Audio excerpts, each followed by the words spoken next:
Every day, the world produces noise, but only a few moments produce meaning. Information is everywhere. Understanding is rare. Because facts alone do not enlighten, context does, analysis does, perspective does. Welcome to Aneke TV, where news is not merely reported, it is examined. Where conversations are not merely held, they are elevated. Where stories are not merely told, they are understood. In governance, in business, in society, in the global arena, clarity is power, discernment is advantage, awareness is responsibility. This is broadcasting with purpose, journalism with depth, programming with intellect. Nigeria, the world, we are live. Aneke TV, broadcasting daily, informing minds, shaping perspective.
Across Nigeria's dynamic economy, enterprise is on the move.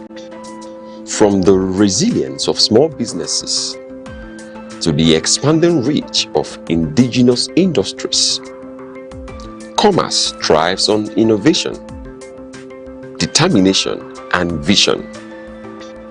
Finance is evolving, powered by technology and driven by a new generation of entrepreneurs. In a rapidly changing world, digital transformation is redefining how we save, invest, and grow wealth. From energy to agriculture, manufacturing to tech, Nigeria's economic landscape continues to diversify.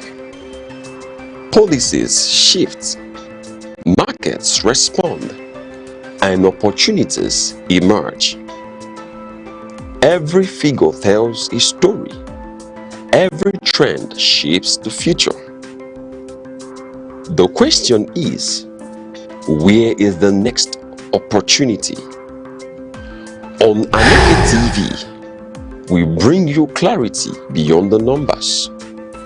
This is Business Outlook on Aneke TV, tracking the markets, analyzing the trends, and spotlighting the drivers of economic growth. Aneke TV, informing enterprise, shaping perspective.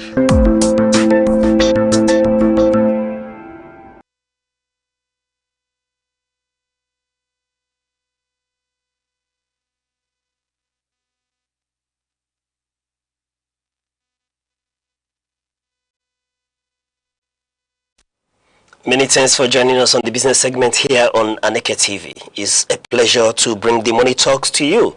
And here the markets are waking up to a deluge of liquidity, with over 7 trillion naira in OMO maturities hitting the financial system. All eyes are on the Nigerian exchange to see if this massive capital injection will fuel a fresh bullish run for blue chip stocks. In the next 30 minutes, we'll break down the local impact of Brent crude's volatility as it hovers near $107, analyze the Naira steady in hand in the face of fresh CBN interventions, and bring you the latest retail prices shifts from the markets here in Enugu, Lagos, and Abuja. The numbers are moving, the stakes are high, and this is the Aneke TV Business Desk, where data meets destiny, and your wealth finds its voice. I am Uche Osai. Let's get down to business. Starting from the Nigerian Stock Exchange, the Nigerian equity market, closed on a positive note yesterday, and all share index ASI edged up by 283.52 points, that's signifying 0.11%, to close at 252,695.19 points. Market capitalization remained robust at approximately 162.06 trillion naira. The session, saw significant activity with a total turnover of 1.56 billion shares exchanged in 76,431 deals valued at over 91.66 billion naira. And quickly moving to the top 5 performers for yesterday, we saw Beggar yesterday opened trading at 119 naira 45 kobo to close at 140 naira 10 kobo, signifying an increase of 20 naira 65 kobo, making a positive adjustment of around 17%. And then Facing yesterday closed at 113 naira 30 kobo, having opened trading at 103 naira yesterday, making a 10 naira 30 kobo profit in the run, making a positive adjustment of 10% as well. CWG yesterday opened trading at 21 naira and then closing at 23 naira, making a significant profit of 2 naira 10 kobo and showing a significant bullish adjustment of 10%. Livestock yesterday made a profit of 0.95%, having closed at 10 naira 45 kobo, Yes, yesterday, making a bullish adjustment of 10%. That communication yesterday opened trading at 1 naira 70 kobo. Yes, and then closed at 1 naira 87 kobo, making a profit of 0.17 kobo. Yes, in a bullish adjustment of 10% as well. Yes, and quickly moving over to look at the leggers. Yes, the top 5 losers for yesterday, and we are seeing NCR leading the pack. NCR yesterday closed at 179 naira 10 kobo, having opened the market at 199 naira, making a loss of 19 naira 90 kobo. Yes, a bearish down trade of 10% adjustment. Cornerstone yesterday closed at 5 naira 40 kobo. Yes, making a loss of 0.60 kobo, having opened trading at 6 naira, making a dip of 10% adjustment. Zik is equally very bearish as well, as he made a negative adjustment of 9.89%, having closed trading at 36 naira 36 kobo. Yes, where it opened trading yesterday at 40 naira 35 kobo, signifying a 3 naira 99 kobo loss. Nemet equally very bearish as well. Yesterday, having open trading at 11 naira 90 kobo, closed at 10 naira 75 kobo, signifying a loss of 1 naira 15 kobo. Yes, in the dip of a negative adjustment of 9.66%. Etena equally the fray yesterday lost about 3 naira 50 kobo, having closed trading at 3 naira. Yes, whereas it opened the market yesterday at 6 naira 50 kobo, signifying a negative adjustment of 9.59%. And quickly, here is our market outlook. Yes, the outlook for today's trading session remains cautiously optimistic, with bullish tilt for the following reasons. Look at liquidity inflows. Yes, investors are anticipating a surge in system liquidity, as the Financial Market Dealers Association has projected significant inflows this month, primarily driven by 7.17 trillion naira in OMO maturities. This improved liquidity typically fuels demands in the equities market. And looking at sector rotations, we are seeing strong renewed interest in the healthcare. Talk about Philsin and CWG in the ICT sectors, and then banking heavyweights like Access Holdings, UDA maintain high volumes today, suggesting that institutional investors are positioning themselves for the mid-month stretch. And then looking at technical trends, the ASI is maintaining a steady, 1 week gain of 4.11%, barring any aggressive profit taking from today's top gainers. The market is expected to sustain its modest upward trajectory as investors seek to hedge against inflation, yes, through high-yielding stocks. And then quickly moving to Naira performance, yes, the Naira showed relative stability yesterday as market players absorbed the recent Central Bank of Nigeria interventions and liquidity projection. And looking at the official market yesterday, the Naira yesterday showed a little bit of stability as it closed at 1,373 naira, whereas at the parallel market, the black market or the street market, as many would choose to call it, we saw the Naira at showing a slight appreciation, yes, between 1,480 naira to 1,495 naira yesterday. And then we already told you that the Naira closed at 1,373 naira, the official market, maintaining the closing rate from the previous section, despite an intraday high of 1,410 naira, signifying a daily turnover which remains steady at approximately 185 million US dollars.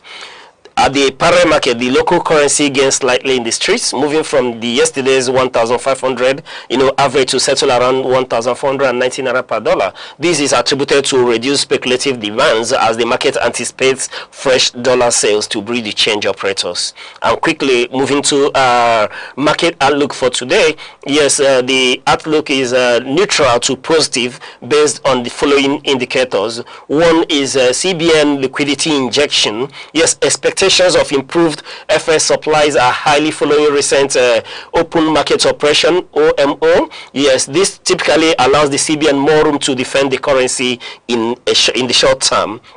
And then another factor we're looking at is speculative cooling. Yes, with Moody's recent upgrade of Nigeria's rating to B3, there is renewed confidence in the midterm stability of the economy, which is curbing some of the panic buying observed in the parallel market last week as well. And then another factor we are looking at is Brent crude impact. Yes, Brent crude impact. With global Brent prices hovering near $84, the steady accrual to the foreign reserves provides a psychological cushion for the naira.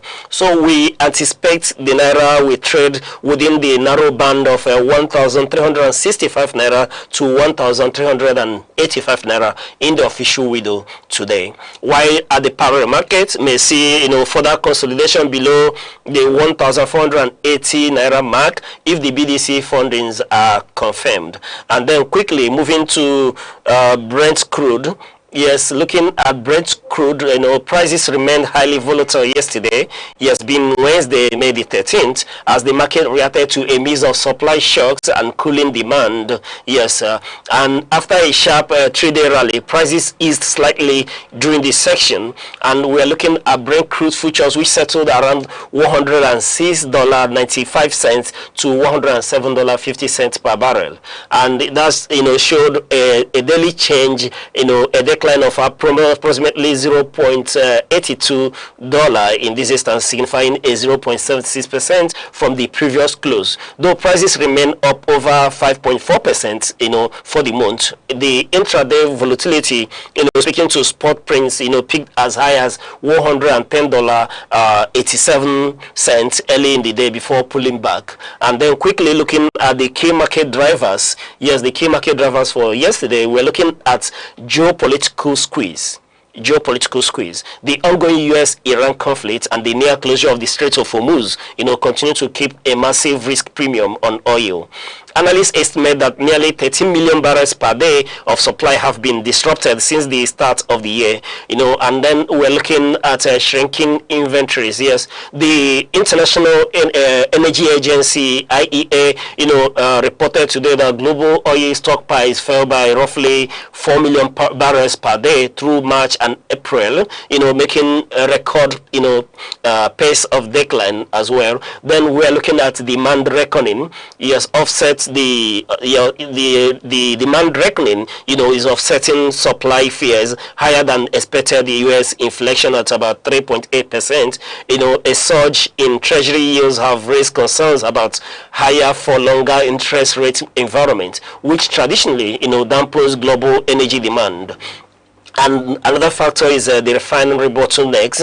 Market observers note that while the crude prices are fluctuating, refined product prices, speaking to gasoline and diesel, continue to climb as insufficient crude availability creates downstream bottleneck. And then quickly for outlook, yes, which I know that's where you waiting for to know how to get into the market today. The market is currently in a state of severe undersupply that is expected to persist until at least October.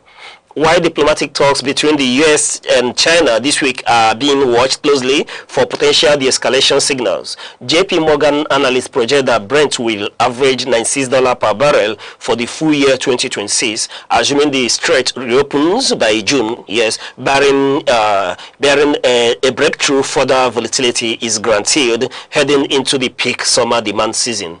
And quickly, let's run to the Nigerian commodities market. Yes, running to the Nigerian commodities market. The Nigerian commodities markets as of Wednesday, May the 13th, 2026, reflects a complex interplay between high transportation costs and varying regional supplies. While the government has, reported significant drops in wholesale prices earlier this quarter, retail markets in the south continue to face upward pressure due to fuel price hikes affecting logistics.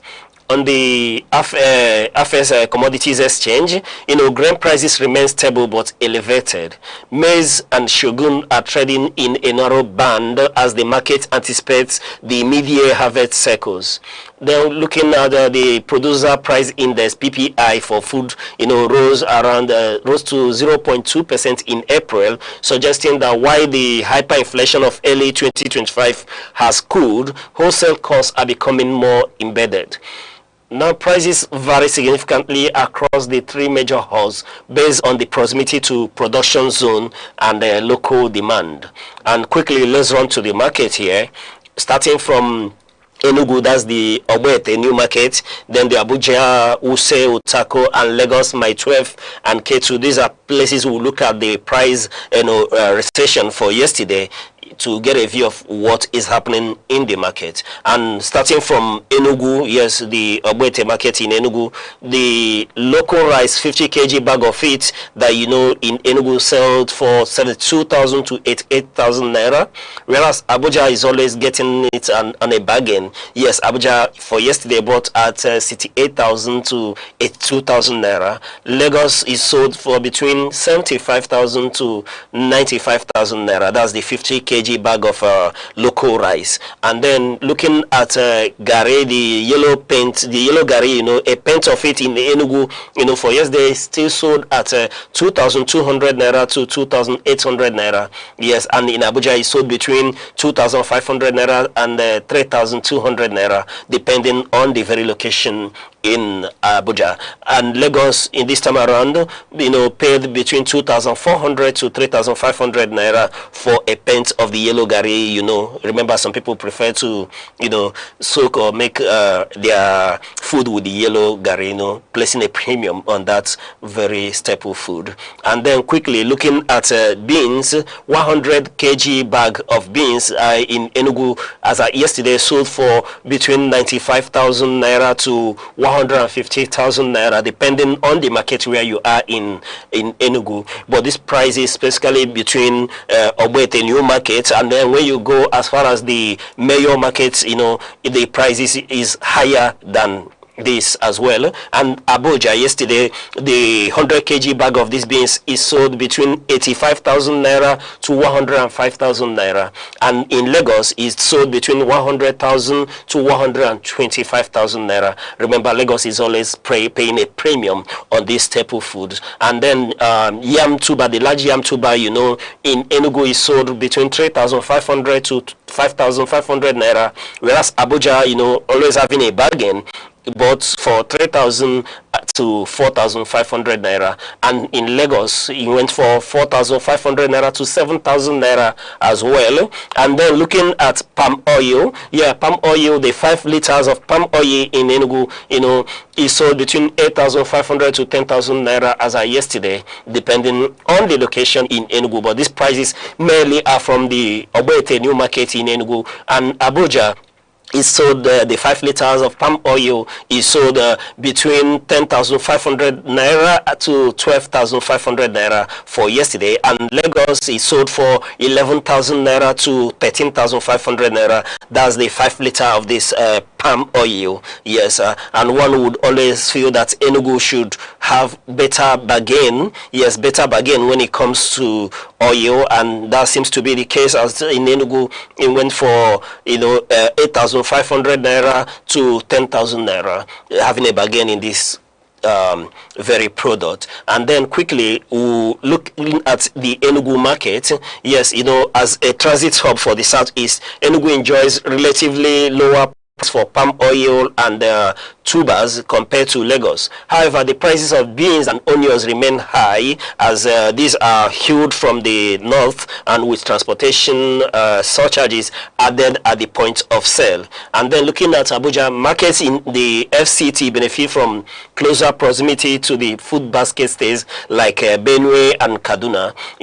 Grains and yams are consistently cheaper here than in the coastal cities. And however, retail convenience premiums in Wuse market often offset savings for individual buyers. And looking at the Lagos market, as the terminal point for most supply chains, Lagos continues to see the highest prices for rice and beans. Traders at Mile 12 report that while supply is steady, the cost of diesel for heavy-duty trucks remain the primary driver of the 15 to 20% price gap compared to northern markets. Yes, And then our outlook for today, analysts expect food prices to remain sticky throughout May. While the appreciation of the naira has stabilized, the price of imported rice, locally grown staples, are currently more expensive to logistic costs than currency fluctuation. So expect a marginal seasonal increase in tuber prices as old stocks of yam deplete before the new harvest in late June. And quickly, for want of time, running to the international market. Yes, global market prices yesterday hovered showed remarkable resilience as investors largely shrugged off hotter than expected U.S. inflation report to push tech-heavy indices to new records. Yes, looking at the U.S. market, we saw a tech resurgence despite reports showing U.S. wholesale inflation was higher than economics anticipated last month. The AI momentum carried the day. Looking at Nasdaq Composite, jumped 1.2%. To a new record of around 26,402.34 points, led by a massive rebound in Nvidia and other semiconductor giants. S&P 500 rose by 0.6% to close at an all-time high of 7,444.25 points, even though more than half of the individual stocks in the index actually finished in the red. Dow Jones remained the upliner here, dipping 0.1%, that's 7 points, to finish at 49,693.20 points as industrial and financial stocks, lagged. Looking at Europe, yes, in Europe, the defensive rotation, European markets finished broadly lower, pressured by the same U.S. inflation data that spiked fears of persistent high interest rates. Thus, Germany dropped 1.62%, hit hard by a sell-off in the retail and tech sectors. Euro Stoxx 50 declined by 0.62% to close at 5,848.50. FTSE 100 UK slid 0.15% amid continued domestic political uncertainty and pressure on the banking sector. Yes, looking at the trend here, investors moved into defensive plays with healthcare and food and beverages stock, performing significantly better than broader markets. Yes, and then looking at the Asian market. Yes, the most Asian indices finished higher on Wednesday as mainland Chinese investors positioned themselves ahead of the high-stakes summit between U.S. President Donald Trump and Chinese President Xi Jinping. Yes, and then Nikkei 225 Japan gained 0.84% to close at 63,272.11 points, continuing its run near record territory. Shanghai Composite rose by 0.67%. To 4,242.57. The market was buoyed by buying in materials and semiconductors despite profit takings in other tech names. Hang Seng Hong Kong edged up 0.15% to finish at 26,388.44 points. Kospi South Korea remained the regional laggard, falling over 2% earlier in the day due to chip sector volatility before trimming some losses. The sentiment here is that the global market is currently split. US and Asian investors are focused on growth and diplomacy, talk about AI tech and the Beijing summit, while European markets are more sensitive to macro risk, inflation and energy costs. Total global equity market, capitalization continue to hover near record levels despite these regional frictions. I'm quickly giving you our market outlook for today. Yes, our market outlook for today. Investors should adopt a cautious bull stance with focus on liquidity and defensive positioning. On equities, look for buy on dip opportunities in high dividend banking and telecom stocks.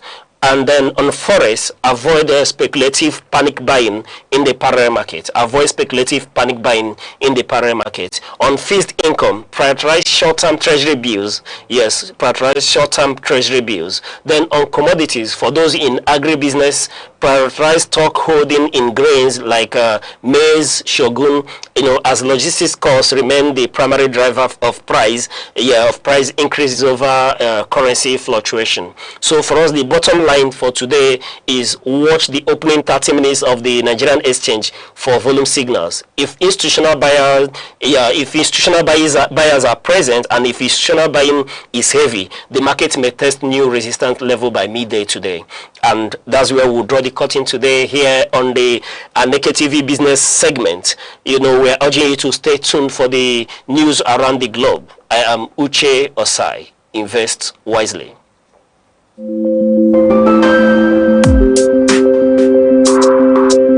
Across Nigeria's dynamic economy, enterprise is on the move.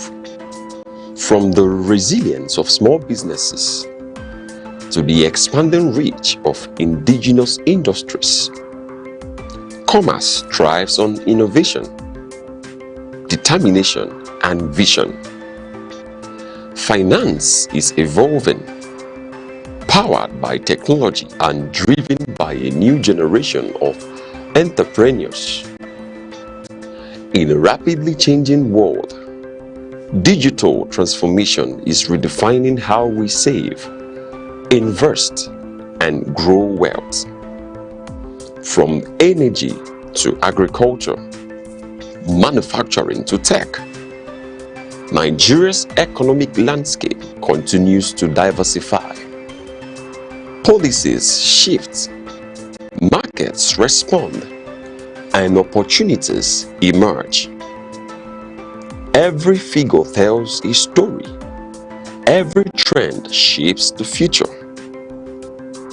The question is, where is the next opportunity? On Aneke TV, we bring you clarity beyond the numbers. This is Business Outlook on Aneke TV, tracking the markets, analyzing the trends, and spotlighting the drivers of economic growth.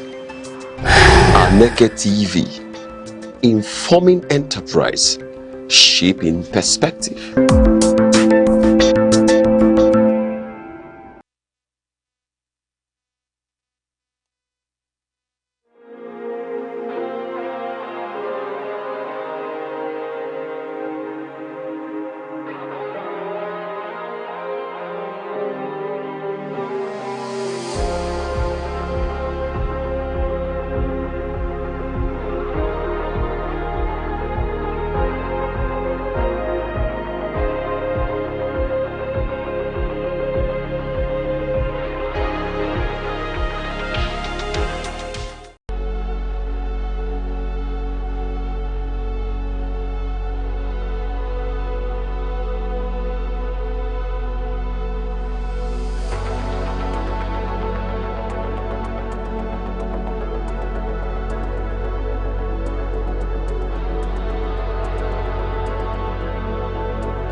Good morning and welcome to News Around the Globe on Aneke TV. I'm Good Hope Chukuma. Glad to have you join us. Headlines. Federal government approves 40% peculiar allowance for civil servants. On the foreign scene, United Arab Emirates denies reports of secret meeting with Israeli Prime Minister Netanyahu. And business, federal government warns telecom operators over poor network services. Now the news in details. The federal government has approved the implementation of a 40% peculiar allowance for federal civil servants, ending weeks of tension over a planned nationwide strike by organized labor. The approval followed a high-level meeting in Abuja presided over by the head of the Civil Service of the Federation, Mrs. Esther Warson-Jack, while the National Salaries, Incomes and Wage Commission has released the implementation circular.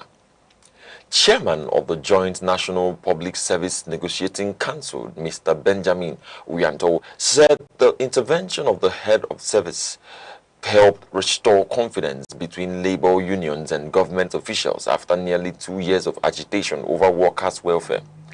The allowance will take effect from May 1st, 2026, as labor leaders have now suspended the planned industrial action earlier scheduled for May 21st, while urging state governments to adopt similar measures for workers at the subnational level.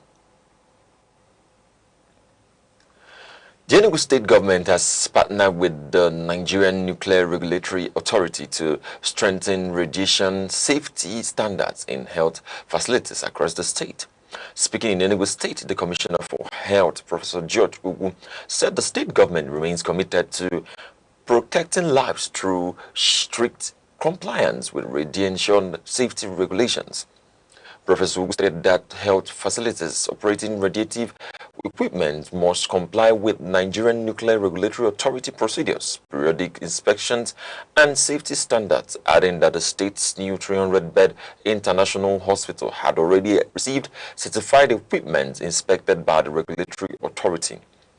Director General of the authority, Dr. Yao Idris, represented by the South Zonal Coordinator, Reverend Sister Chioma Wankwo, called for stronger collaboration, staff training, and regulatory compliance to ensure the safe use of radiation technology in healthcare delivery.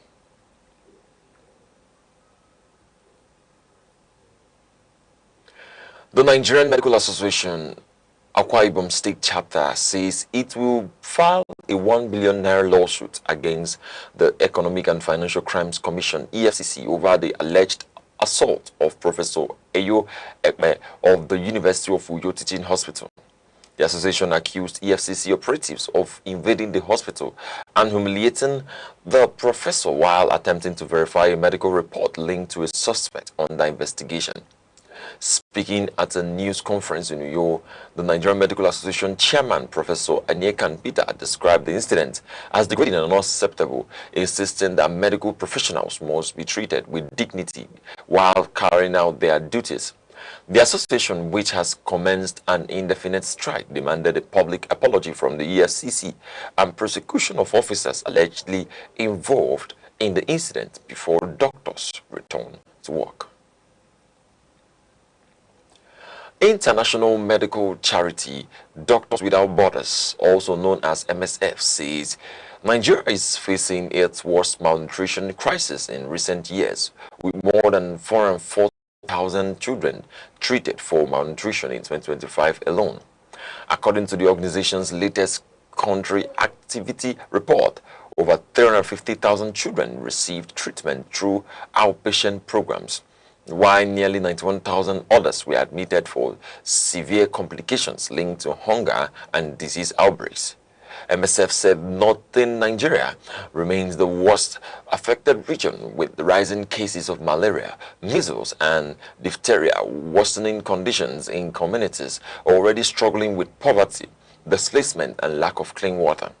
The organization's country representative, Ahmed Aidakiri, called for urgent investment in primary health care and nutrition support, warning that continued conflict and flooding could further outstretch Nigeria's healthcare system.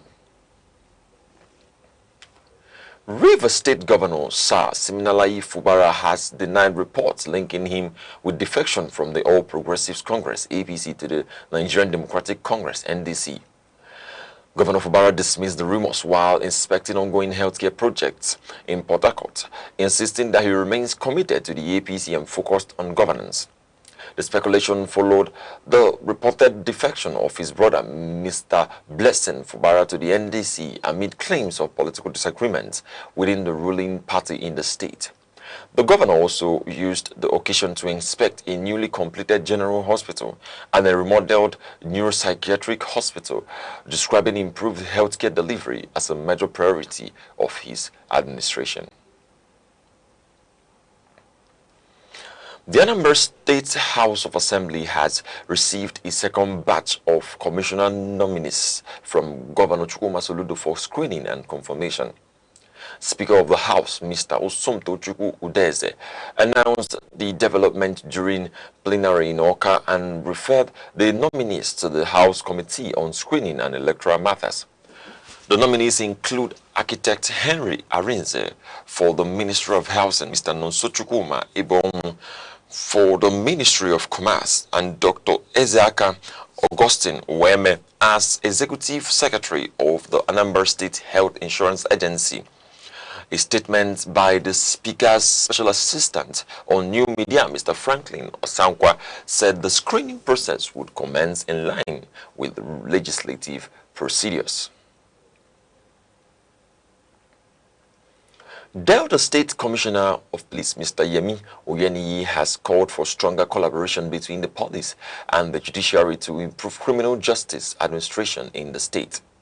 During a courtesy visit to the Chief Judge of Delta State, Justice Teresa Diaye, the police commissioner said closer cooperation between both institutions was necessary to prevent criminals from exploiting legal loopholes. Mr. Oyeniyi noted that despite operational challenges within the police force, both institutions must work together to ensure justice and public safety are not compromised. Responding, Justice Teresa Diaye commended the initiative and expressed confidence that improved collaboration would strengthen the justice system and promote peace across the state. Security operatives in Bayelsa State have arrested 14 suspects in connection with the recent attack on Obonibiri community in southern Ijo local government area. The joint operation carried out by the police and the joint task force also led to the recovery of 4 pump actions, ammunition and 4 speedboats believed to have been used during the attack. Police authorities say the operation targeted criminal elements linked to the violence that left 1 person dead and several others injured, while the main suspect, identified as Lion Face, remains at large. Commissioner of Police Mr. Eyama Daniel Adebo assured residents that security operations would continue until all those involved in the attack are arrested and prosecuted. The Imo State Police Command has disbanded the anti-kidnapping unit, popularly known as Tiger Base, following allegations of misconduct and human rights abuses.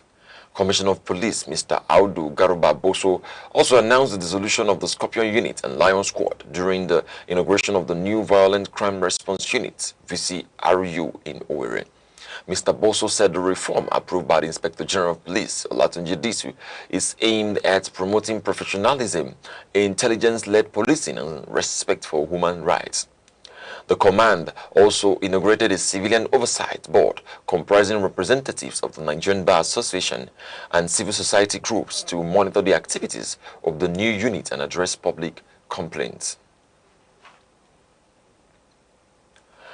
Operatives of the Enugu State Police Command have arrested 2 suspected ATM card fraudsters accused of swapping customers' debit cards at a commercial bank in Enugu.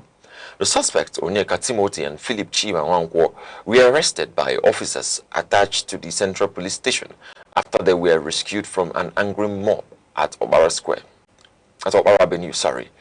Police investigations revealed that the suspects allegedly swapped a female customer's ATM card while pretending to assist her during a transaction at the bank's ATM point. The police public relations officer, SP Daniel Ndukwe, said a tricycle allegedly used for the operation and the victim's ATM card were recovered, while the suspect would be charged to court after investigations. You're watching news around the globe coming to you live from Aneke TV. For more updates and breaking stories, stay connected with us on our social media platforms, Facebook and YouTube at Aneke TV. And now, here is a recap of some of the major stories making the headlines. Federal government approves 40% peculiar allowance for federal civil servants. Coming up shortly, United Arab Emirates denies reports of secret wartime meeting with Israeli Prime Minister Benjamin Netanyahu. Federal government wants telecommunication operators to improve network services or face sanctions. We'll be right back shortly. The Insight with Uche Osai. Having the political will to confront whatever is the challenges. Igbo man wrestles with the tortoise that had a lot of ingenuity, a lot of ideas, and the tireless. It will take the bold mind of government in power to say, let there be electoral reform, no matter whose heart is God. I was there. We did everything. All of us came and supported him with our last blood. in-depth analysis, expert views, real voices, uncover the stories shaping Nigeria today. Deep dive, honest, unfiltered, only on the Insight with Uche Osai on Aneke TV. Join us. Welcome back. The United Arab Emirates has denied reports by the Israeli government claiming Prime Minister Benjamin Netanyahu held a secret meeting with UAE President Sheikh Mohammed bin Zayed Al Nahyan during the ongoing conflict with Iran. In a statement, the UAE Ministry of Foreign Affairs described the claims as unfounded, insisting that relations with Israel are conducted through official and transparent diplomatic channels. The report by Netanyahu's office had described the alleged meeting as a historic breakthrough amid growing regional tensions linked to the Iran conflict and wider Middle East security concerns. Despite the denial, reports indicate that security cooperation between both countries has continued under the Abraham Accords, with the UAE seeking to balance regional stability, economic interests, and growing security threats in the Gulf. British Prime Minister Sir Keir Starmer is facing mounting political pressure within the Labour Party as reports emerge of possible leadership challenges. The development overshadowed Wednesday's parliamentary ceremony where King Charles III presented the government's legislative agenda for next 1 year.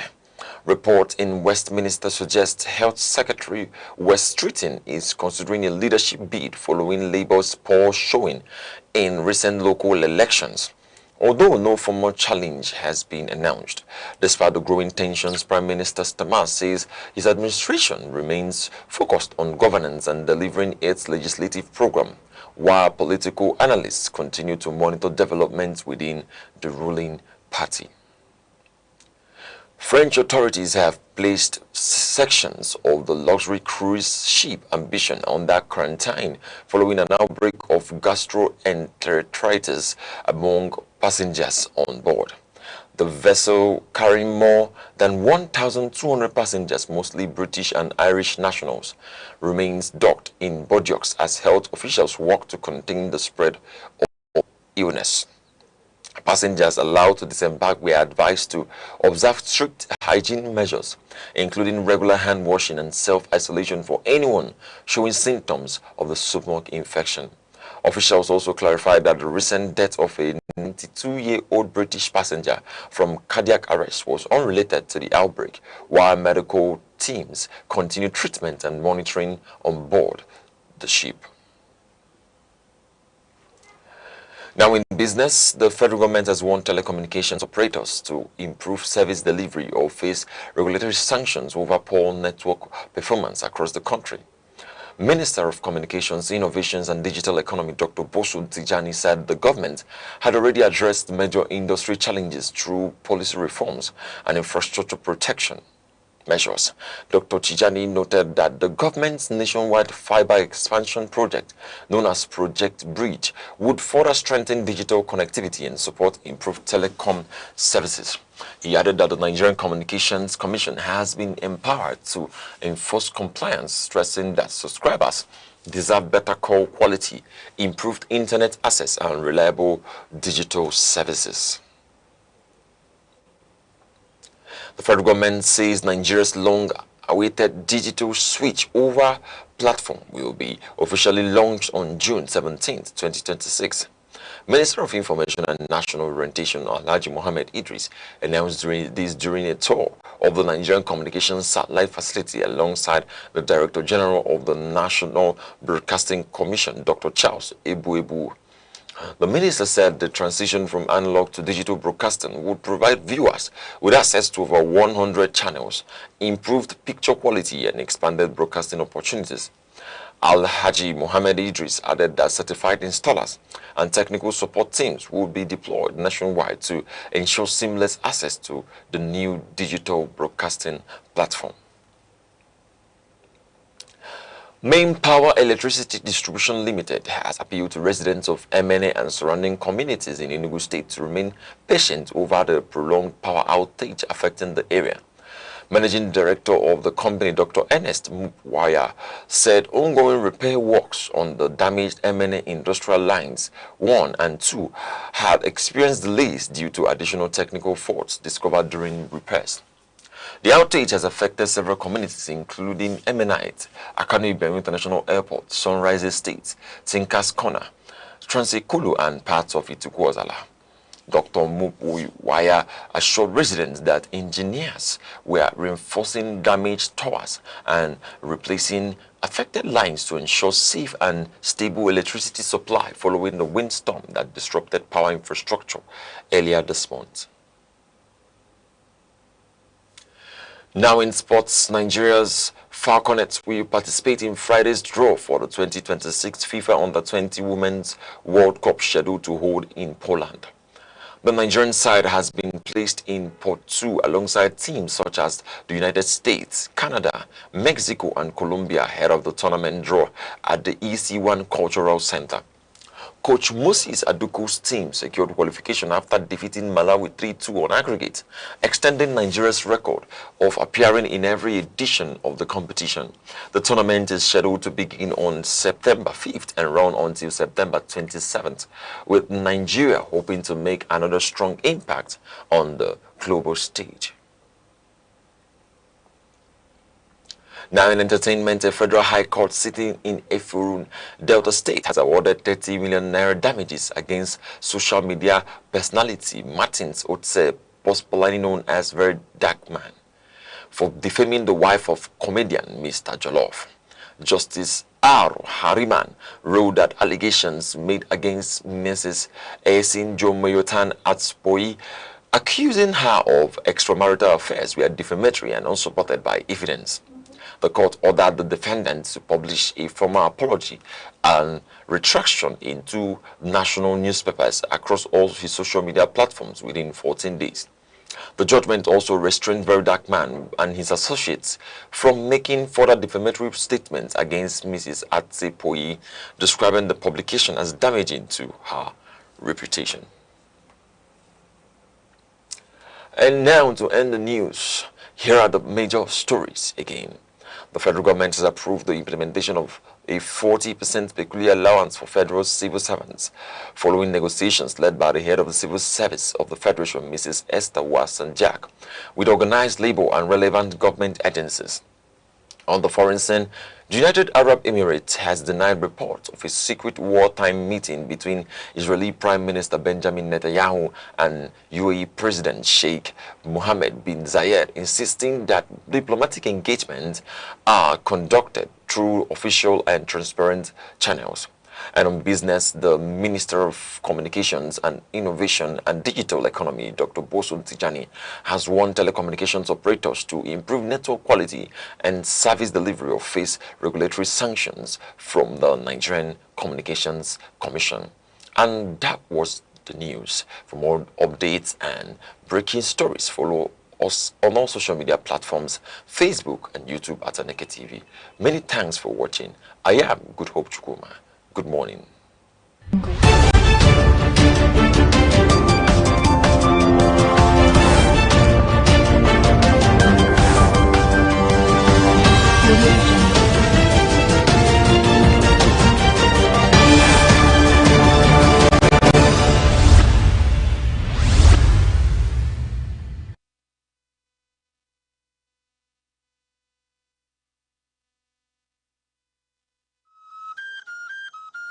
Chinua Achebe taught the world that African stories matter.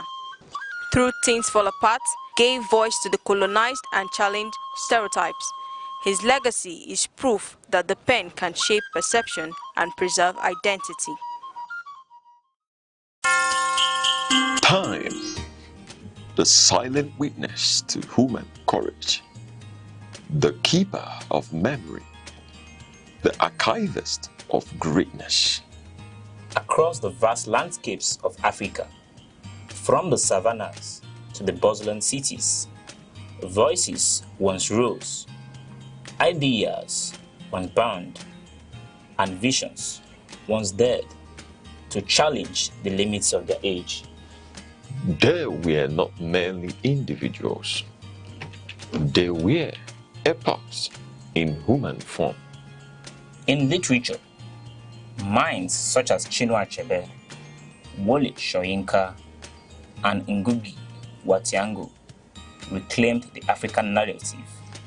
Through ink and imagination, they dismantled distorted histories and restored the dignity of African identity.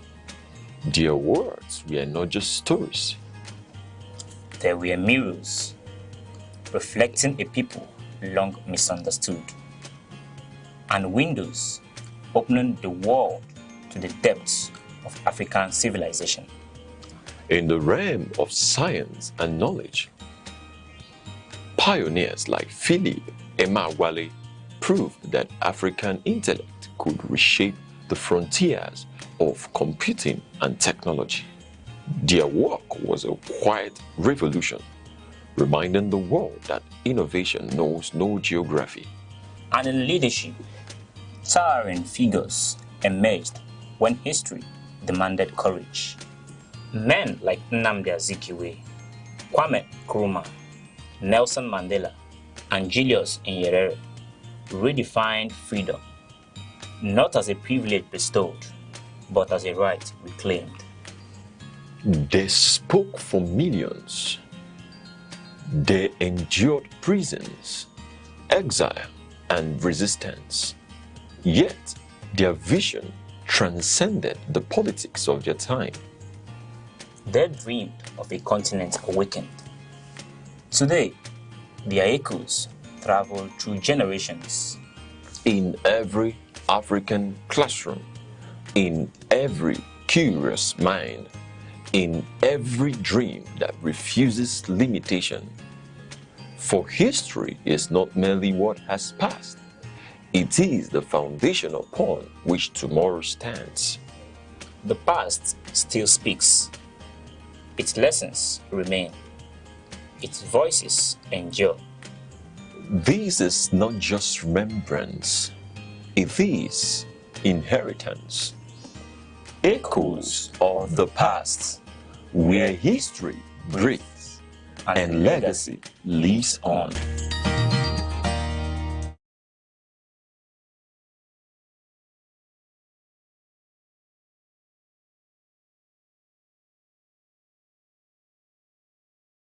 In the stories of ancient Greece, Achilles was more than a warrior. He was a hero whose strength could turn the tide of war, whose courage inspired loyalty, and whose presence commanded respect. His name had endured across millennia. A symbol of valor, power, and influence. A figure whose actions shaped destinies. Yet, Achilles' legacy was not only in the power he wielded, it was in how he used it. He fought not for personal glory alone, but for the honor and protection of those who depended on him. His might was purposeful, guided by responsibility, and measured by the lives he safeguarded. Today, Nigeria faces battles of different kind. These are battles fought not with swords, but with policies and principles. Our enemies are corruption, insecurity, inequality, and leadership that too often prioritizes ambition over accountability. These are struggles that affect millions, shaping the future of a nation rich in potential but fraught with challenges. The story of Achilles carries a lesson for our time. Strength without wisdom and responsibility is hollow.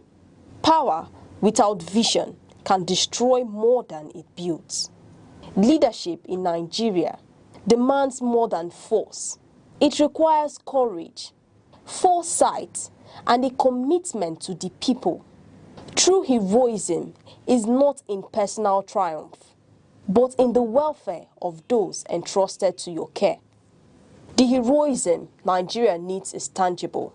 It is reflected in leaders who listen to their citizens, govern with accountability, and deliver policies that empower communities, safeguard livelihoods, and create opportunity. It is measured by children in classrooms, families with secure futures, and communities that thrive. It is heroism that transforms potential into progress and challenges into triumph. Achilles' greatest victories were those that protected his people and honored his obligations.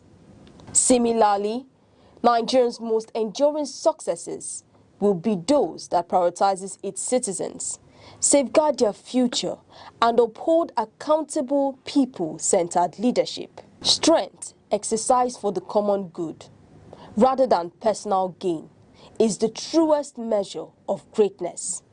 As the nation charts its path forward, the message is clear. Leadership must be courageous, visionary, and responsible. It must fight not for applause, not for legacy alone, but for the prosperity, security, and dignity of every Nigerian. When strength is wielded for the greater good, it becomes enduring. When power is guided by principle, it inspires. When leadership is accountable, it unites. The chapters of Nigeria's destiny are still being written. Its future rests not in the triumphs of a few, but in the collective progress of millions. The nation's victories will be measured not in fleeting fame, but in lives transformed, communities empowered, and hope restored. In the spirit of Achilles, Nigeria must find strength that serves, courage that protects, and leadership that uplifts. In that strength lies the promise of a stronger, united, and more prosperous nation. One that honors its people, secures their future, and fulfills its boundless potential. Every second, the world changes, markets rise, leaders speak, stories unfold. To keep up, you don't just need news, you need clarity, you need speed, you need perspective. That's why Aneke TV brings you the global pulse. Accurate, reliable, right when it matters most. Aneke TV. Move with the world.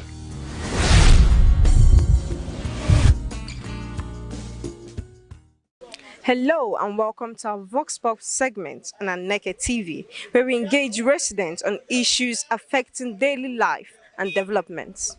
Today, we are speaking to residents about electricity supply and how it affects homes, businesses, and other daily activities, from small business owners to students and workers. Many people say stable electricity remains essential to productivity and quality of life. We went out to hear their experiences and concerns. To be honest, electricity supply has been very sporadic, to say the least. It's been somehow bad, it's been somehow good. These days we're having our exams for the past few weeks, and it has been really tough trying to like mix, because I usually read in the night. It has been really tough trying to mix in the reading at night, and I'm literally burning candle. Like it's very funny. But yeah, the electricity has not been so good, and it needs to change. There's been a little slight of change, considering where I'm coming from, where I used to stay, where I stay currently. The electricity supply was, normal. Was, the normal coming and going, but we're usually having sufficient electricity. But until recently, just about 3 or 4 weeks ago, I think it's a problem. We've not had electricity for about close to 3 weeks now, and it's not been funny. You can't do anything. The cost of fuel is high. And then the only alternative source of power is maybe generator or solar, and then you have to have sufficient solar energy to be able to power anything. So it's been difficult. But apart from that, I think if it's fixed, as has been promised that it will be fixed soon. I saw a news where there was an advert that the whole state, that the whole light is going to go off so that they can fix my particular area, that area that I stay. So that's when I noticed that it was particular to my area, that it's not something that has to do with everybody. So I'm optimistic that we'll fix it so that we can return back to status quo. It's not as though that the former one was, creme de la creme, but at least it was sufficient enough. Electricity supply in my area is quite erratic, in the sense that there is not too much supply of electricity there, and it has a lot of impacts both in the businesses around there and impact on us as students. We rarely see the light to read and prepare for our exams, and it's a very important factor for us as students. So that's very bad for us as students. The weather is actually very hot now, so people need cold water, cool drinks, and not having that around actually slows down business for people too. Electricity supply in my area has been quite inconsistent, in the sense that they bring the lights, let me say a day, they bring it like, let me say, close to 10 hours a day out of 24 hours in a day. And I'm a student. I need lights to charge my phones to read, and to read in the night also, in case my rechargeable dies. So it has not been fully of great advantage to my daily life. It has affected my activity because I'm a night reader basically, but now I have to shift my night reading to afternoon and morning reading so that the normal daylight would help me. Electricity remains a major factor in economic growth and everyday living. The opinions shared by residents today reflect the challenges many people can continue to face and the importance of improving power supply in Enugu and across Nigeria. Thank you for watching. I am Sharon Ochi, Aneke TV.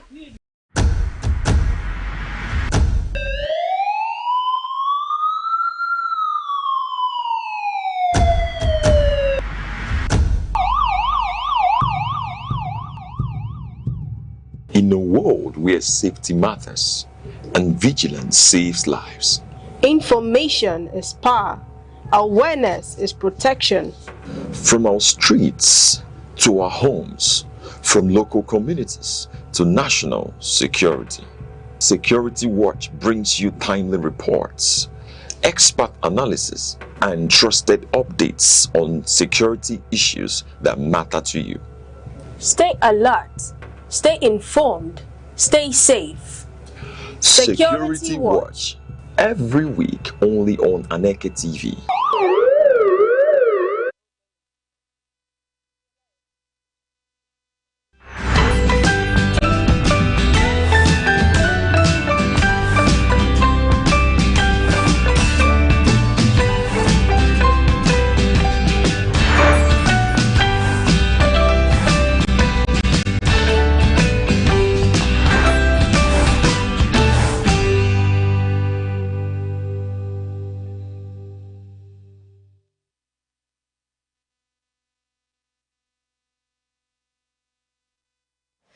Good morning, Enugu. Good morning, Nigeria. Good morning, people of the world. How are we doing this morning? It's a pleasant morning. It's Thursday, the 14th day in May. Of course, welcome to Sunrise. This is the breakfast show here on Aneke TV.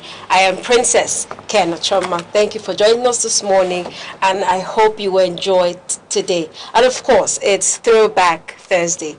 So I don't know, I would have loved to throw back on events that have happened in my life, but because it's a breakfast show, because we are short of time, I'll let my co-hosts introduce themselves. Good morning. Hello, good morning, Choma. How are you doing? I'm Good fine, morning, thank you. people of the world. I hope you are already out and set for a wonderful day. Where this is Sunrise on Aneke TV, where every sunrise begins with delightfulness, brightness, and joy. Well, this is a day full of purpose. As you are out to achieve what you are out to achieve, you're going to have it. And we wish you well, and we wish you all the best. All right, and yeah, you young gays are looking good. Thank you. Look good. Chama, you're looking good. I try. Yes. Yeah, you look good. And I suppose you rested very well. Well, let's just hope we rested well. All right. And Uche Osai. And we're saying thank you for joining us. Then grab that cup of coffee or tea. Enjoy this ride because there's a lot on offer. All right, now before we get into the event of today, like I said earlier, it's Throwback Thursday. And I don't know if Good Hope has any fond memory, just a little. I mean, I would have asked Ms. Tuche, but he would likely give us something from the 1950s. Okay, speaking about 1950s, there are a lot of things about 1950s, of course. I said so. There are many throwbacks. I can tell you about when Zeke gave that speech, when Herbert Macaulay, do you know Herbert Macaulay? I can tell you about great speeches. You want Awolowo's speech? I can give you that. If you want something from the great Acadian, we can go there. All right, like I said, 1950s. So, Good Hope, I'm asking something that has happened, something that when you remember, it's fun. Well, the only time I can remember anything or something that happened in my life should be when I was little. The fun of events coming up, weddings, programs, especially marriages. In my house, I experienced a lot of marriages. I saw people marry. So anytime it brings two memories. It brings that panic attack memory. Then it also brings that joy. That jollof rice joy. Yes. Jollof rice. That's why I love jollof rice. Yes. Yes. So I saw 6 people, get married, and that was something that it's been on my mind, and it has stuck with me for all my life. Sure. So today I'm remembering one of that event, and it's awesome. Okay. Well, one of the fun memories I remember is going to school as a child.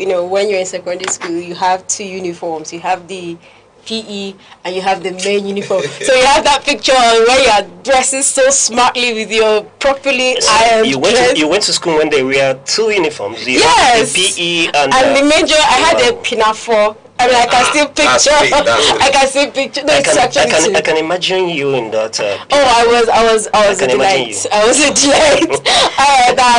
Anyway, let me give you my memory. Okay. What I remember in my recent, it was as a young pupil in primary school. Having to stand in the sun for hours. Waiting to wave at the then head of state, I don't think General Ibrahim Babangida. You've seen General Ibrahim Badamasi Babangida, the man you've always seen on television. Seen that man so handsome, looking so majestic in military uniform. Yes. Is a memory I still hold dear to today.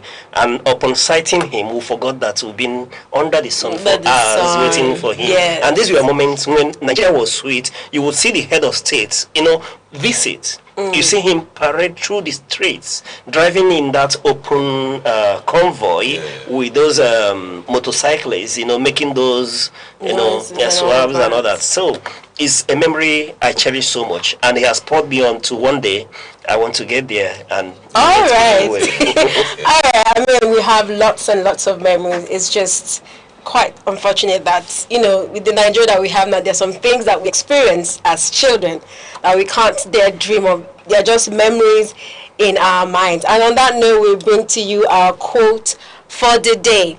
in line with all that we've shared, it says, the Nigerian is a spirit of the hustle, the refusal to be defeated by any circumstance. Mr. Uche. Yeah. What do you have to say? Wow, this is a wonderful quote, and thank you very much for bringing this up. The Nigerian is the spirit of the hustle, the refusal to be defeated by any circumstances. You need to be outside this very environment, this Nigerian, to understand what it means to be a Nigerian. Yes. Being in Nigeria, you don't understand the value attached to being a Nigerian. And one thing I've come to know about the Nigerian spirit is the never say die spirit of the Nigerian, such that anywhere we are in the world, people easily notice that we are different because of our resilience, because of our can-do spirit. And therefore, I speak to my people in the market. Good hope will know that I always love to go to the market. So wherever you're watching from, be it Ogige market in Nsukka, be it Ogbete market in Enugu, or Ariere market in Aba, or you're at Alaba International Market, or Singa market in Kano, wherever you are, we are telling you to keep up with the Nigerian spirit. Don't give up because yesterday market wasn't as good as you expected. Get up. Go back to the market. Be the Nigerian that you are. Keep at it. And more especially, my brother said something sometime. Sorry, some people may not love it, but he did say something sometime. We were taking a stroll in the streets somewhere outside the shores of this nation. And he turned and said, when you wake up every morning, just thank God that you're a woman. True words. So never can say that spirit of the Nigerian is what we are celebrating. And when I look at this quote this morning, Chioma, I can only say thank you for bringing this up. Thank you. So good hope. I would like to ask, do you believe that one of the most fun things of being a Nigerian is the hustle spirit? Yes, of course, because me being in Nigeria at this moment, at this time that we're having a lot of, we could say, national issues, tells of a truth that I should be here. And I should not be in any other place. A lot of people are saying, oh, why am I a Nigerian? Why am I not an American? Why am I not from the West Indies? Why am I not a Caucasian? Why am I not this? I don't say those things because I know that the spirit of that undying spirit of hustle is actually what I'm made of, what I'm born of. So when I go into what I'm doing, I make sure I win. It's part of me being a Nigerian, just like Mr. Uche have said. Wherever you go in the world, a lot of people have said this, that wherever you go in the world and you don't see a Nigerian, let me use the word an Igbo, you would not, you know that place is not actually favorable, because if it's as tough But sorry, is it the jollof rice that gives us that can-do spirit? Both the jollof rice, both the fufu. Yes. We are tough. We are tough. And one thing I also like about the Nigerian is that we know how to believe again. We know how to treat the issues that we're going through silently. We know how to move on, and that's so important. Yes. All right. The Nigerian is a spirit of the hustle, the refusal to be defeated by any circumstance. You are in Nigeria, and innate in you is that hustle spirit. Never take that for granted. All right, we'll take a short break, and when we come back, we'll be reading out our weather report for the day. Do stay with us.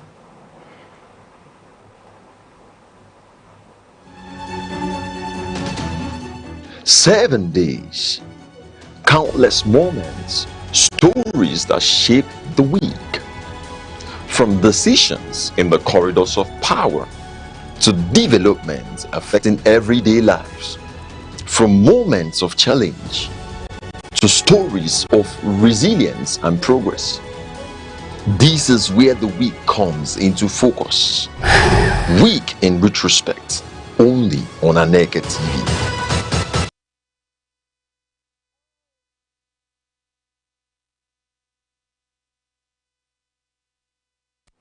You're still watching Sunrise here on Aneke TV. Next, we'll give you the weather report across major cities in the southeast today.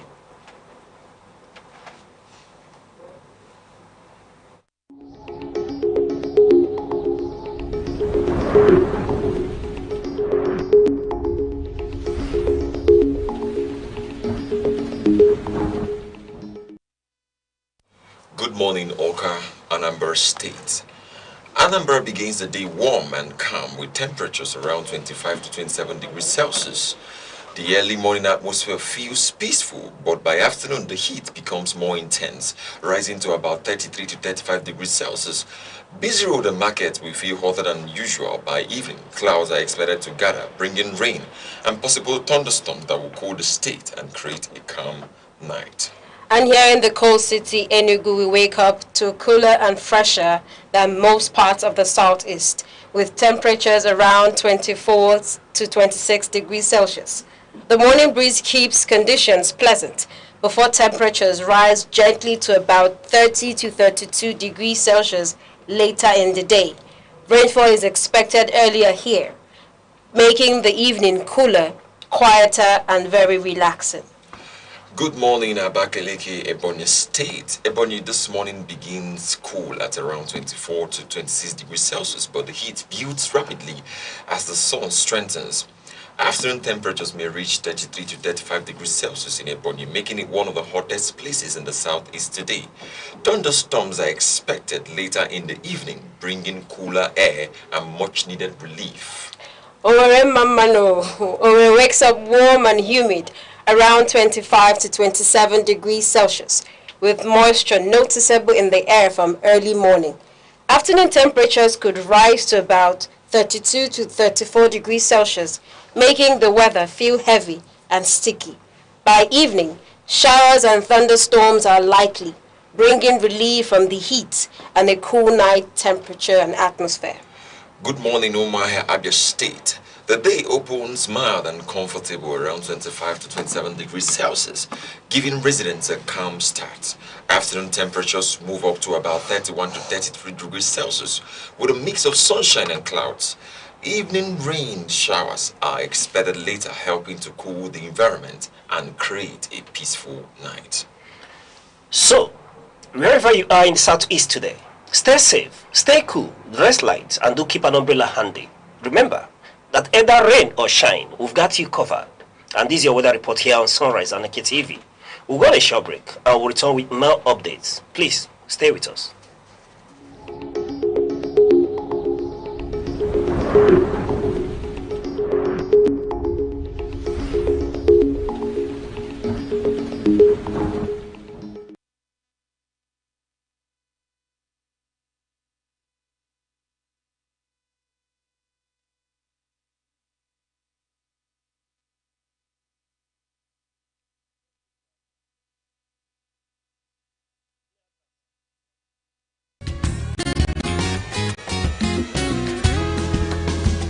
Every day, your health shapes your life, your strength, your choices, your future.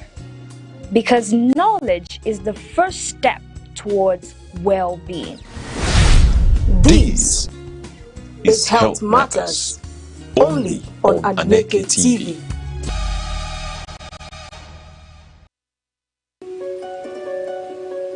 In a world that never stands still, where stories break in seconds and moments shape history, one station keeps you connected to your nation, to the continent, to the world. From breaking news to powerful stories, from business and politics to culture, lifestyle and entertainment, we inform, we inspire, we keep you ahead. This is more than television. This is your window to everywhere that matters. Aneke TV. Move with the world.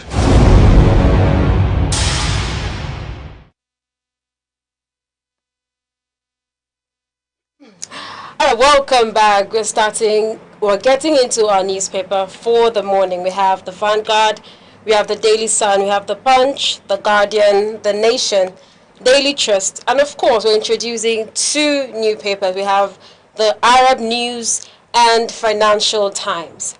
All right, on the Vanguard this morning, our major headlines is on APC primaries.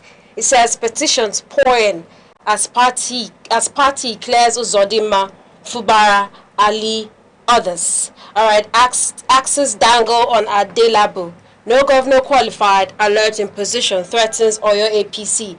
Ayeda Tiwa bows to pressure to conduct direct primaries. That's on the Vanguard.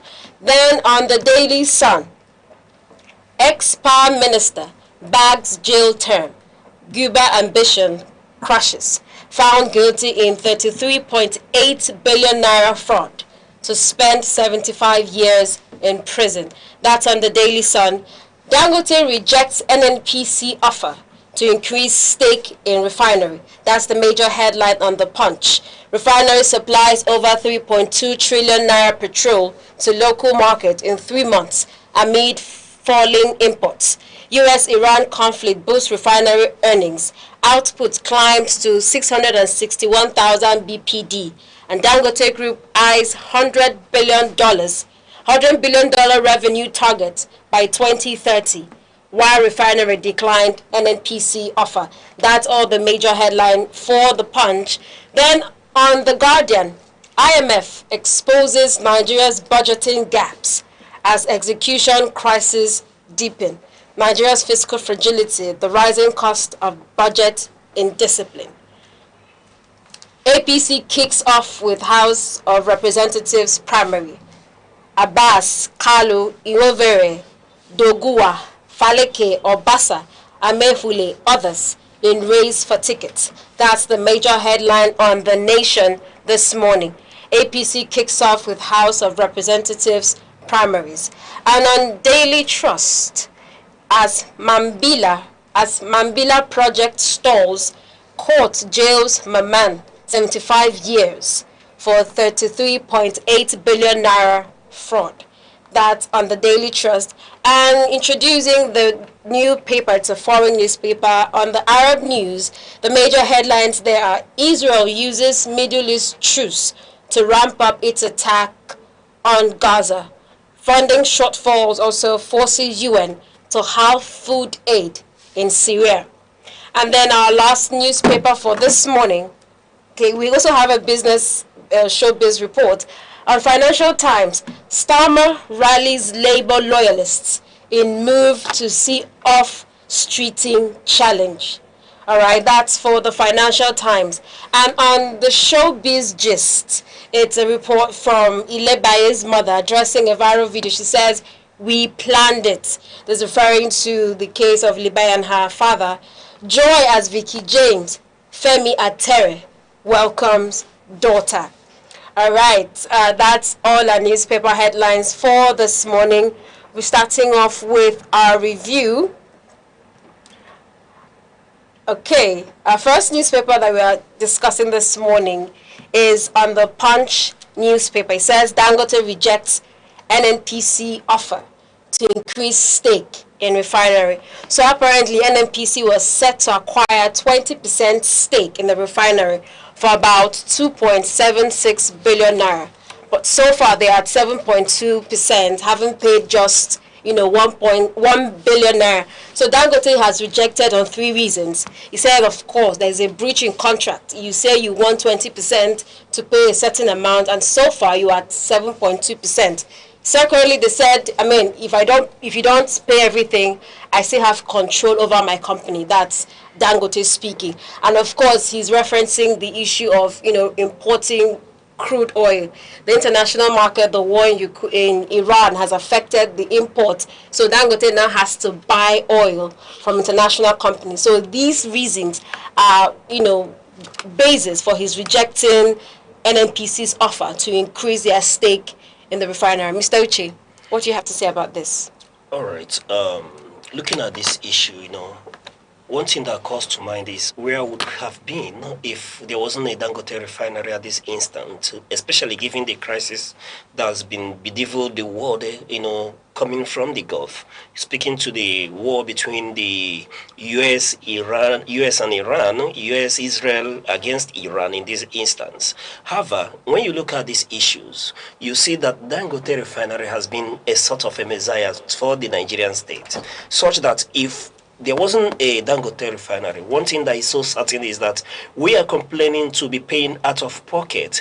We would be facing scarcity in this instance because outside the Dangote refinery, do not have a working refinery in Nigeria that would be able to meet the need of Nigerians when it comes to, handling our energy needs. Having said that, you look at the issue of the Dangote refinery rejecting the offer from the National Petroleum, NNPC, to take up the remaining stake on offer. Already the NNPC is holding a 7.25%, which even Dangote did clarify that what they hold is just 7.2% stake in the Dangote refinery, which they acquired at the tune of $1 billion US in this instance.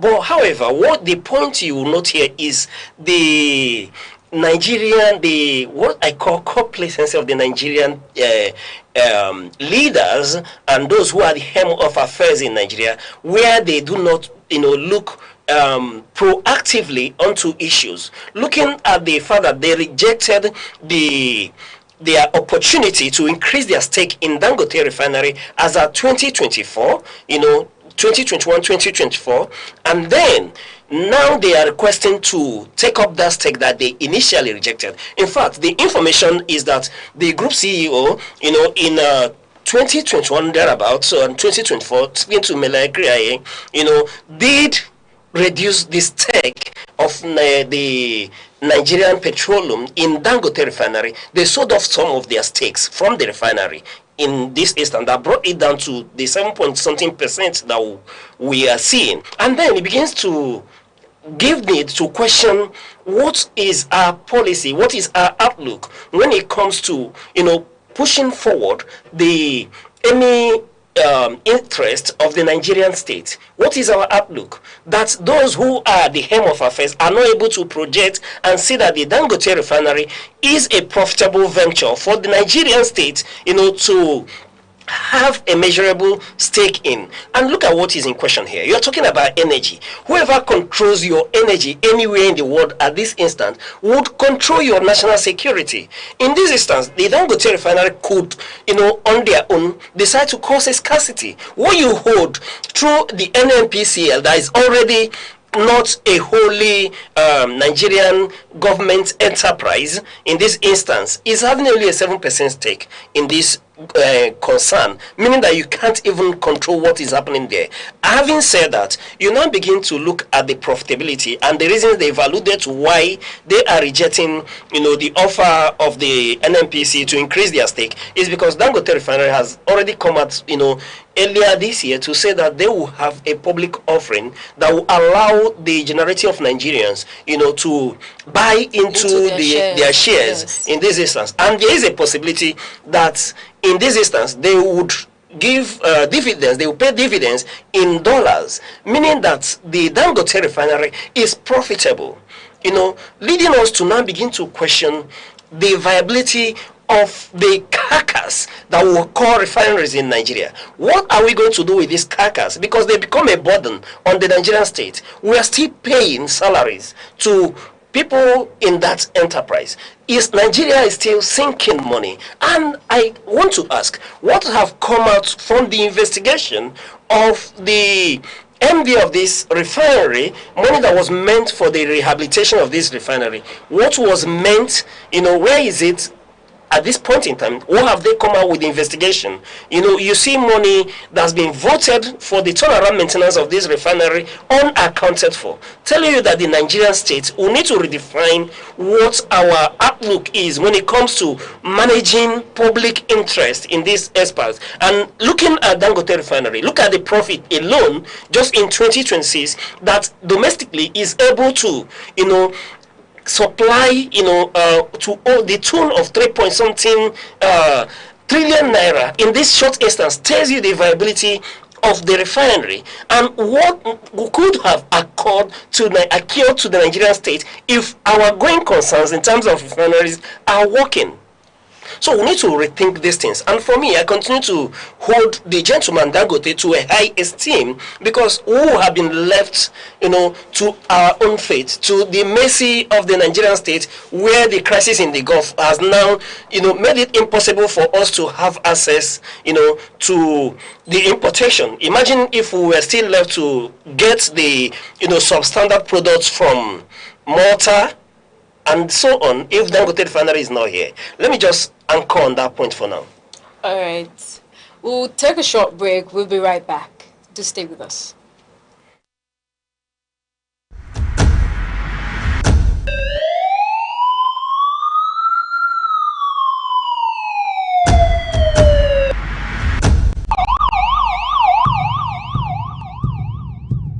In a world where safety matters and vigilance saves lives, Information is power.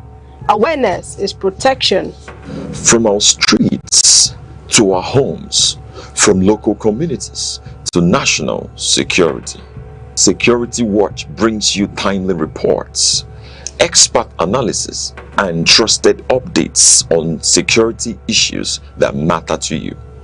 Stay alert. Stay informed. Stay safe.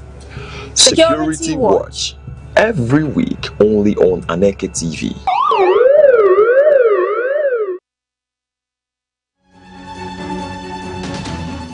Seven days, countless moments, stories that shape the week.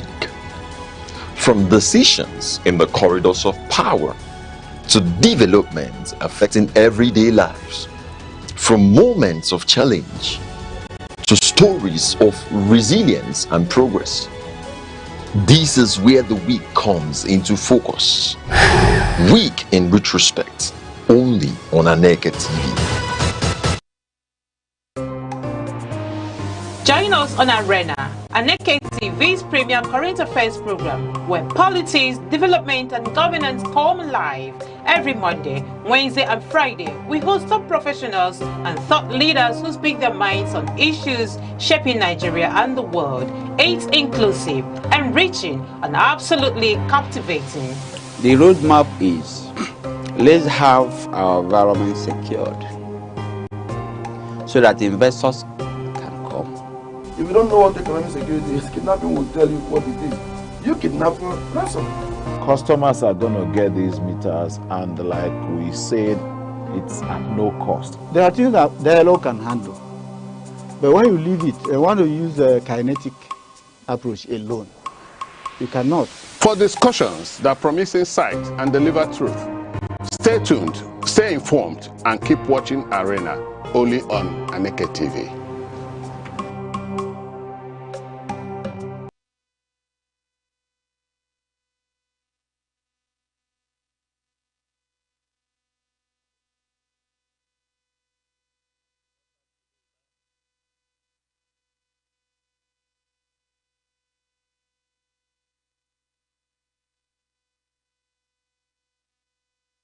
You're still watching Sunrise here on Aneke TV, and joining us through the newspaper review is our in-house analyst, Sir Emeka Odom.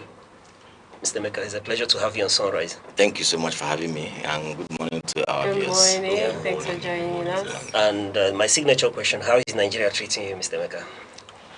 Well, I've always said that I'm a very positive person, and I look forward to drawing the positives and the best of every situation, even when such situations, by our standards, does not call for even a bright face. But somehow I find a way, because most importantly also, I'm a Christian, and in our holy book, the Bible has enjoined us to rejoice at all times, and whatever happens, we count it our joy.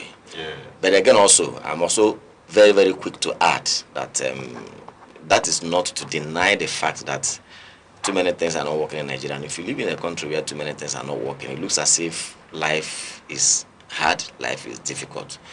But we only pray and hope that a day will come and wake up in the morning, have the kind of leaders that we wish, have the kind of people we wish to have in Nigeria. And I believe that that is very, very possible. All right. I take away the fact that you're a positive person and you're still positive, and that's the way to go with the myriad of challenges we are facing in Nigeria. All right, we go back to the Daily Sun where we have 33.8 billion naira fraud. Ex-Power Minister Salih Maman bags 75-year jail term. Salih Maman has been sentenced to 75 years in prison over a 33.8 billion fraud case linked to the power sector in a judgment seen as a major development in Nigeria's anti-corruption efforts. All right.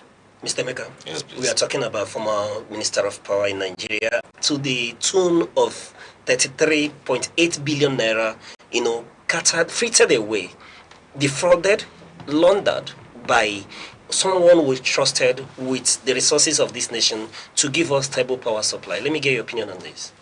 Yes, Saleh Maman, was former Minister of Power. I think he was appointed sometime in, was it 2019 or thereabouts, when President Muhammadu Buhari came in his second time. And, so these resources that Nigeria had looked forward to use in fixing the Mambila Plateau. Of course, you know that the Mambila Plateau is very, very central to the electricity generation of this country. But of course, that story went that way. I am not surprised because maybe an element of surprise here now, and I will tell you why that's element. But generally, I'm not surprised because this story is not peculiar. There have been various cases of public officers, those who are entrusted to manage the resources of the country, somehow find out that they are not able to deliver on what they are expected to deliver, either on issues of outright embezzlement or misappropriation or all kinds of things, happening. Again, I say it's not a surprise because corruption is one aspect, one thing that has, like a cankerworm, has eaten very deep into the fabric of the Nigerian society. And we talk about it. And you remember very clearly that the government of Muhammadu Buhari came into power on a tripod, expectation. One, that to fix the security challenges of the country. Two, to fix the economic challenges of the country at the time. And most importantly also, to deal with the corruption that was bedeviling the country at that time. And you know very well that the experts had linked up the two challenges, economic and corruption, together. So we expected, in fact, if anything, Nigerians expected a regime that ordinarily would be men in cassock, conceptually. But unfortunately, that was not the case. Then the reason why I said that is not entirely surprising. It could be a little surprising is because that was the regime of President Muhammadu Buhari, the man whose body language at the time he was sworn into office in 2015.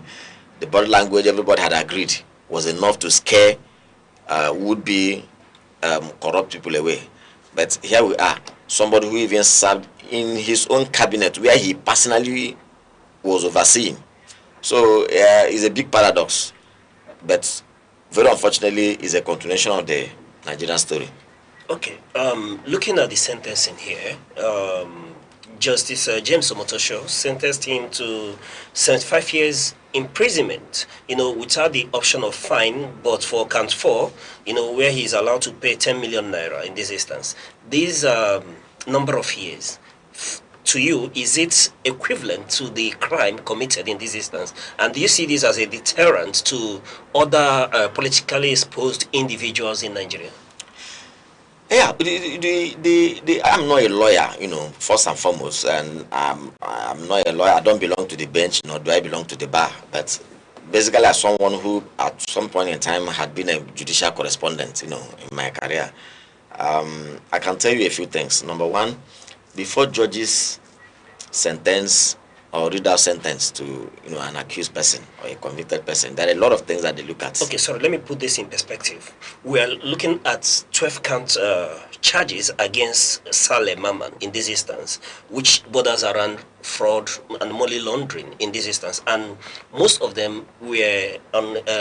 He was sentenced for 10 years, and they are to run concurrently. So when you get the 75 years in this instance, but for count 10, like I did mention, where he was given the option of fine, and is on that context, I'm asking not in terms of this number of years, being justified based on the count, but on the account that this number of years, does it serve as a deterrent, or do you see it serving as a deterrent to politically exposed individuals in Nigeria?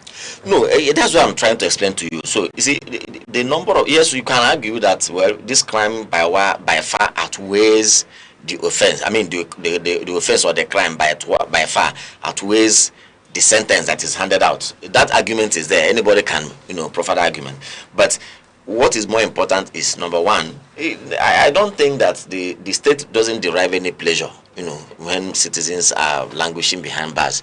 What is more important is the convicted person. Is there some kind of remorse? If that person is given the opportunity again, will the person repeat that same thing, or would the person learn his lessons and even become a voice against such acts? No, when you see such a person, and again, more importantly, you need to also understand that the disgrace, the mere fact that, look, this a minister is a high profile, public official. When you see that a minister has been docked, that disgrace, that embarrassment is even enough, is far more than enough, right, to serve as a deterrent. And the stigma that goes along with that is far more than enough a stigma, to deter other people from going. But unfortunately, even if you had given him a life sentence, I can tell you that it won't deter anyone. I mean, armed robbers in the days of the military, armed robbers are shot and executed publicly, and yet, the illicit trade still continues. But I feel that what is more important is our justice system must find a way, even though I know it's there. I mean, in the plea bargain system, allows a man who has carted away much. The state has an opportunity to recover. For me, and it's the same thing I also say, when, for instance, custom officials impound a particular good, a particular contraband goods, seize it, and eventually goes to burn those things away. For me, it's a colossal waste. Whereas there are, as long as those goods or items are still in good order. If they're expired goods, if they are fake, it's understandable. But to say somebody has gone to, the nation does not want, the country has banned the importation of frozen food items like chicken and fish and everything, and somebody has gone to import those things in large quantity, you seize it, and you think to go and burn them. For me, sincerely, these are things that they need to look at, because we have prisoners, we have many places that it can be very useful for us. So in the same way, I say, if a man has stolen 1 billion naira, right? For me, what is more important is, within that 1 billion naira, how much are you able to recover from the man? Because recover the money first, so that we can use. If you go and put him inside jail for 200 years and his family using the money, he can decide to sell his own soul, and the family is making use of the money and things like it. So these are for me where we should be looking at. All right, quickly, a quick one. Okay. Honestly, I agree with you where you said it's not about throwing the person in jail. You've convicted the person, and in the case of money laundering, how much are you able to recover? Because it's not about just picking someone and throwing inside the crime of which the person was prosecuted for. How do we rectify it? Exactly. Because the more the person steals and someone else comes and steals, the economy of the country keeps going down. Exactly. So if you manage to convict the person, I was just going through the record and seeing in the past year they've had like 5 persons. There's a former governor of Kano State, that was the Timmy Silva. These people are said to have laundered money. Exactly. Until today, we've not seen this money. Exactly. EFCC is coming back to tell us, that the figure that the alleged timber was 17 billion naira. We've not seen it. So where do we get this money? How do we recover? It's okay to convict someone that has committed a crime. It's very okay. Yes. The others will learn. But what's the recourse? How do we recover the money and put it back into something that will benefit the citizens as well? All right. In this instance, someone is not yet guilty until convicted. Yes. Most of these individuals are still allegedly, looted the treasury. Until the EFCC, secures a conviction, we assume that they are still innocent. However, but you see, I agree with you. The law is very until you're convicted, you are presuming innocent. But again, also there's a proviso that allows what is a temporary seizure. And you see, when there's a prima facie case established against you, after all, we've seen situations where the government, seizes the person's property once there's a reasonable stand to do so. You understand my point. And the most important thing also is some of these trials that are extended in the current justice administration system. There's opportunity for plea bargaining, and you don't need to allow these trials to drag for the person. The person comes to tell you, say, look, yes, what you're accusing me is true. So you enter into a plea bargain. Okay, you are accused to have stolen 20 billion. Out of this 20 billion, how much are you willing to give to us so that your sentence can go down? We've seen it happen several times. All right. Before I let you go on this very issue, I want to draw your attention to the fact that he was sentenced in absentia in this instance. Where does this leave the Nigerian state in the eyes of the international community, such that we cannot be able to apprehend such a highly placed individual who is running for a gubernatorial position in this nation, and he was sentenced in absentia? And like the judge rightfully said, that the counts, starts from the day he is apprehended.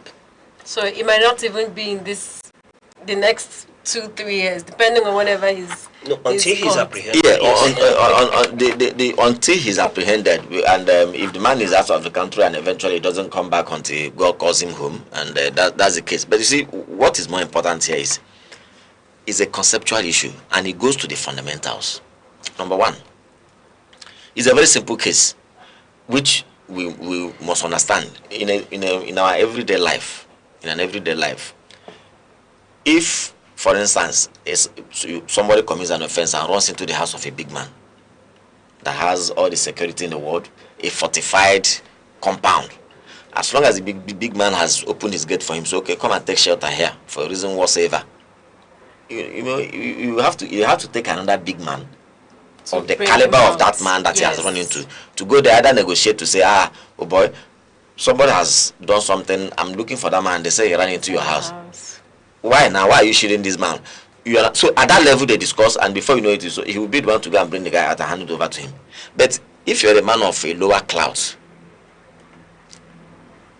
you can't go and bring the man out from. But when somebody has wronged the big man and he runs into the house of a lower man, it will be very easy for him to go. They can even take his, go ahead, go and bring him out for me. So that's what happens there. Now, this man that is not, where is he? You find out he's either in Europe or in America. He's protected. Which country? He's running for a gubernatorial seat, like.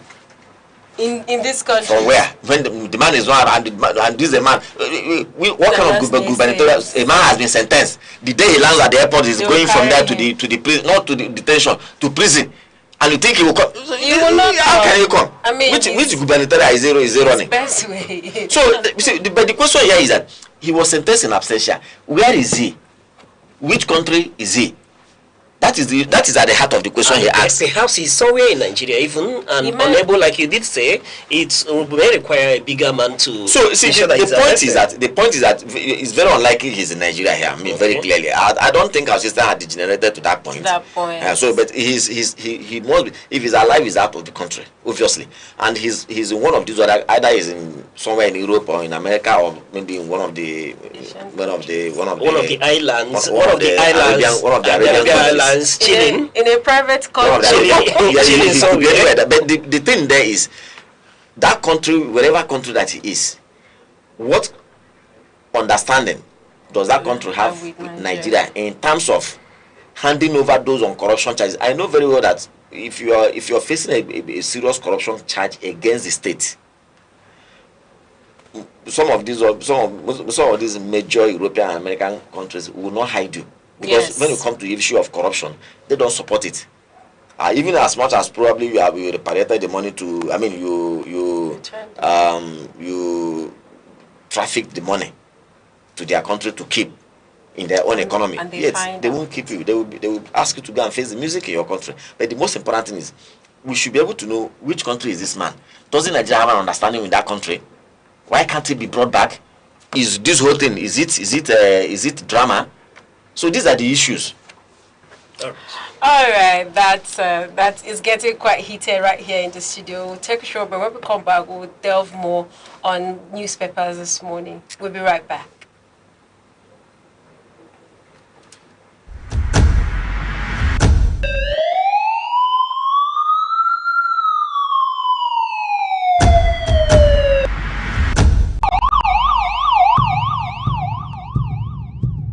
In a world where safety matters and vigilance saves lives, Information is power.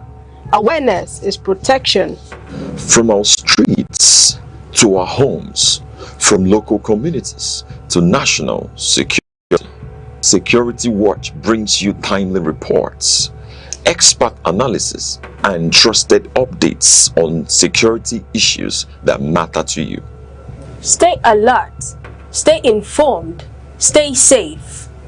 Security Watch, every week only on Aneke TV.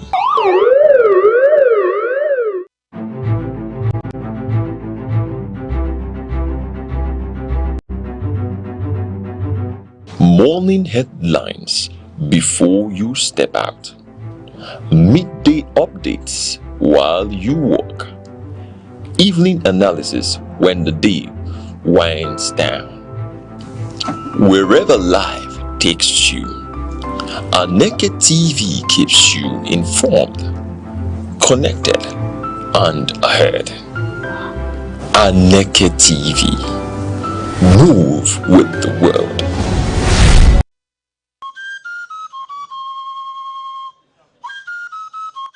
From the tiniest cells to the farthest galaxies, life holds secrets we are only beginning to uncover. Why are we here?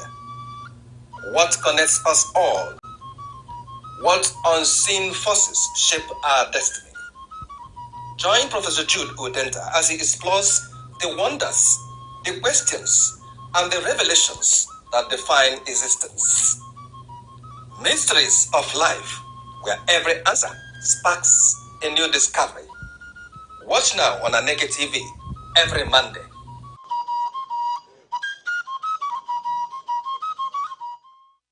Time, the silent witness to human courage, the keeper of memory, the archivist of greatness.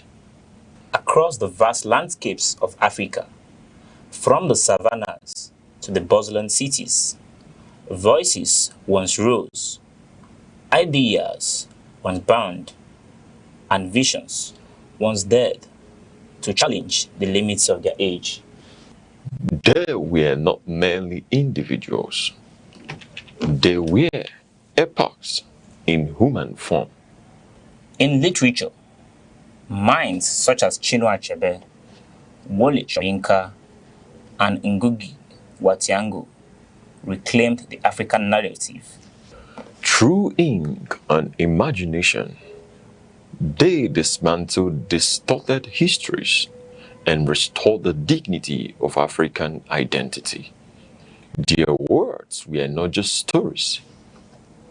They were mirrors, reflecting a people long misunderstood, and windows opening the world to the depths of African civilization. In the realm of science and knowledge, pioneers like Philip Emeagwali proved that African intellect could reshape the frontiers of computing and technology. Their work was a quiet revolution, reminding the world that innovation knows no geography. And in leadership, towering figures emerged when history demanded courage. Men like Nnamdi Azikiwe, Kwame Nkrumah, Nelson Mandela, and Julius Nyerere redefined freedom, not as a privilege bestowed, but as a right reclaimed. They spoke for millions. They endured prisons, exile, and resistance. Yet, their vision transcended the politics of their time. They dreamed of a continent awakened. Today, their echoes travel through generations. In every African classroom, in every curious mind, in every dream that refuses limitation. For history is not merely what has passed, it is the foundation upon which tomorrow stands. The past still speaks. Its lessons remain. Its voices endure. This is not just remembrance, it is inheritance. Echoes of the past, where history breathes and legacy lives on. Every second, the world changes, markets rise, leaders speak, stories unfold. To keep up, you don't just need news, you need clarity, you need speed, you need perspective. That's why Aneke TV brings you the global pulse. Accurate, reliable, right when it matters most. Aneke TV, move with the world.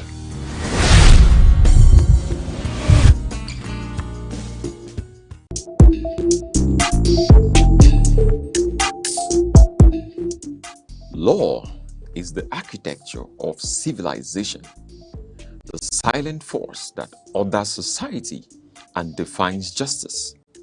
Yet, within its complexity, many remain uncertain of their rights, their obligations, and the protections the law affords. From the inviolability of human rights to the intricate doctrines governing property and civil relations. This is a platform where law is demystified, where principle meets practice, and knowledge becomes. Right now, on the Vanguard newspaper that we're discussing this morning, it's on the APC primaries. It says petitions pour in as party clears Uzodinma, Fubara, Ali, others. Axes dangles on Adelabu. No governor disqualified. Alleged imposition threatens Oyo APC. Ayedatiwa bows to pressure to conduct direct primary. So apparently, petitions have started pouring in after the APC cleared these certain people. The current governor of Rivers State, Siminaya Fubara, the governor of Imo State, Popo Uzodinma, and a senator representing Oyo Central, Sarah Ferdin Ali. So they're saying the reasons why these petitions came in, the first anti-party activities, they're accusing Fubara of, working with the opposition to neutralize efforts in APC. That's why they said he shouldn't have been cleared. And then some say it's because of local Congress. The local Congress was rigged, that these persons, some of these people that were cleared are not even up to date. They don't pay their dues. I wonder why they are wondering why these persons were cleared. Since it's party, everybody's supposed to be up to date with their dues and everything. And of course, the often, elephant in the room is usually the issue of certificates, authenticity, and all of that. So these are the reasons. These are some of the petitions that have poured in. Of course, we also have the Kwankwaso and Ahmed. I don't know who wants to start. No. All right. Mr. Emeka, looking at the APC primaries and the petitions that we are seeing, let me get your insight on the issue, and I suppose it's expected. Very much expected, I must tell you. So when I hear these things, I just laugh, and the Nigerian politics is such that if we were, I don't know, you can see that anywhere, predict what will happen, and those things will just happen. They will just come out. These things are not new. They are the stories we hear each time politics, elections, primaries come up, right? And one of the ways through which the authorities, in quote now, normally use to, step down those that they don't want to go take a step further is through clearance issues of this nature. And more of them will come. Now, a typical case, if you look at the case of Governor Similar Efubara of Rivers State, you are what when you say petition particularly, what exactly? Number one, remember that the same Fubara is there has been news, there has been issues that it was that some kind of alleged stories that as a result of his issues with his godfather, when they eventually resolved the issues, that they agreed that he was not going to run for second term and things. These are things that are already in the public domain, and so it's nothing new. It's nothing new. So when they talk about certificates, forgery, and these are people who in the time past had been cleared by INEC. These are people in time past had been cleared by security, because they are not new to the ballot. Many of them have contested elections over and over and over and again. So why can somebody come now to say, oh, this is now the time their certificates are not, did they get additional qualification? So you see, but one should not be surprised, because that is what you get. Because there are those, just like Osadobe said, anemo budenwe.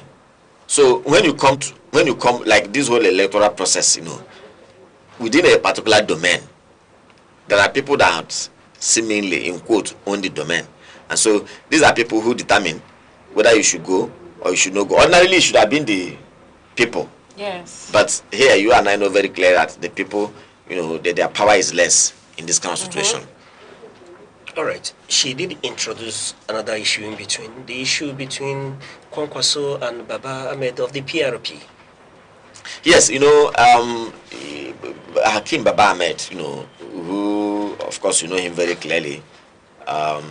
He said something lately about peterobi and the not rejecting Obi and Kwankwaso, because in PRP they wanted to run. Apparently, when they were having issues, what he was referring to, you know, is that when they were having issues in ADC, as per whether they were going to be given, whether Obi was going to be given a ticket or not, in view of Atiku Abakar's domineering presence, and so they probably were looking for platforms through which they could, alternative platforms through which they could, you know, run as, you know, as a team, president and vice president.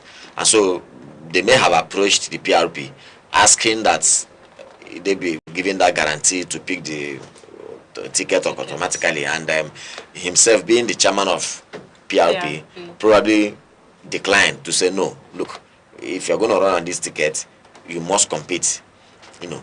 And being a party that has, we all understand, of course, every party has a national outlook, but you and I will agree that some parties are more inclined towards, you know, a particular region. And so PRP, obviously, if you look at the history of PRP, you all know where the party is coming from. So do you now think that an OB will be able to pick a ticket in that party where, you know, the bulk of delegates? It's like tomorrow when you come and say ABGA, you know, you want to pick a presidential candidate or an ABGA presidential candidate that's coming from probably any of the KK states or any of the, you know, northern states, except where there's a complete agreement, you know, sealed consensus that, you know, this is going this way. I don't think that's, you know. So these are issues. This is exactly what he's talking about. But the basic thing there is that the basic question to ask is, can Hakim Baba Ahmed speak for the entire North? Yes, he was a spokesperson of I think the Northern Elders, you know, Arewa Consultative Forum. So, but that's a socio-cultural organization entirely, and so, and when you come to elections, it's a different ballgame entirely. And I can tell you that in Nigeria now, I really doubt with what we're seeing, I really doubt if there's anybody that can come and tell you that is speaking for any group or region. Honestly, it's very, in fact, we even see in a political party, even an elected publicity secretary of a political party, some people will come and tell you that the man is talking for himself. Okay, for once of time, you're saying that it's a different ball game altogether, speaking to election this time around, and we're seeing the former vice presidential candidate Atiku Abubakar, speaking, former vice president Atiku Abubakar speaking to the Nigerian Democratic Congress, for zoning its tickets to the south. In this instance, is saying that in itself is against the position of the opposition, and limiting the chances of the opposition to remove the ruling party from power, and is done to favor just selfish interests. No, you see, you must also understand that this is political time, and Atiku Abubakar is an interested party. With due respect to him, former Vice President of Nigeria, due respect to him, he's an interested party. He's positioning himself to be the presidential candidate of the ADC, and so anything that threatens his chances, naturally he will speak against. He's in ADC, even though we understand that the opposition parties have committed themselves into working through their communique, but he's in ADC. He cannot speak for NDC. Now, I said this before, that look, number one, yes, if the parties want to all produce their presidential candidates, let them go ahead and produce their presidential candidates. Maybe somewhere along the line, all of them may want to work together, to support each other, because I've always said it that, look, if the opposition wants to make any mark in 2027, they must come as a single unit. However they are going to do that, it's left for them. But coming with fragmented votes will do nobody any good. If actually their objective is to do what, to defeat APC at the polls. So, in the very first place, Alhaji Atiku Abubakar should understand that it's lack of agreement that eventually led to Mr. Peterobi leaving, and ADC must accept the fact that, for me, I mean, there's a fundamental mistake. I've heard many of them speaking on television, many of them who say they are ADC chieftains, speaking on television, trying to belittle the movement of Peterobi out of the party, and trying to create the impression that it doesn't matter, try to rubbish the person of Peterobi, and I don't think that helps. See, the opposition is stabbing itself. They are perforating their own balloon, and if eventually at the poll they are not able to make any mark, they must take responsibility, because some of the things they are saying now will end up coming back to haunt them. And I don't know, the opposition must understand this and learn to work together. See, the fact that somebody is not working on the same platform with you is not a license for you to come, because tomorrow you could enter into an agreement, and some of the things you said will come to haunt you. And apart from the chairman of ADC, Senator David Mark, who came out clearly to say, look, the movement of Peterobi and Kwankwaso, honestly, is not in the interest of ADC. And that's the most profound statement I've heard so far. The rest of the people are coming to, say all kinds of things, and I hope they understand what they are doing. All right. Not when after doing all these things now, by the time the election result comes out, they start claiming that swimming inside water. Alright, that's the much. I mean, it's often a heated morning here on Sunrise. That's a wrap on today's newspaper review. As always, you can grab a physical copy of these papers from any nearest vendor or catch the details online. That's what we can take this morning on Sunrise. Thank you so much for sticking with us through this morning program. Until we come your way again tomorrow, I am Princess Ken Ochoma. And I'm Good Hope Chukuma. Thank you very much for waking up with us. Mr. Kodom, thank you for that in-depth analysis on news issues. It's always a pleasure to have you on Sunrise. Thanks for having me.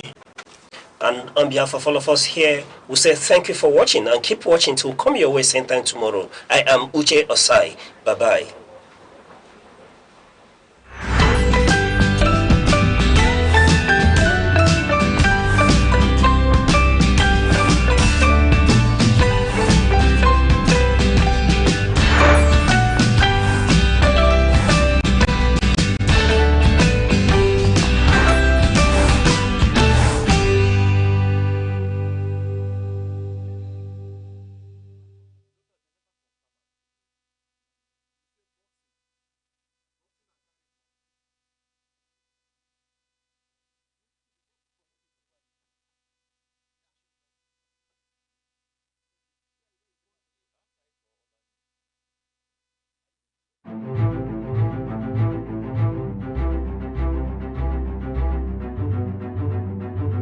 Morning headlines before you step out.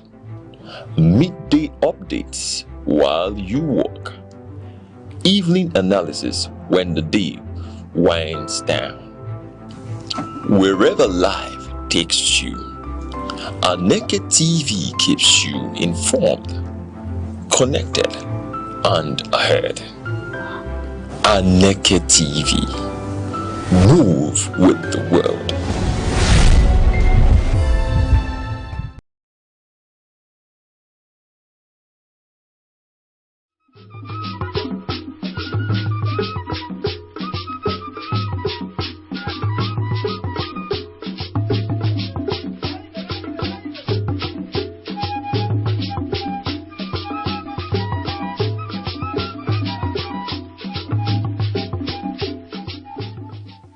Across Nigeria, from bustling cities to quiet rural communities, one institution has endured the test of time: the traditional leadership.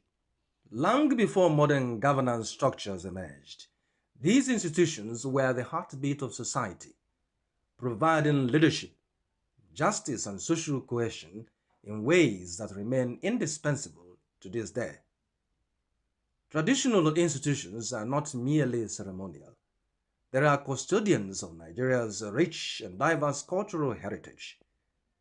From the Obas of Yoruba land, the Emirs of the North, to the Iwe and Obi of Igbo land, traditional rulers preserve centuries of customs, language, festivals, and rituals. They ensure that the stories, values, and identity of their people are not lost in a rapidly changing world. What sets these institutions apart is their organic legitimacy. Unlike elected officials whose authority depends on periodic votes, traditional rulers derive their influence from ancestry, community consent, and deeply rooted cultural norms. This legacy makes them trusted arbiters.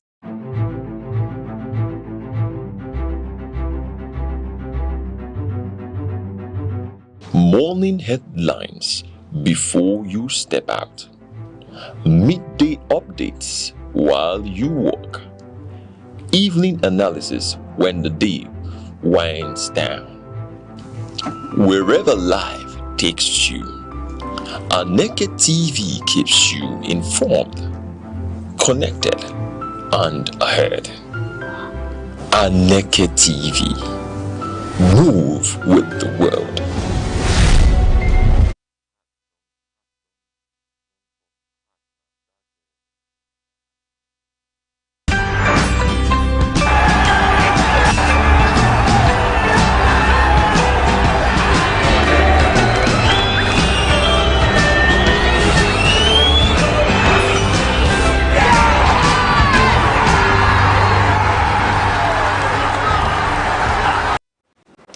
Hello, welcome to this edition of Aneke Sport, and this morning we're going to bring you what you need to know about what's happening in the world of sports. But we have a lot of updates on football, because looking around what the world is and what is happening now, it is a run in what we call the run in the Premier League. Every team is scrambling for their position to ensure that they qualify for the next season's either European game or they stay in touch with the local league. I'm talking about the Premier League and all the leagues, top leagues, of course, across the European football. And doing this with me this morning is the one and only. I will let him introduce himself this moment. Okay. Permit me to introduce myself. I'm worldwide. Okay. And, in the world of football, as you have said, we should start from there. Okay. Yeah. Yeah, I don't know if you saw the match between Man City and Crystal Palace yesterday. No, yeah. that match was not something you don't write home about. Of course, that's like still trying to fight for the league title. Now they are 2 points behind the Arsenal. One thing I would say about that Arsenal game, especially, Man City still has an outstanding. That's their outstanding. Yes. So they have played that outstanding. That means there are other things that will come. There are other things that will come, but the point now is they are 2 points behind Arsenal. So as it is now, if Arsenal win their remaining 2 matches, Arsenal are the champions. if Man City win their remaining 2 matches and Arsenal win their remaining 2 matches, Arsenal are the champion. So now it's all on the hands of But if Arsenal loses... If Arsenal loses any match... Or draws anyone... In fact, if they draw, I think Man City are way ahead on goal difference right now because they won 3-0. So if Arsenal should draw and Man City win their... In fact, the match is just... Arsenal should just win their remaining matches to win the league. Any draw and Man City wins, that will be the end of it. Okay, let's just see the Punch Sports Extra. What is happening in the world of sports from the how it is and what we are to see. You will see Amusan wins third African Championship title. Yes, this is our very own Amusan, the race scatter. Toby Amusan. Yes, we also have a lot of we have Poland 2026 Falconets, no World Cup force. Friday, that's this Friday, that we know what is going to happen and how it's going to be. Then we also have coming from the footballing side, where we have Adam's late strike fires Sevilla to safety. Yes, Sevilla is against Valencia yesterday. Yes, yesterday. Yeah. Now we have Rooney backs intelligent Aziz for English Premier League move. Then we have down Ancelotti tips Mourinho for Madrid job. Ancelotti tips Mourinho for Madrid jobs. Of course, everyone is tipping Mourinho. The final stage of this contract is just for Fiorentino Perez to give the go ahead. All right, we have Ihanacho in the news where it sparks pitch invasion. Okay, yes, sparks speech invasion with 98-minute winner. I watched this live, and I you know, when the fans come in to celebrate and not to fight. No, Ihanacho is the heart. Is the senior man. Is the senior man of yes, is the senior man of Celtic now. Of course. And he you know, let me tell you something about sports or football. You can stay days relinquishing that memory. Of course. And you may not even eat a lot. Just with that memory, you're okay. It's enough now because that's like that was almost at the end of the match, 90-something minutes. Yeah. And let's not just say it's a penalty you're expected to score. There is what to call tension. When you're on the sport, you are being pressured to get either you score for everybody to be happy. That tension that comes with this thing is not really easy to carry that burden on you. To convert penalty, sometimes we look at it as is it not just a penalty that you're going to play somewhere and get the goal, but it's not really something that is easy. But our senior man, that's why he's the senior man. That's why he's the senior man. The sports kick, and now Celtic, I think they are like a point or two behind. No, they are a point. So yeah. They really needed that. They're actually a point. Now we have Mercy Ains record, $28 million salary in MLS. Yes, this guy is his era. He's still balling, and his era. His pocket is balling, and he continue to earn more money. Yes, he's Messi. He plays football. Yes, he plays football. Age, he still plays football. So City close in on new Rodri contract. Well, I don't know. Rodri, is he still playing football? We'll see to that later. Devils eye shock Valverde move. That's Manchester United eyeing Valverde move. This is. I'm not sure this is actually. This is a rumor. This is a rumor. Yes, it's I don't rumor. think this news holds. No. We don't need Valverde. We need Chomeni. Madrid won't even let him go. We need Chomeni. So if it's Chomeni you are saying now, we can hear that okay, Madrid can let him go. Not Valverde, their captain. You want to come and take him away? Is it because of the fights? He's not going anywhere. All right, we have still the news on our own very nationals. I'm talking about Victor Osimhen. Mourinho, Madrid, perfect for Osimhen. Mourinho, Madrid, perfect, yes, I think. Of course, yeah, he's going to be, of course, this guy, they are having issues, but I'm not sure Perez will let Mbappe go. But of course, Mourinho can play two strikers. Mourinho can, use a different formation. Yes. Mbappe, use Osimhen. Osimhen will be the top 9. Mbappe, of course, can play from the wing. So it's not, I don't see it as anything. Then we have news on Chukwueze. It says Fulham set to complete Chukwueze signing. This guy has really contributed a lot. Even though he brought tears to the Nigerian, that's why it's football. That was sometimes the pressure on you is just too much. Well, we lost out of the. Was it Nations Cup then when he lost the penalty? But nevertheless, we won't kill him, we won't crucify him. It's something that it can happen to anybody. People lose penalty, even Messi. Sometimes he loses penalty. So, but of course, Fulham trying to get him on a permanent deal is something I really want to see. We have our brothers there. We have Basi there. We have Iwobi there. The Chukwueze coming to join them. You know, it's like Fulham is more of a Nigerian FC. We're having more Nigerians there. So it's something I would love to see. Okay, we have Everton, Genoa gets 4.9 million Alebiosu price tag. 4.9 million euros. Then we have Valencia coach praises exceptional Sadiq. This is our Nigerian guy. Then we have Johanna Alays injury scare ahead of Unity Cup. Now this Tobia Musa news where she has already moved into the third African Championship title. This is amazing. You know, talking about how she has performed over the years and the contribution she has given as a warrior in that aspect of sprint and relay race and marathon. I think it's the 100 meter and the 400 meter that she has been doing so well. She has been consistent. I Very think it's consistent. just once that she didn't participate because of personal reasons. She didn't participate in the competition. Yes, yes. Ever since she has been called, and she has been doing Nigeria proud. Yes. Now we have a news coming from, it's a breaking news coming from Manchester United that, yes, like we have been trying to predict right. Of course. That Michael Carrick is expected to stay in Manchester United. That's what we all, as a Manchester United fan, as Expected. a footballer, yes. Someone that is doing great, you don't just because you are feeling he's not on that level, you want to let him. He has a perfect relationship with the players. He has a perfect relationship with his management, with the club. So why will you let him go? He's producing results. He will get there. Sometimes coaches need time, you know.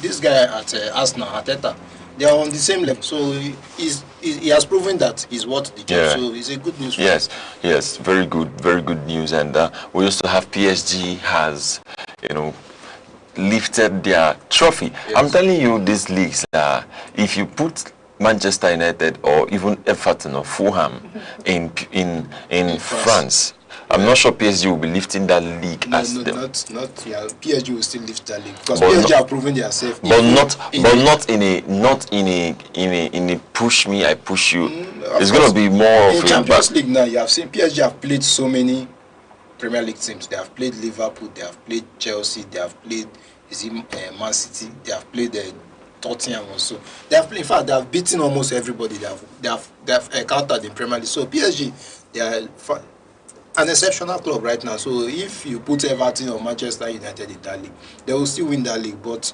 kudos to the people that they won yesterday. Those people are second on the league. Lens have qualified for Champions League spot over how many years? I don't think they have even featured for Champions League before. And coming to, you know, qualify at this stage is something we also should recognize and say kudos to them. Despite losing out on the league, they have tried. And, you know, it's still PSG, of course. Yeah. So yeah, we're going to see this and catch up with more of these events because looking at this, what's happening with PSG and other leagues that people have lifted leagues, their trophy, and in the Premier League, people are still Arsenal is still talking about they're still battling. Yes. So most other leagues, everybody has won the trophy. Yes. Barcelona has won the Spanish league. PSG have won French league yesterday. Inter Milan has won the Italian league. Germany, Bayern Munich has won the league. So the top 5 leagues now is just Premier League that has not been decided. That's why you see that argument is baseless. This league is just so tough that you can't just say this is the winner until the last day. Oh yeah, so yes. Some that about 5 matches to go, somebody has won the league already. Bayern Munich have won the league since they can't even. They're just playing. They're just playing for fun. You can see the intensity in Premier League. So it's just different. That argument should not even be brought up again. All right, let's just take a look at the Spanish side. What is actually happening in the qualification for for the next league phase where we are going to have. If there's a table, I don't know if you have seen that table. Yes, I've seen it. The chances for somebody to qualify is almost, you can't say, between almost 10 teams. Like from the person that is, I think, position 14th to the person that is 19th, all have the chances of being relegated. You can imagine. So it's something that I say maybe the La Liga title is already decided, but on that part of relegation, there is still a lot of drama that is going to come up. Somebody's on position 39, half points 39. About 3 teams are on 39. The rest, 40. We're talking about, you see 41. We're talking about Elche, Mallorca, yeah, and Levante, and still Girona. So 3 of them. Then Oviedo is 29. Oviedo is gone. Oviedo is gone, They're yeah. already gone. But the rest. But we have Mayoka, Elche. Yeah. We have Mayoka. Yeah. Then we have Levanti. Then we have Girona. Yes. All on that 39 points, yes. Even Alaves, I won Barcelona yesterday. They are on 40. Then we have Espanyol 42, Valencia 42, Osasuna 42, Rayo Vallecano 43, Sevilla 43, Atletico Bilbao 44, Real Sociedad 40. All these people can still be relegated. In as much as Real Sociedad are number 8. If they lose their remaining, the math says that if Real Sociedad should lose their remaining matches and the people below them should win their remaining matches, they will go. They will go automatically is relegation. So imagine from position 8 to 19, or still battling for relegation. So maybe the argument here is that relegation battle is tougher in La Liga more than Premier League. More than Premier League. Well, we're going to see what happens in the coming day if relegation battle is tougher in the Spanish League more than the Premier League. And we draw the curtain close here on this edition of Aneke Sports. Thank you very much for watching. Thank you very much worldwide as always. And I'm going to bring you the best of what's happening in the world of sports, as we always and would do. Thank God it's Fridays tomorrow. We're going to bring you a rundown of the week and what you are to know for the weekend, into the weekend. And I remain your wonderful host, Sport Oracle. Catch up with you later. Bye.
Aneke TV Entertainment.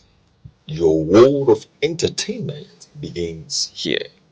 From the glamour of film and television, to music that inspires the nation, and comedy that brings joy to every home, We bring you the latest in entertainment news, celebrity stories, red carpet moments, and exclusive interviews. Aneke TV Entertainment, where stories come alive, where talent shines, and creativity thrives. Aneke TV Entertainment, informing, inspiring, and entertaining you always. Aneke TV Entertainment. Stay tuned, stay entertained.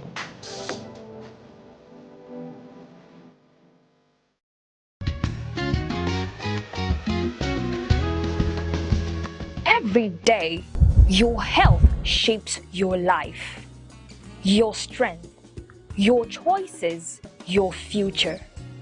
Because knowledge is the first step towards well-being. This is Health Matters, only on Aneke TV.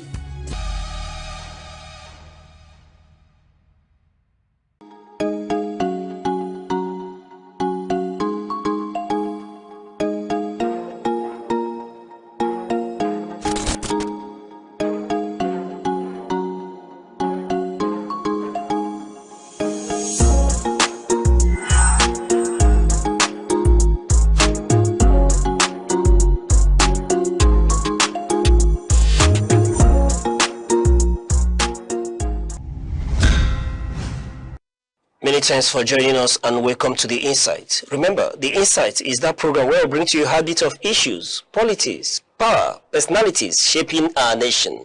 I am Uche Osai. Today, we'll look at the nation, matters arising.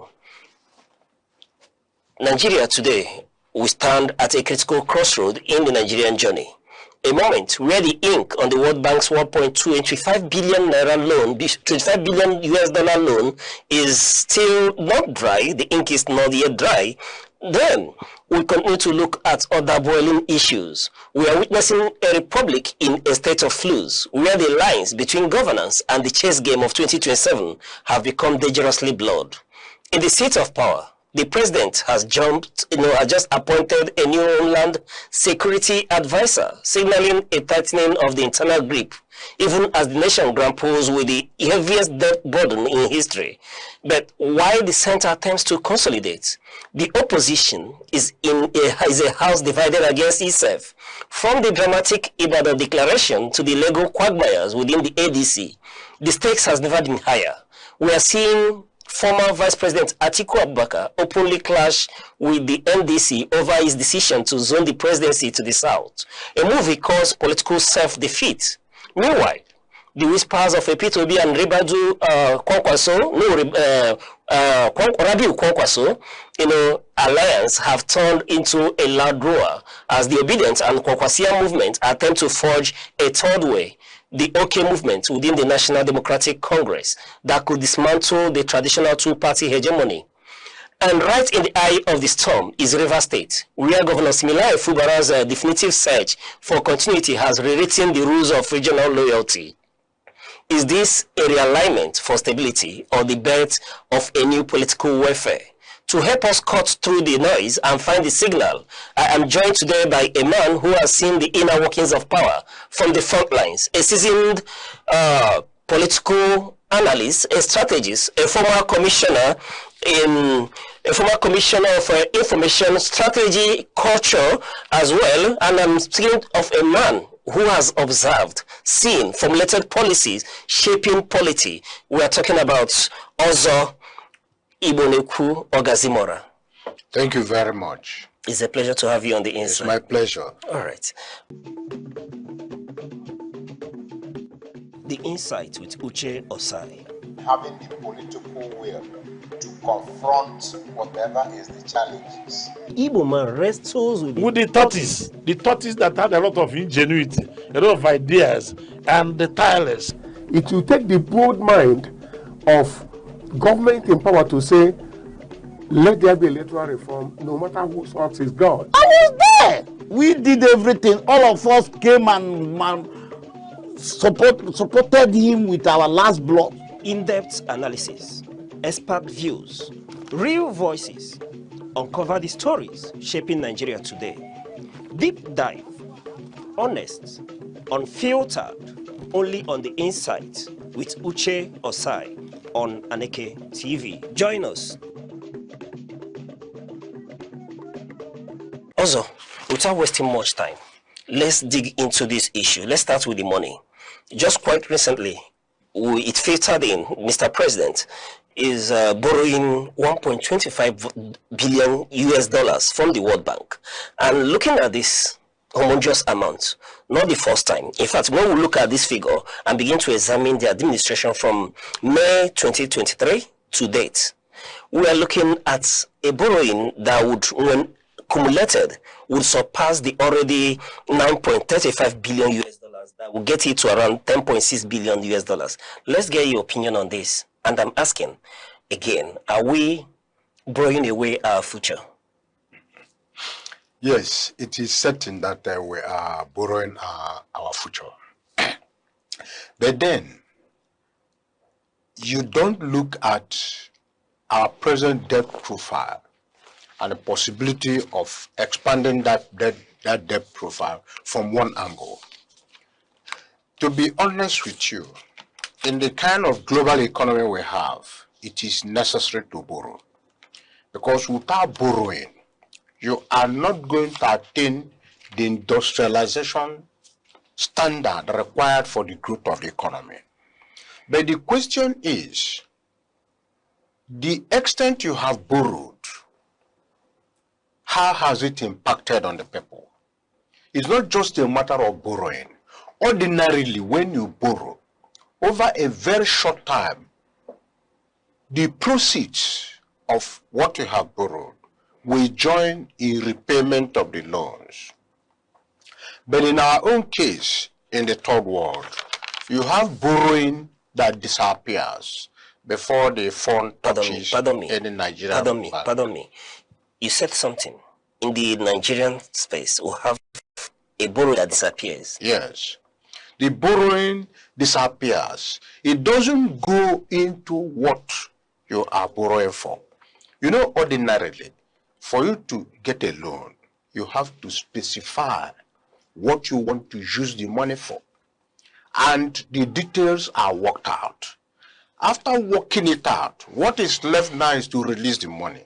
And when this money is released, the next thing is to apply it in relation to what were the objectives. But at the end of the day, you find out that this money is borrowed and not applied at all. For instance, you look at the borrowing from 2015 relating to Nigerian Railway Corporation. Till date, you do not have a railway system from Port Harcourt to Maiduguri, from Port Harcourt to Kano, that used to be the hub of railway haulage in the country. But then, they have been borrowing to do it. They have not done it. They have been borrowing to build other infrastructure. They have not done them. And you are not doing them, you are stagnating the economy, and then at the same time, the population is burgeoning.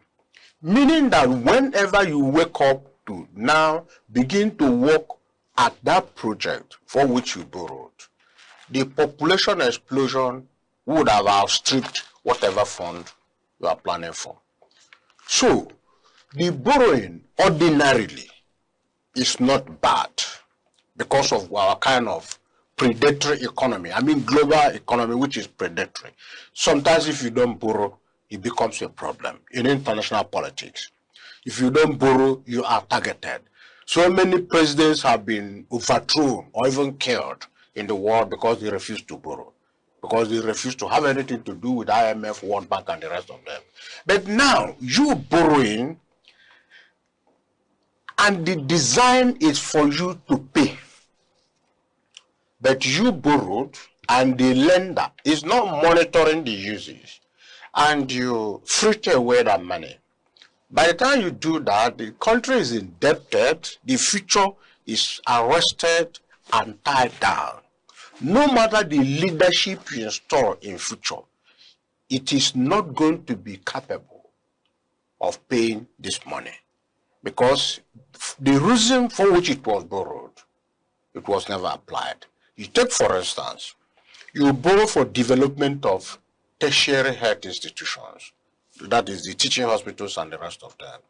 You are not doing that. In the future, those who can afford it will have to go to other countries that have good tertiary health institutions. You borrow for schools, development of education. You don't apply it. Then the people who grow, those who can afford it, will move to the world where they have such services. While the others here stagnate and multiply in ignorance. So you have a situation where you cannot really say that there is any sense in our borrowing because they have not been put in use. All right. Quite well articulated, especially given that you've cited data to support that even despite the borrowing, the railway system in Nigeria is still somewhat comatose. Yes. However, what is actually wrong when you see that subsidy has been removed? There's a windfall given the crisis in the Gulf. And when we relate it at home, the Nigerian workers still live in penury. They are suffering. What is actually wrong, Barrister? My dear, what is wrong is that, Nigeria is speedily being split into two. Those who have and those who have not. And this have, I use it in generic form. those who have at the top level owners, spenders, who can afford everything. And then those who do not have nothing at all. At the time we had the proper classing of our societies, you used to have middle class, where the university lecturer has a measure of leverage, where the lawyer has a measure of leverage, where the doctor has a measure of leverage, where the journalist has a measure of leverage. These are the middle class. And then this measure of leverage is what they use in holding the lower class. And they are the bridge between the lower class and the upper class. But now, that middle class has disappeared. So it is either you are poor, dead poor, or you are rich, stupendously rich. In Nigeria, it is either you are poor, dead poor, or you are rich, stupendously rich. Some of the people you see, driving cars and the rest of them, those cars, after using it for some months or a year, they park them. They cannot maintain them. They cannot even fuel them. Right? So, while those who have those glamorous cars, they will always have them, go for modern editions, and keep on moving. Even if they give that car to somebody who pretends to be of the middle class, that person cannot maintain it. So the bitterness it is building in the society. One example of explosion was NSAS. You have a situation where people could no longer take it. They could no longer take it. And that is exactly what you have in all the states. The framers of the Nigerian Constitution believed that in origin and practice of our federalism, there has to be the federal government, the state government, and the local government. But by conscious design or collaboration between the federal government and the state government, the local government is extinguished. It's no longer existing. In the Constitution, there are duties of the local government. The basic ones, culverts, so that the local people can access their farms, can pass the stream to their farms, can have roads to evacuate their produces, cassava, yam, pepper, and the rest of them. Back development of markets. Inter-village roads,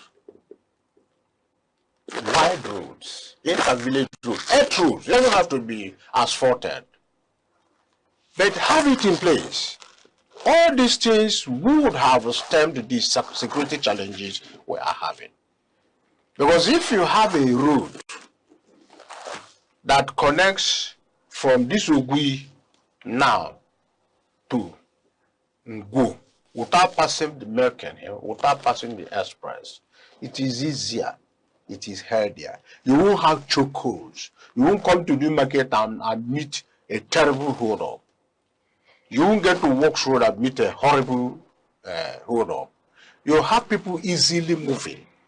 And that access also makes it easy for intervention of the state when it is necessary. The local government is killed by the governors and the federal government.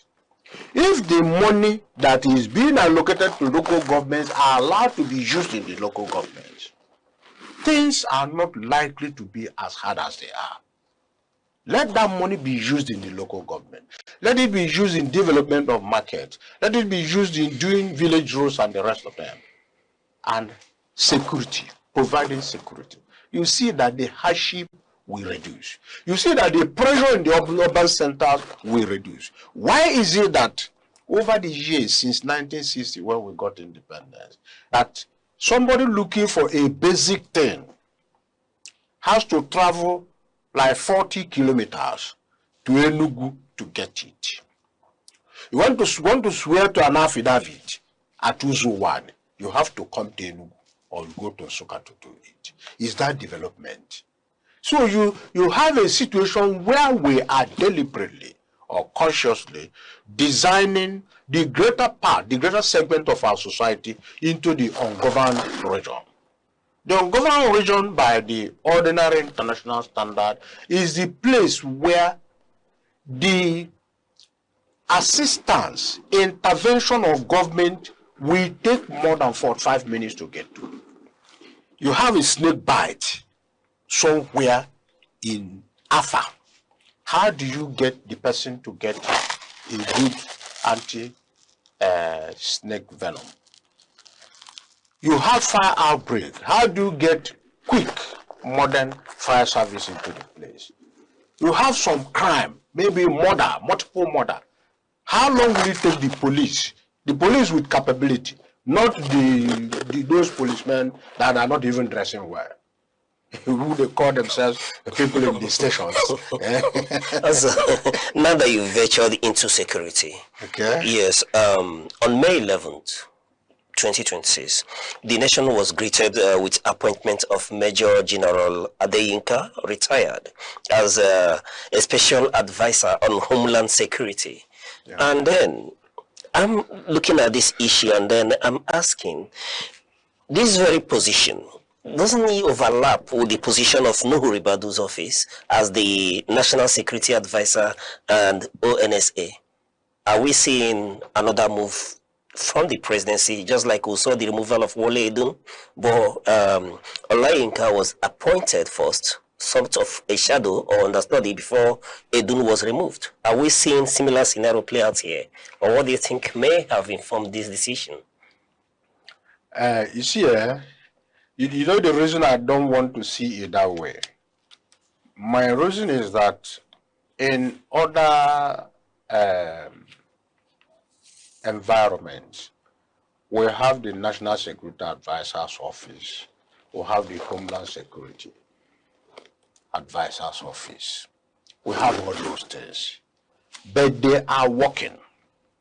In Nigeria, are they working? They are not working. Even the National Security Advisor, he's not working. He's not doing anything. Rather, he's there. The report we read, I haven't confirmed it, is that they arm some people to fight bandits. Is that what they're supposed to be doing? To arm freelancers to fight bandits, to fight terrorists. Is that what it's supposed to be? You do not have a structure. You see, the issue is in objective of the government. What does the government want to achieve? What does it want to achieve by appointing Homeland Security Advisor? The Homeland Security Advisor, everything depends on the nomenclature, what he gives as the duty areas, the scope, operation of that Homeland Security Advisor. When you have that kind of a situation, it is up to you appointing him to determine this is the place you go, this is the place you will not go. I do not think that the president, by now experienced, will want that kind of clash that will lead to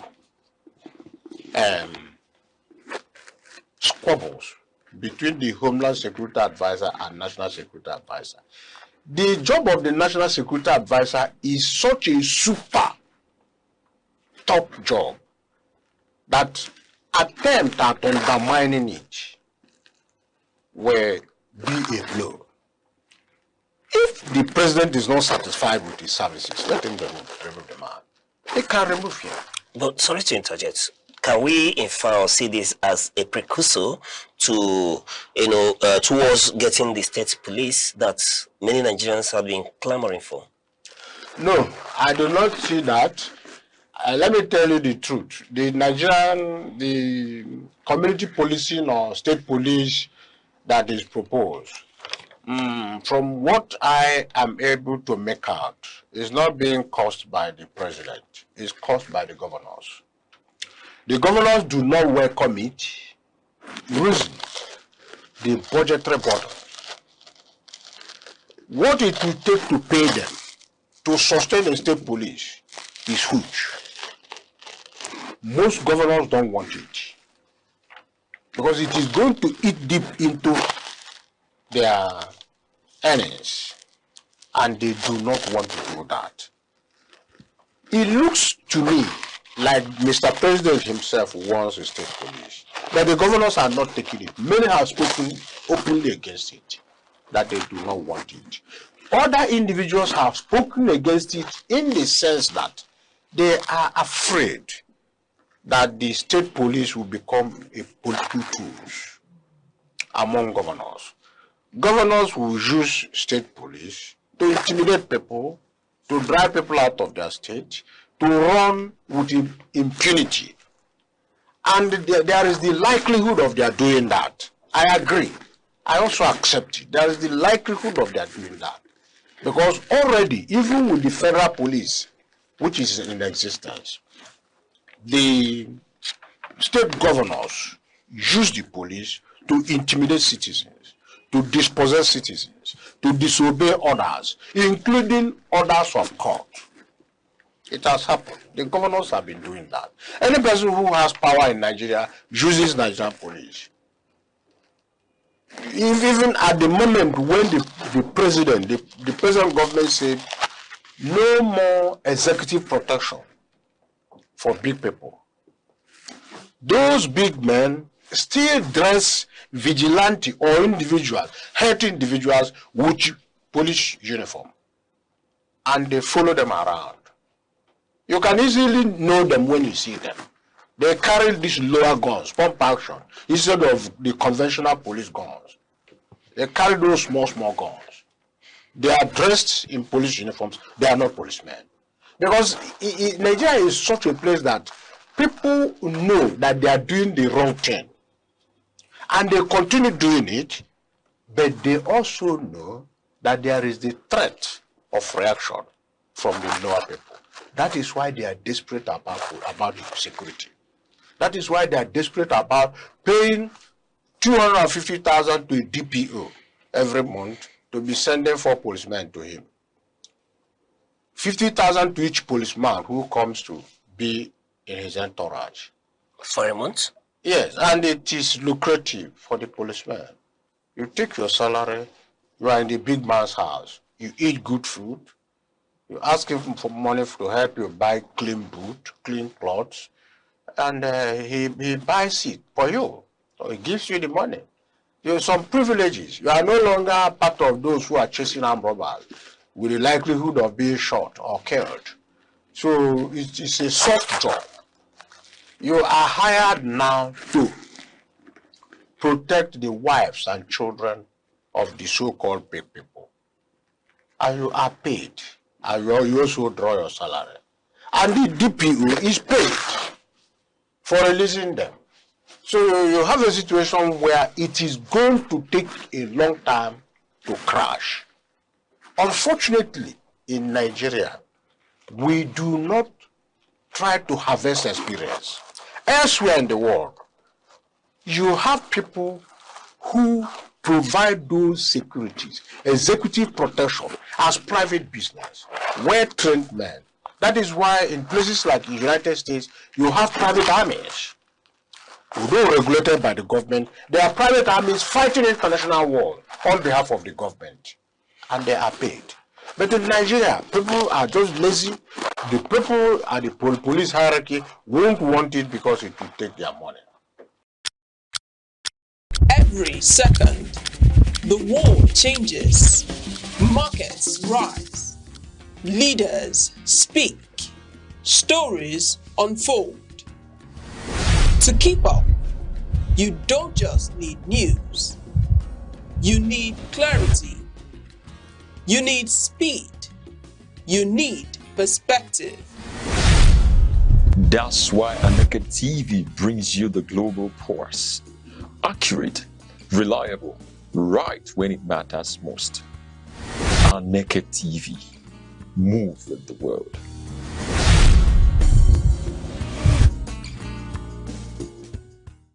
For want of time, there's much we have taken around the security area, but shooting for time. Looking at, let's talk a bit of politics here, and I'm looking at the former Vice President of Nigeria, Atiku Abubakar, who is taking a swipe at the Nigerian Democratic Congress in terms of zoning. He seemed to be negating the gentleman agreement between the North and the South for presidency to rotate, between the regions. And he is saying that the move by NDC to zone its ticket to the South is a decoy to, in his words, is taken to favor an individual and is a selfish interest in this regard that would help the APC remain in power in 2027. Well, that may be his analysis, his opinion. He's entitled to it. But the political reality we have at the moment in this country is that each zone, even though to me that zone is unfair, because you don't zone north and south, it ought to be north, west, east, and midwest. The quadrupole stance of Nigeria. But then they now have it north and south, no problem.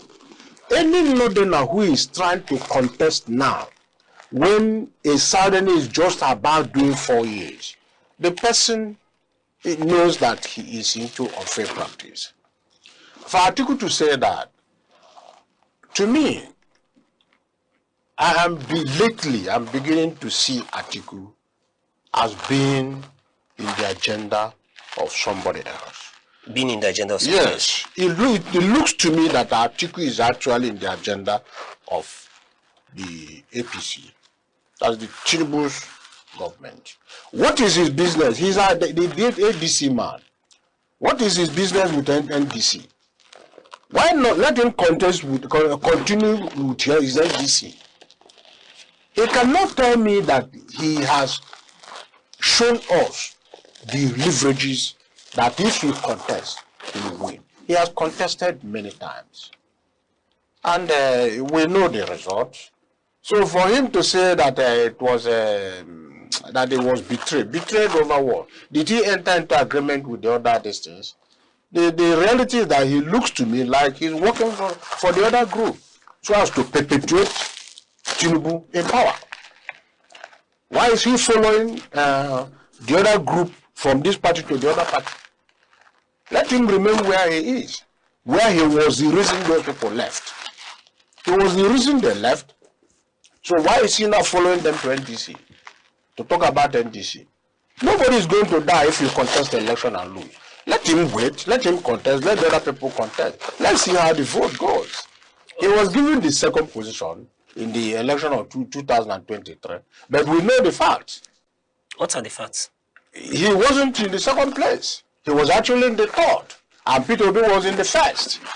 Okay, now that you mentioned peterobi, Barrister, looking at the alliance, or purported alliance between peterobi and Rabiu Kwankwaso, what impact do you think that such an alliance would make? Is it that desired handshake across the Niger finally metamorphosing into something real that is capable of pushing the ruling party away from Aso Villa?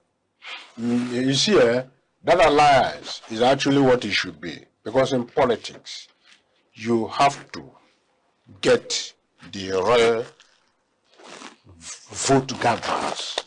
Real vote gatherers? Yes. peterobi is a puller. Is a puller, north, west, east. He is followed. And Kwankwaso is a puller in the north, particularly Kano, which is very good vote. So that alliance or relationship is a frightening one. Positively frightening for those who think that the right thing should be done, but negatively frightening for those who think that we must remain with the status quo. You see that alliance capable of giving APC a run for their money? money? In a fair and free election, that alliance is the game changer. In a fair and free election? Yes. Do you foresee a free and fair election in 2027? I do not. I do not, because I know about the electoral law, the electoral act. I know that I know what happened in 2023. The first stage of voting, particularly the National Assembly, you can see the earthquake. It showed the preference of the people. People who were not known to be persons were elected based on popular vote, right? Meanwhile, the big guys, people who others felt were sure of, they were not going to be moved, but they were moved. You see it? The reason, you know the reason? The vote counting and transmission system. That is it. Vote counting and transmission system, that is where it is. If for any reason you bring back that vote counting and transmission system, you are sure that we are going to have a free and fair election. But I do not see it in place. So in this instance, if we do not possibly have a free and fair contest in 2027, where does that leave the present opposition? Do you see them capable of ensuring and holding this government accountable and INEC going into the next reign of this administration? You see, that takes me back to what I said earlier, and which I know many people do not ordinarily accept. Rigging has started, and that rigging starts with the law. You know, in the past, 1990 and the rest of them, you vote here, polling booth here, right? In a ward, there may be 12 polling booths. You vote. The vote is gathered, taken to the ward, collation, so-called collation. That's where the first accident happens. And from there to the local government collation centers, that's another place an accident can happen. And from there to the state collation center, that is where another accident can happen. So if you provide these stopgaps, you are giving people the opportunity to cause accidents to the votes. Meanwhile, that 2023, which was electronic, beavers, voting, and is transmitted electronically, and you are seeing it. So these choke points are removed. That was why some people who went into the state assembly in Enugu state, who went to the National Assembly, got in there, and all the other big names were removed. Okay. You had a situation where the governor, sitting governor, failed. That is he failed. All right, on that note, that's where we'll draw the curtain today on the Insight. And we've been speaking to Ozo Iboneku Ogazimora, Esquire, attorney at law and former commissioner, information strategy, culture and tourism.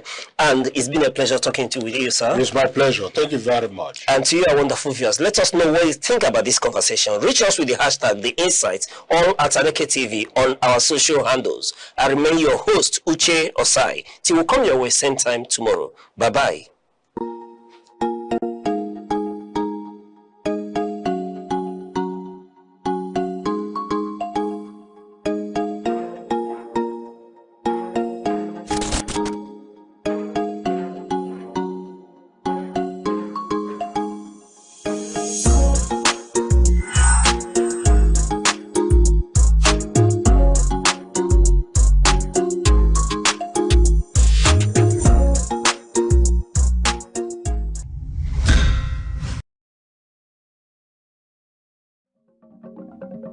Chimamanda Adichie. Adichie gives voice to African identity in a global world. From half of a yellow sun to her TED Talks, she speaks truth with elegance.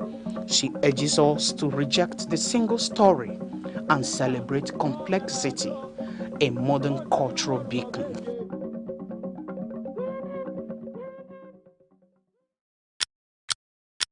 Every second, the world changes, markets rise, leaders speak, stories unfold.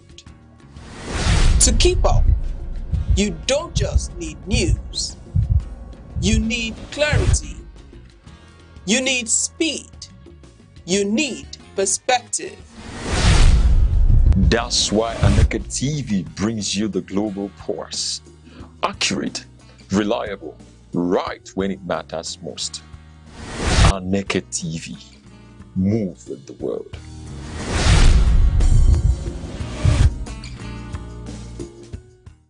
Prince Adewale Adebayo, the newly elected presidential candidate of the Social Democratic Party for the 2027 general elections, to come and give his acceptance speech. The SDP singers will usher in Yawa.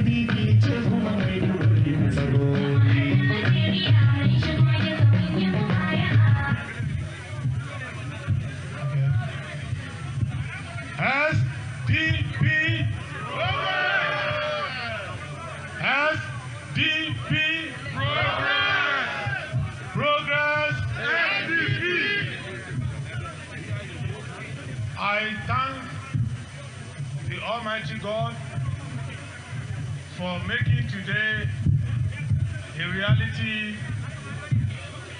for all Nigerians, for all the black people of the world, for the African continent, for the people who are members of the Social Democratic Party, and for all those who are in their villages wondering whether they will sleep well tonight.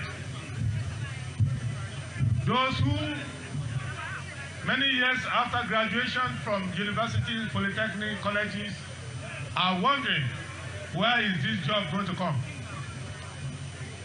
Many who are working very hard, but the economy of the government of the day makes them look lazy. Because when they go home, the children will ask the question, where is there no food? Why was I sent out of school with no school fees paid? Why is grandma sick and we cannot take her to the hospital? Why am I in China hiding from immigration just to earn a living when I have a country of my own? Why are the presidents of countries calling me criminals, outcasts, illegals, and threatening to deport me? And I have no answer when I have a country that is my own. Why do I see the leaders of my country coming to where I labor every day in the snow, buying houses they will not sleep in, keeping money in banks that have more money than Nigeria? Why is it that when the president has a toothache, he goes to France, and women are giving birth under trees? If you have been asking this question, that why over 100 years after the amalgamation of Nigeria, we are still living in suspicion of one another, children are still rejecting NYSC posting because they see some parts of Nigeria as unwelcoming.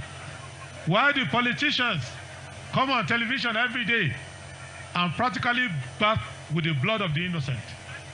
Why is there cooperation between the government and the bandits? Why is Nigerian military playing back and forth with terrorists?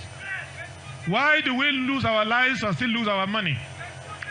Why do we have no good leadership and time is running out on us? Why?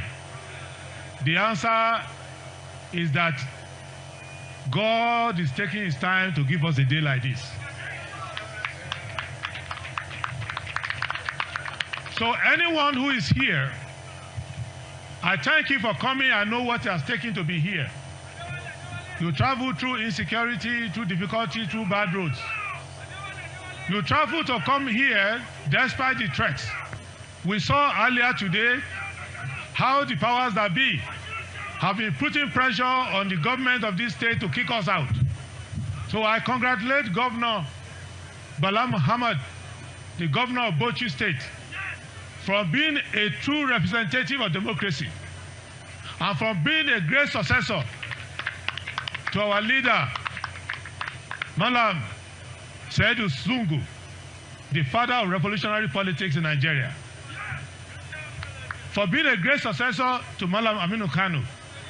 Because we are hungry, we are homeless, we are jobless, we are without peace, we are without leadership. Those are big problems we have. But we have a bigger problem. The little freedom we have is about to be taken away from us. So the subject of my speech today to all Nigerians is simply this: use your freedom while you still have it.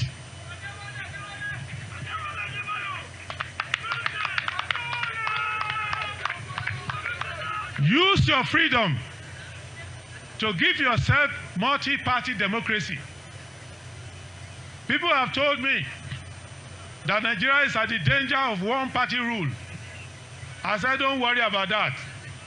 The real problem is that we are at the danger of one-man rule. Because one-man rule is where they are taking us to. Because the most oppressed political party today is the APC. What we are doing here, they cannot do it. They wait for one person to choose everybody for them. Nigerians need diversity. We need different political parties who believe in different things, but who are loyal to the Federal Republic of Nigeria.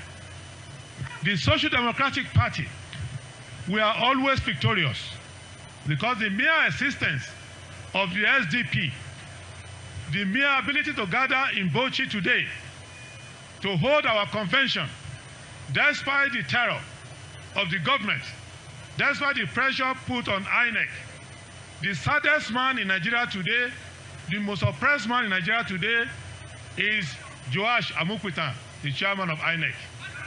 Because they name him the chairman of INEC, but they won't let him do the job. They tell him which party to register, which one not to register. They tell him which convention to attend, which one not to attend. They tell him which leader to recognize, which one not to recognize. President Bola Ahmed Tinubu is not satisfied to be the presidential candidate of APC. No. Bola Ahmed Tinubu wants to be the presidential candidate of APC, PDP, Labour, SDP, NYSC. If you have a birthday party, you want to be the presidential candidate of your birthday party.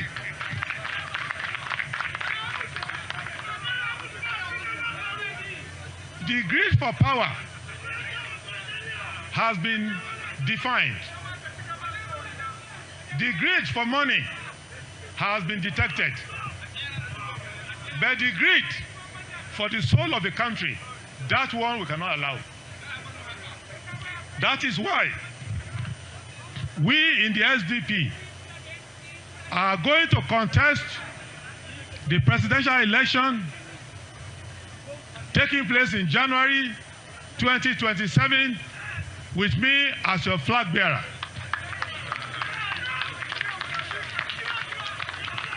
Inshallah, by God's grace, we will win for the people of Nigeria. We will contest 109 senatorial seats with God-fearing, patriotic Nigerians, and we will win and form majority in the Senate, so that the Senate will not be a joking rubber stamp led by Fabio as it is today.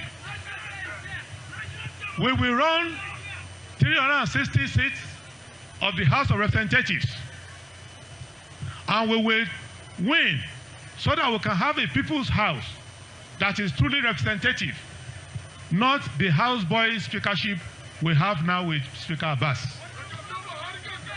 We will run in all the governorships so that we will have governors who are not marking as their greatest achievement leaving their state ungoverned, helping a politician to go and submit his nomination form. You have governors the way it was in those days with Aparaku, with Ambrose Ali, with Jack Hunde, with Abubakar Rimi, with Solomon La, with so many great governors who were like presidents in their own state, who could solve the problems of their people, who created university, created secondary school, created primary school, eliminate and reduce poverty, and made their people happy, even though they were in different political parties from the government at the center. Courageous people representing their people, not houseboys groveling for attention, or political contractors or lobbyists in Abuja. We will give you governors that will govern you well. And in all the houses of assembly, we will give you lawmakers who will remind the governors that they are not God, that they are servants of the people, that they need to do what the Constitution says, and they need to spend the money of the people or the welfare of the people. Poverty is best attacked at the root. You cannot have poverty eradicated if you don't have state governments that are working. And state governments that are working will lead to local governments that are working. The 776 local governments in Nigeria, 22 of our 776 local governments have more money than some countries in Africa. I counted 22 of our local governments, that when you look at the money coming to them, it is more than money coming to some African countries. Yet, where is the impact? So today is not about me, even though I give God the glory that I witnessed today, and I thank you for the honor done to me. But today is not about me. If it was about me, I would be in America now, continue to practice my law. If it was about me, I would be in Singapore practicing as an arbitrator. If it was about me, I would be in one of my estates enjoying my life. But it's about the history. It's about the destiny. It cannot be said that black people have freedom, but they don't know what to do with it. That Nigerians have resources, riches, and all the abundant human resources, but look at them. It would have been better for them not to have gained independence from the British. Look at their lives. This is why I am here. I am not an enemy of any politician. I am not an enemy of President Bola Ahmed Tinubu, but I am an enemy of poverty, and poverty is Tinubu's friend.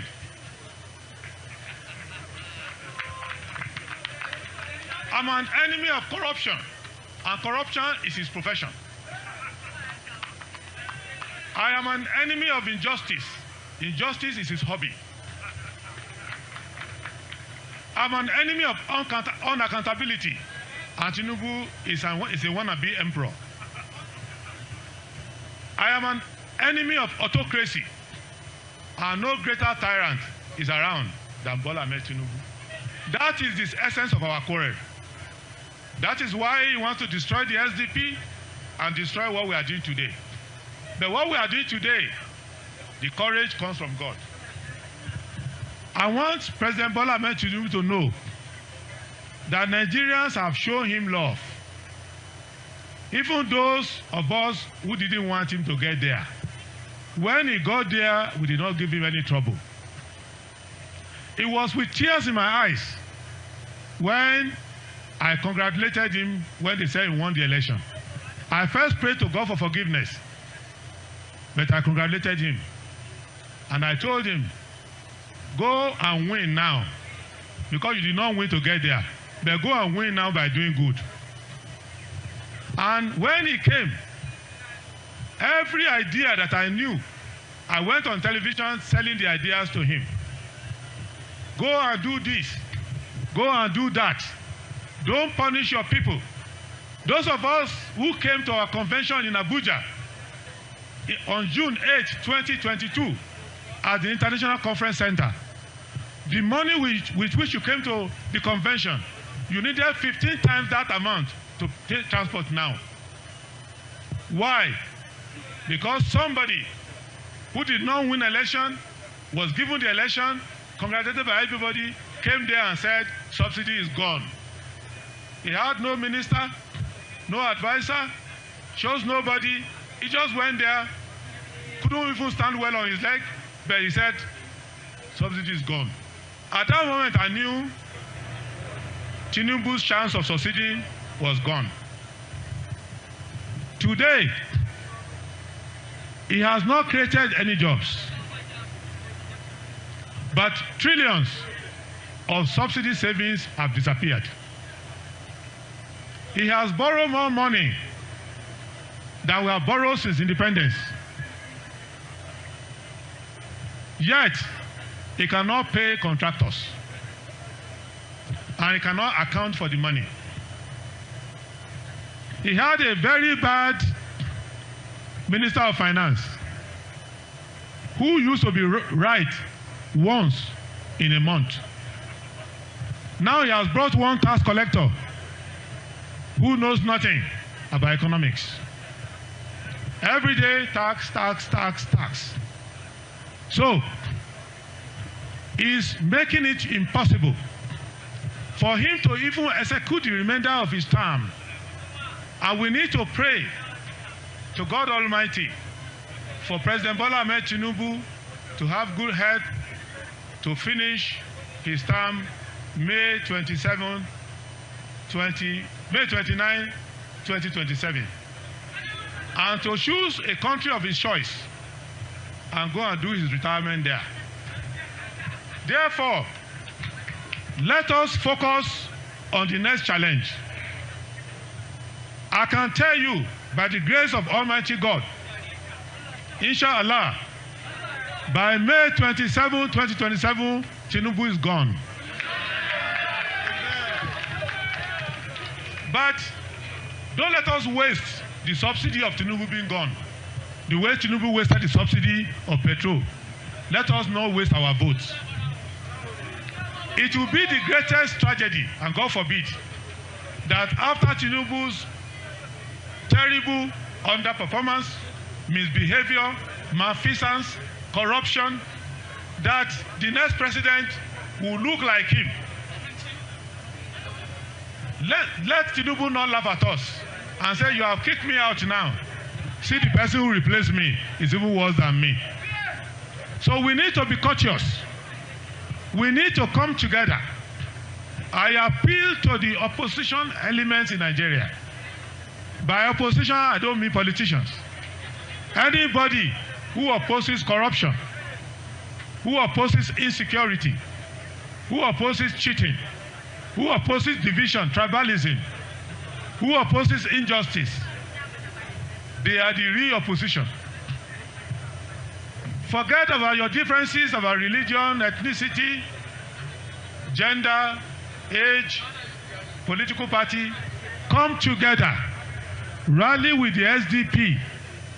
I thank the Labour Party for coming here, and I thank the Action Alliance for coming here. I've gotten messages from many leaders of political parties. My friend and brother, Hadi Muturaki, SAN, the chairman of SDP or PDP is coming, but he has not arrived here, but he has sent goodwill messages ahead. And many, many party leaders. We are uniting not against one man. We are uniting for one purpose. I look at the ages of those who are here, and I can tell you, you did not attend this convention for yourself. You attended this convention for your children, and for history, and for leadership to come to Nigeria. And I will tell you a few things we will do in this country. There is a book that brought us together. It's called the Constitution of Nigeria. That book has a chapter called Chapter 2, Fundamental Objectives and Directive Principles of State Policy, from section 13 to section 23. Read that and use that to choose your government. It starts by saying that power belongs to the people of Nigeria, and it is from the people that power and government will derive. Do you agree? So, the power that will be given to the SDP and the Adebayo presidency will come from the people of Nigeria. We will not snatch it, we will not grab it, we will not run away with it. And it says, next, the fundamental principle of Nigeria will be justice and social democracy. It is in our constitution. We are the Social Democratic Party. We derive from the constitution. It says that the resources of Nigeria will be used for the welfare and security of Nigerians. That is why we can never be a member, a supporter, a partner of the APC, because they don't believe in using the resources of Nigeria for the welfare or security of Nigeria. Of all the people who have had the privilege to govern Nigeria, there is none of them that President Bola Ahmed Tinubu copies anything good from. The only person that he wants to be like is a man from Great Britain called Petermbah. Petermbah was the man who formed the Royal Niger Company and said Nigeria is a market. I am buying Nigeria, and everybody in Nigeria belongs to me. They work for me. They cannot sell their goods without me. They cannot render any service without me. They cannot export without me. And Petermbah formed the Royal Niger Company. They were the people who removed Overawen from Benin, Overawen Agbaisi, in 1896. They were the one who removed Jaja Hokpobo. They were the ones deposing on our leaders to impose their will to buy Nigeria as a business. And Bola Ahmed Tinubu, he doesn't see himself as your president. He sees you as commodities to buy and sell. He's the #1 businessman using the government power to amass wealth for himself and his cronies. Nothing more, nothing less. That is why we need to institute a government of the people that will spend money on the welfare of the people. Every government we knew, Sir Ahmadu Bello, may Almighty Allah remember him with forgiveness. Dr. Nnamdi Azikiwe, may the peace of God meet him wherever he is. Chief Jeremiah Obafemi Awolowo, may God forgive his sins and remember him in paradise. Tafawa Abubakar Balewa, in whose eponymous stadium we are standing today. Dr. Michael Opara, everyone who has ever ruled Nigeria had their cardinal points. What is the Tinubu's cardinal point? Snatch, grab, and run away with it. That is the reason why. Every second, the world changes. Markets rise. Leaders speak. Stories unfold. To keep up, you don't just need news. You need clarity. You need speed. You need perspective.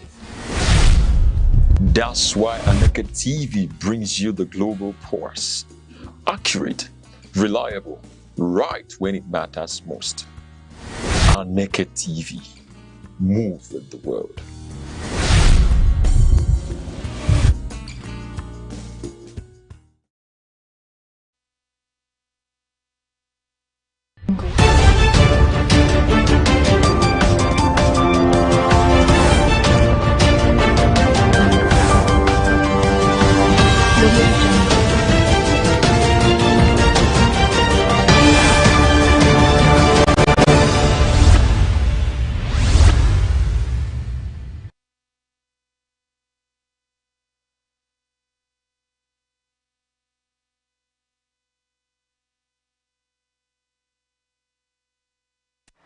Good afternoon and welcome to news across the country on Aneke TV. I am Princess Ken Ochoma. The headlines. Federal government clarifies report on 40% per clear allowance for civil servants. WIAC non-academic staff begin nationwide protest over welfare disputes. Transmission Company of Nigeria announces 6-hour power outage in Ogun State for maintenance work. Details of the news. The Office of the Head of the Civil Service of the Federation has clarified reports on the approval of a 40% per clear allowance for federal civil servants. In a statement issued by the Director of Press and Public Relations, Mrs. Eno Olotu, the office explained that it neither approved nor directly conferred the allowance to the Joint National Public Service Negotiating Council or any labor union, noting that such circulars fall under the statutory responsibilities of the National Salaries, Incomes and Wages Commission. Mrs. Olotu said the circular being circulated in the media was issued by the NSIWC on April 23, 2026, and not by the Office of the Head of Service. She described a recent meeting convened by the head of the Civil Service of the Federation as strictly interventionist and aimed at resolving concerns between organized labor and relevant government agencies to prevent disruption in the civil service. She added that earlier engagement had resulted in a broader welfare package for federal workers, including upward review of allowances, improved duty tour entitlements, and enhanced benefits under the Consolidated Public Service Salary Structure and related frameworks. She also confirmed the approval of a 10 billion naira housing loan scheme to support public servants in home ownership. The West African Senior School Certificate Examination, WIKE, is taking place under tension as non-academic staff of the West African Examinations Council begin a 3-day nationwide protest. The action, led by the Non-Academic Staff Union of Educational and Associated Institutions, is being held at WIAC's national and regional offices over alleged welfare concerns and recruitment practices. The union listed a 9-point demand, including complaints over irregular recruitment, staff discipline procedures, and declining welfare conditions. Workers staged peaceful picketing at the Yaba headquarters in Lagos and other zonal offices, calling for urgent negotiations with management. Despite the protest, WIAC management says examination activities involving nearly 2 million candidates across West Africa will continue without disruption. Head of National Office, Dr. Amos Dangot, said contingency measures have been activated to ensure smooth conduct of the examination process. WIAC spokesperson, Mrs. Moyosola Adeshina, also assured that dialogue with the union is ongoing, while warning that the council remains committed to protecting the integrity of the examination system and safeguarding students' academic future. The National Emergency Management Agency, NEMA, has warned that over 30 states face a high risk of flooding during the 2026 rainy season. Director General of the agency, Mrs. Zubaida Umar, said early warning assessments indicate significant vulnerability across flood-prone communities, calling for urgent preparedness measures by state governments and local authorities. NEMA had introduced a climate-related risk management framework designed to improve early warning systems and identify high-risk areas through mapping and data-driven forecasting. The agency is also urging states to intensify drainage clearance, enforce environmental sanitation, and activate local emergency response committees. The agency warned that recurring flooding in recent years has led to loss of lives, displacement of communities, destruction of farmlands, and damage to infrastructure. It stressed the need for coordinated action involving government agencies, traditional institutions, and community leaders to reduce risks. The Lagos State Police Command has pledged full support to the Independent National Electoral Commission, INEC, ahead of the 2027 general elections. Commissioner of Police in the state, Mr. Tijani Fatai, gave the assurance during a strategic meeting in Ikeja with the Lagos State Resident Electoral Commissioner, Professor Abayomi Salami. The commissioner said the command is strengthening its electoral security strategy to ensure a peaceful and credible election. He noted that interagency cooperation with INEC remains critical to preventing violence, voter intimidation, and disruption of electoral materials across the states. Professor Salami called for early coordination and sustained engagement between security agencies and electoral officials to ensure transparency and public confidence in the process.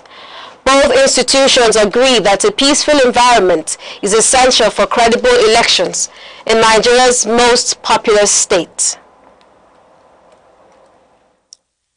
The Director General of the Energy Commission of Nigeria, Dr. Mustafa Abdullahi, has denied reports of his arrest by the Economic and Financial Crimes Commission, EFCC. In a statement through his media aide, he said he only honored a formal invitation by the Anti-Graft Agency as part of ongoing administrative engagement. He described reports of detention in connection with an alleged 500 billion naira fraud investigation as inaccurate, urging the public to disregard unverified claims circulating in the media. He maintained that he remains committed to transparency and cooperation with lawful investigations.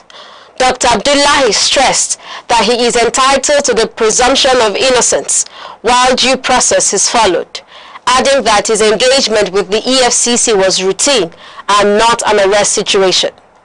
The Economic and Financial Crimes Commission has yet issued a formal detailed statement on the status of the investigation, which is still reported to be ongoing.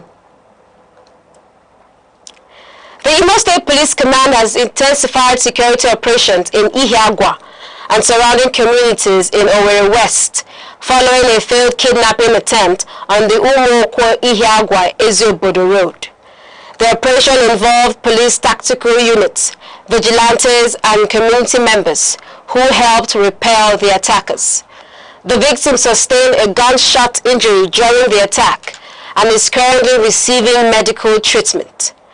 Police authorities say swift intervention prevented the abduction, while search operations continue for fleeing suspects. Commissioner of Police, Mr. Audu Garba Boso, has deployed the newly established Violent Crime Response Unit to conduct coordinated raids and intelligence-led patrols across the area. He said the move is aimed at preventing further criminal activities in the axis. The police command urged residents to provide useful information to security agencies, assuring that efforts are ongoing to arrest the suspects and strengthen safety across the states. A domestic staff has been arrested in connection with the killing of a Pentecostal bishop in Delta State, in a case that also involved the theft of a luxury vehicle. Police say the suspect, who worked as the cleric's driver and house assistant, allegedly conspired with others to carry out the crime. The vehicle, a Toyota Prado Jeep belonging to the deceased, was traced to Mo in Anambra State during an attempted sale. Operatives of the Rapid Response Squad intercepted the suspect and another individual believed to be a buyer. Anambra State Commissioner of Police, Mr. Ikioye Orotugu, confirmed that both suspects are in custody while investigations continue into the murder and recovery of the stolen vehicle. He said efforts are ongoing to arrest other members of the criminal network. The police have advised members of the public to conduct thorough background checks before employing domestic staff, warning that the case highlights growing concerns over trust and security within households. You are watching Aneke TV, news across the country. For more updates and breaking stories, follow Aneke TV on Facebook and YouTube. Now, a recap of our major stories. Federal government clarifies report on 40% peculiar allowance. WIAC workers begin nationwide protest over welfare crisis. Coming up shortly, Transmission Company of Nigeria announces 6-hour power outage in Ogun State for maintenance work. We'll be right back. Stay with us.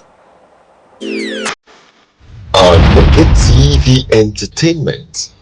Your world of entertainment begins here. From the glamour of film and television, to music that inspires the nation, and comedy that brings joy to every home, we bring you the latest in entertainment news, celebrity stories, red carpet moments, and exclusive interviews. Aneke TV Entertainment, where stories come alive, where talent shines and creativity thrives. Aneke TV Entertainment, informing, inspiring, and entertaining you always. Aneke TV Entertainment. Stay tuned, stay entertained. Welcome back. Operations at Total Energies Oil Mining Lease 58 in Rivers State have come under renewed pressure as disengaged contract workers and members of the Niger Delta Widows Prayer Forum issued a 7-day ultimatum to the company's headquarters in Paris. The group, representing 47 indigenous workers dismissed in 2014, is demanding reinstatement, compensation, and improved welfare, alleging unfair treatment following earlier labor disputes. The protesters claim the dismissals have had long-term social and economic consequences in the Egi community, where several affected families say they have been pushed into hardship, including menial jobs and informal transport services for survival. They also argue that similar disciplinary actions were not applied uniformly across other categories of workers involved in related disputes. In a petition backed by local advocacy groups, the demonstrators warned that failure to address their demands could trigger wider industrial action across oil-producing communities in the Niger Delta. They threatened to mobilize additional civil society and women's groups across regions if their concerns remain unresolved. As of reporting time, Total Energies has not issued an official response to the allegations. The situation remains tense as stakeholders await possible intervention from labor authorities and government mediators. Oyo State's Governor, Engineer Seyi Makinde, says his administration is positioning the state to become the tourism hub of the Southwest through a 25-year tourism master plan designed to drive long-term economic growth. He made the remarks at the International Tourism Summit 2026 in Ibadan. Governor Makinde said the plan is anchored on infrastructure development, security, and sustainable investment frameworks that will outlive political administrations. He cited over 180 kilometers of rehabilitated roads linking key economic corridors, including the Okeogun axis, as part of the enabling environment. He also highlighted major legacy projects such as the 110-kilometer circular road and a 15-year concession agreement by Boas Tower, describing them as structures built to attract and protect investor confidence in the tourism sector. The summit brought together policymakers and industry stakeholders, including former Ekiti State Governor Dr. Makinde Fayemi and filmmaker Kunle Afolayan, who called for a regional tourism circuit across the southwest to boost cultural and economic integration. Senate President Godswill Akpabio has called for a comprehensive transformation of Nigeria's agricultural sector, urging a shift from traditional farming tools to modern technology-driven systems. He made the call at the National Legislative Summit on Agricultural Colleges in Ibadan, where he was represented by Senator Issa Ashiru. Akpabio said food security must be treated as a national security priority, stressing that collaboration between government, academia, and the private sector is essential for sustainable agricultural development. He warned that hunger and food insecurity remains threats to social stability.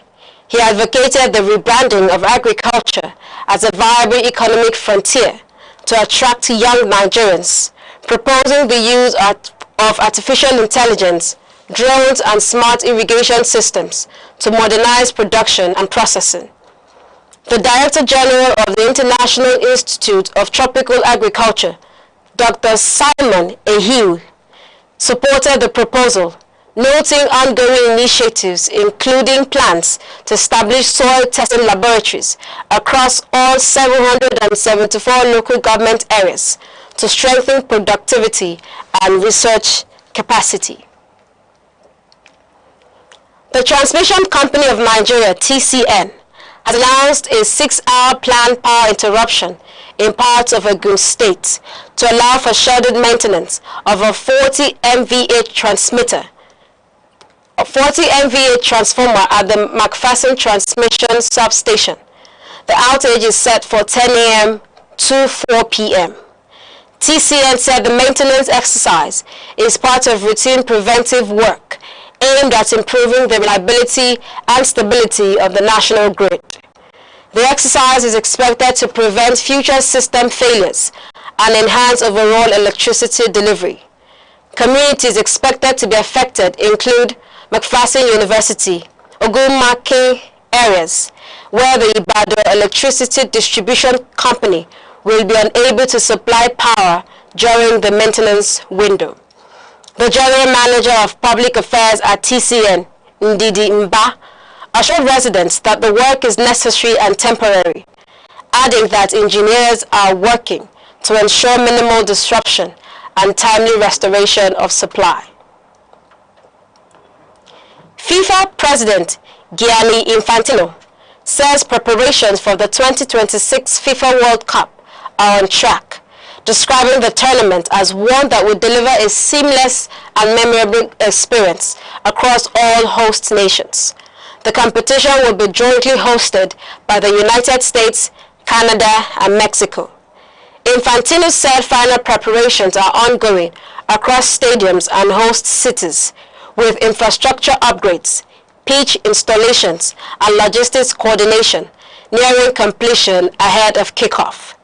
He confirmed that excitement is building globally ahead of the expanded 104-match tournament, scheduled to begin on June 11th in Mexico City, with the opening match between Mexico and South Africa.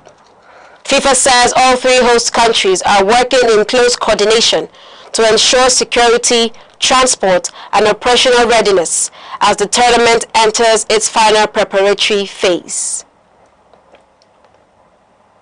Celtic forward Kelechi Iheanacho scored a dramatic stoppage time penalty to secure a 3-2 victory over Motherwell in a Scottish Premiership fixture decided deep into added time. The result keeps Celtic's title challenge alive, moving them within 1 point of league leaders' hearts. The decisive moment came after a VAR review awarded a penalty for a handball offence, which Iheanacho converted in the 98th minute to complete his side's comeback victory. The match saw momentum swings as both teams traded goals in a tense encounter at Fair Park. Celtic, under manager Martin O'Neill, had initially surrendered a 2-1 lead late in the game before the late intervention restored the advantage. The result set up a tightly contested finish to the league season. Hearts remain top of the table following a 3-0 win over Falkirk, but pressure is mounting as the title race heads into the final stages of the campaign.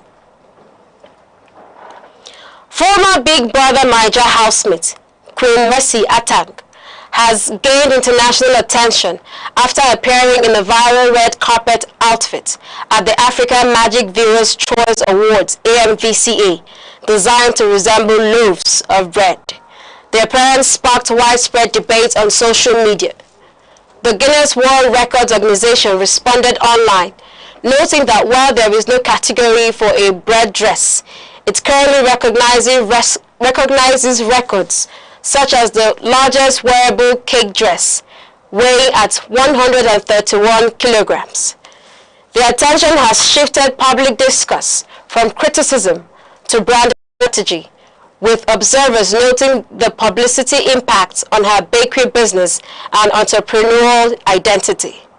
Marketing and public relations analysts say the moment demonstrates how celebrity culture and digital media can be leveraged for global visibility, turning unconventional fashion choices into commercial opportunities. And now to end the news across the country, here are the main points again. The federal government has clarified reports concerning the alleged approval of a 40% peculiar allowance for federal civil servants. Non-academic staff of the West African Examinations Council have embarked on a nationwide protest over welfare-related grievances. The action, led by the Non-Academic Staff Union of Educational and Associated Institutions, involves picketing of wike offices across the country, including the national headquarters in Lagos. The Transmission Company of Nigeria has announced a scheduled 6-hour power interruption in parts of Ogun State for essential maintenance work. That's news around the country at noon. For breaking news and eyewitness reports, please call 0703 043 7110 or follow us on Facebook and YouTube at Aneke TV. On behalf of the producer, Chidima Sogwa, and the entire news team, I am Princess Ken Ochoma. Thank you for watching. Enjoy the rest of your day.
From the tiniest cells to the farthest galaxies, life holds secrets we are only beginning to uncover.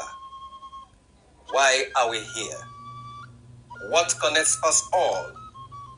What unseen forces shape our destiny?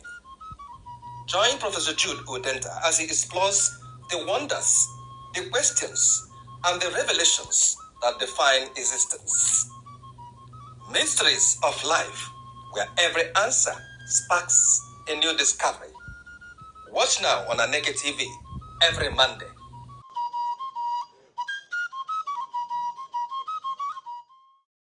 Hello and welcome to our Vox Pop segment on Aneke TV, where we engage residents on issues affecting daily life and development.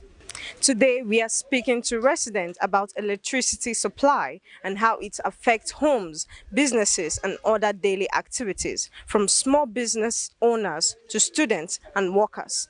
Many people say stable electricity remains essential to productivity and quality of life. We went out to hear their experiences and concerns. To be honest, electricity supply has been very sporadic, to say the least. It's been somehow bad, it's been somehow good. These days we're having our exams for the past few weeks, and it has been really tough trying to like mix, because I usually read in the night. It has been really tough trying to mix in the reading at night, and I'm literally burning candle. Like it's very funny. But yeah, the electricity has not been so good, and it needs to change. There's been a little slight of change, considering where I'm coming from, where I used to stay, where I stay currently. The electricity supply was, normal. Was, the normal coming and going, but we're usually having sufficient electricity. But until recently, just about 3 or 4 weeks ago, I think it's a problem. We've not had electricity for about close to 3 weeks now, and it's not been funny. You can't do anything. The cost of fuel is high. And then the only alternative source of power is maybe generator or solar, and then you have to have sufficient solar energy to be able to power anything. So it's been difficult. But apart from that, I think if it's fixed, as has been promised that it will be fixed soon. I saw a news where there was an advert that the whole state, that the whole light is going to go off so that they can fix my particular area, that area that I stay. So that's when I noticed that it was particular to my area, that it's not something that has to do with everybody. So I'm optimistic that we'll fix it so that we can return back to status quo. It's not as though that the former one was, cream de la cream, but at least it was sufficient enough.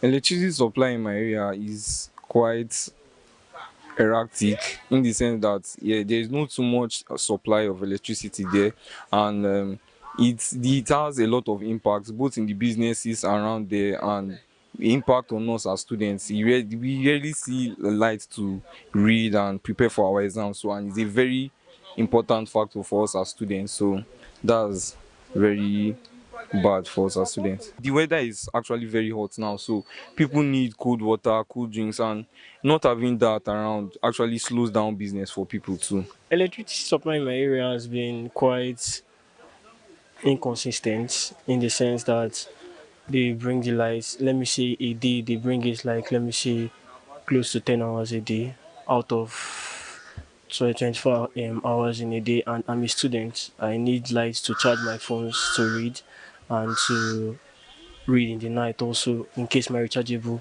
dies. So it has not been fully of great advantage to my daily life. It has affected my activity because I'm a night reader, basically, but now I have to shift my night reading to afternoon and morning reading so that the normal daylight would help me. Electricity remains a major factor in economic growth and everyday living. The opinions shared by residents today reflect the challenges many people can continue to face and the importance of improving power supply in Enugu and across Nigeria. Thank you for watching. I am Sharon Uche, Aneke TV. In a world that never stands still, where stories break in seconds and moments shape history, one station keeps you connected to your nation, to the continent, to the world. From breaking news to powerful stories, from business and politics to culture, lifestyle and entertainment, we inform, we inspire, we keep you ahead. This is more than television. This is your window to everywhere that matters. Aneke TV. Move with the world.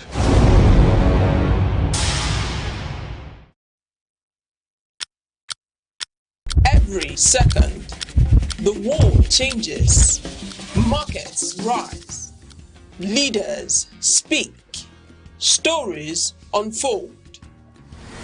To keep up, you don't just need news, you need clarity, you need speed, you need perspective. That's why Aneke TV brings you the global pulse. Accurate, reliable, right when it matters most. Aneke TV. Move with the world.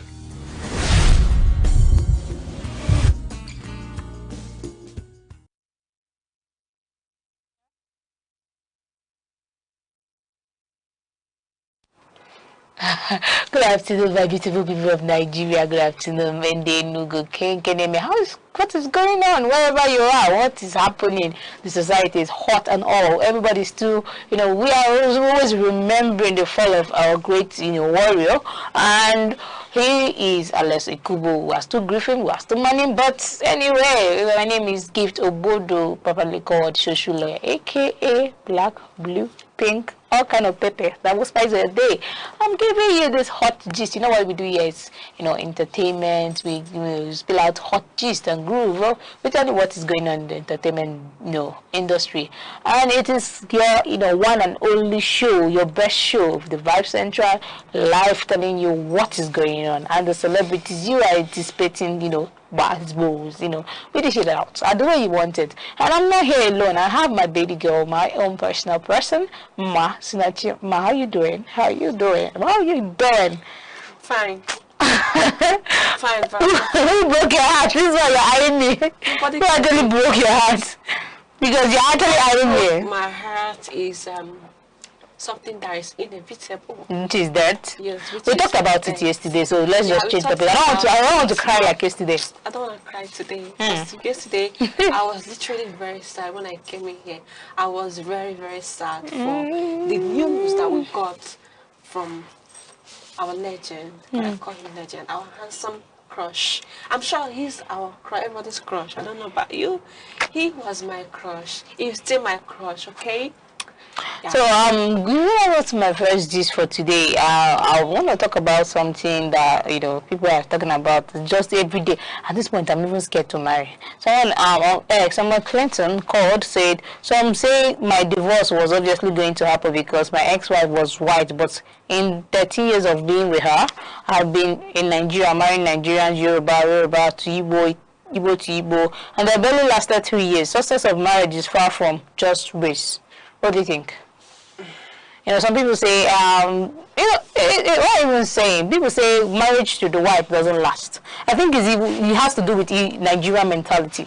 Because they have the notion and the presumption that actually what they're actually marrying is the white, and they're actually marrying them for papers and some tangible things out there, but not just for love. I don't think Africans marry white. Some, if the percentage rate is 100%, I think 70 or 80% don't marry the white out of love. They marry them out of the gain. Yeah, the gain. The gainful part of it. Yeah. So what do you think? When he said that you are comparing his 13-year marriage of divorce to, he has seen some, Africans that, so for example, he made mention of the tribe of Yoruba, the Igbo, and some other tribe, that some of their marriages don't even have last up to 3 years, and people are complaining of his 13-year marriage. What do you think? He's married to a foreigner.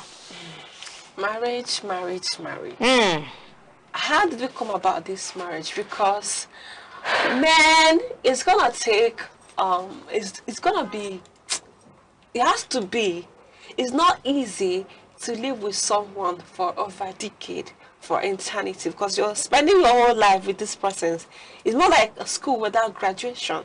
You're not going to graduate out of it. You're going to be there, tolerating, enduring, being patient. It's not easy, but it doesn't count. I don't think people should start counting how many years they've been. They just see it as just a normal thing. Because when you begin to count, to count how many years you've been with this person, you start losing that joy, that interest of being married, okay, that love there. You start losing it because you start counting the years. Because it also happens to me in terms of doing something. Maybe I'm doing chores. I'm like telling myself, after doing this one, I'll do this one. Oh, I'm start looking at time. Start checking, like, I suppose I'll be like, stop looking at the time. Just go on with what you're doing. Okay, at the end of the day, I'm going to finish it. So, marriage. So I'm indirectly telling you, don't look at the time. Just do what you have to do. Yeah, exactly what I want to do. I don't want to look at the time. I don't want to check age. I don't want to check whatever, how many years we've been together in marriage. And also this foreigner, being married to a foreigner, it's just a game. I don't think they don't. Imagine a young guy gets married to a 70 years old grandma woman. Because I do know this trending clip of a young man actually, dancing his heart out to a very old grandma. He was just, shaking his head. I really laughed. Have you seen them? These Nigerian men, have you seen them getting married to an older woman, like a grandma in this country? No. It's usually those from diaspora, from foreigners. They usually do that with. For you to know that it's just for their ends, for gains, not like they really love them. What exactly would you be doing with an old woman that can't even make food for you, that will be tired, because when someone gets old, they start behaving like babies. They want to be pampered, they want to be carried like egg, that kind of thing. So it's just the gain, okay? It's just the gain, nothing there. Nothing at all. It's just the gain. They don't love them. But do you actually know that this is unfair and it has its own consequence? Because I know, you see the white ones, they lack trust towards Africa. Yeah. They categorically, that's why when you give birth for them, they don't want you to take them to Africa. They think that you're taking them to Africa to take the child away from them. So they will fight in and out. Together. Most times they don't even like coming back home. I have a couple of friends that said if they marry the white, it's good as they are not married. So that presumption, don't you think it has a side effect on the white race? Well, it's not discrimination, but it's just after this sad truth that we refuse to look into. Yeah. That's just it, honestly. Because I have come across someone, a friend of mine, a male friend of mine, who got married to an Asian lady. So they were over there. So they came back to Nigeria to base here. So eventually, the lady wanted to travel out. So she wanted to live with the kids, all of them. She wanted to travel to Asia with the kids. So they were like, don't go with all of them. Just go with 2 in case. So she went with the 2. As he went over there with the 2, she refused to come back. She didn't want to come back again because she didn't want to come back. She wanted to run away with those kids. So eventually, they had to go to court for the man to recover the remaining 2 kids from her. So they came back, him and the kids are staying in Nigeria, in enugu apparently. So that's just it. So they don't really, even those people, they don't really want to. And most of them go as far as just doing contract marriage with them, just sign a contract of maybe 1 year, 2 years. The marriage will be over, just to gain a paper from them. Then it's all over. It's so sad. Another person on earth said traditional marriage ceremony should be fully funded by the bride's groom family because the groom's family are the guests. What? So what are you getting married? That means you're not married. That means it's the lady that is marrying the man. No, men are trying to now become the feminine gender. They are not ascribing to the fact that women, they should do this, women should do more of this, men should do this, women should be this, men should be that. I think this thing is now becoming like, they should just take in and start giving birth. If they want to exchange gender role, like, one thing about exchanging mentality. Yeah, exchanging gender role is another thing. Acting as the gender is just another. Because I have a couple of experience that a man is saying, that is not only a woman, what they say is give birth. This They don't know the pain, the sacrifice that a woman goes through. 9 months they think 9 months is just one day. You see a man, one funny thing is that you see men now. Let them have small headache, but you see the way they behave like a baby. Then imagine carrying a weight, a huge amount of weight in your belly, like for 9 months plus. Some people even stay as far as 1 year to give birth, and they don't know. They don't know. It's just like someone will be like, you're saying that your stomach is saying you're having menstrual cramp. Are you the only one menstruating? I don't know. I don't understand what that gender wants. Like, I think God should now understand that there is need to switch gender roles. Yeah. If there is no switch of this gender roles, since men will keep making this mistake and feeling like that they are doing us a favor and we are not even doing anything, they feel like childbirth is because the problem is that after giving birth, you as the woman will still be the one always there to take care of that kid. They feel like they are pregnant. Do you understand? It's just that a few men that will always be like, okay, well, let me carry him, let me be this, let me be that. Do you understand? But these ladies are always, they are in and out to drag and do unnecessary things. But I feel like God should just have mercy on us and do the next for So what do you have for us next? So we have a very own iconic, very handsome somebody, very sweet voice. Cute. Oh my God! From over very handsome, tall gentleman. Who's this gentleman? And this person is who's making you smile? My very own, my favorite.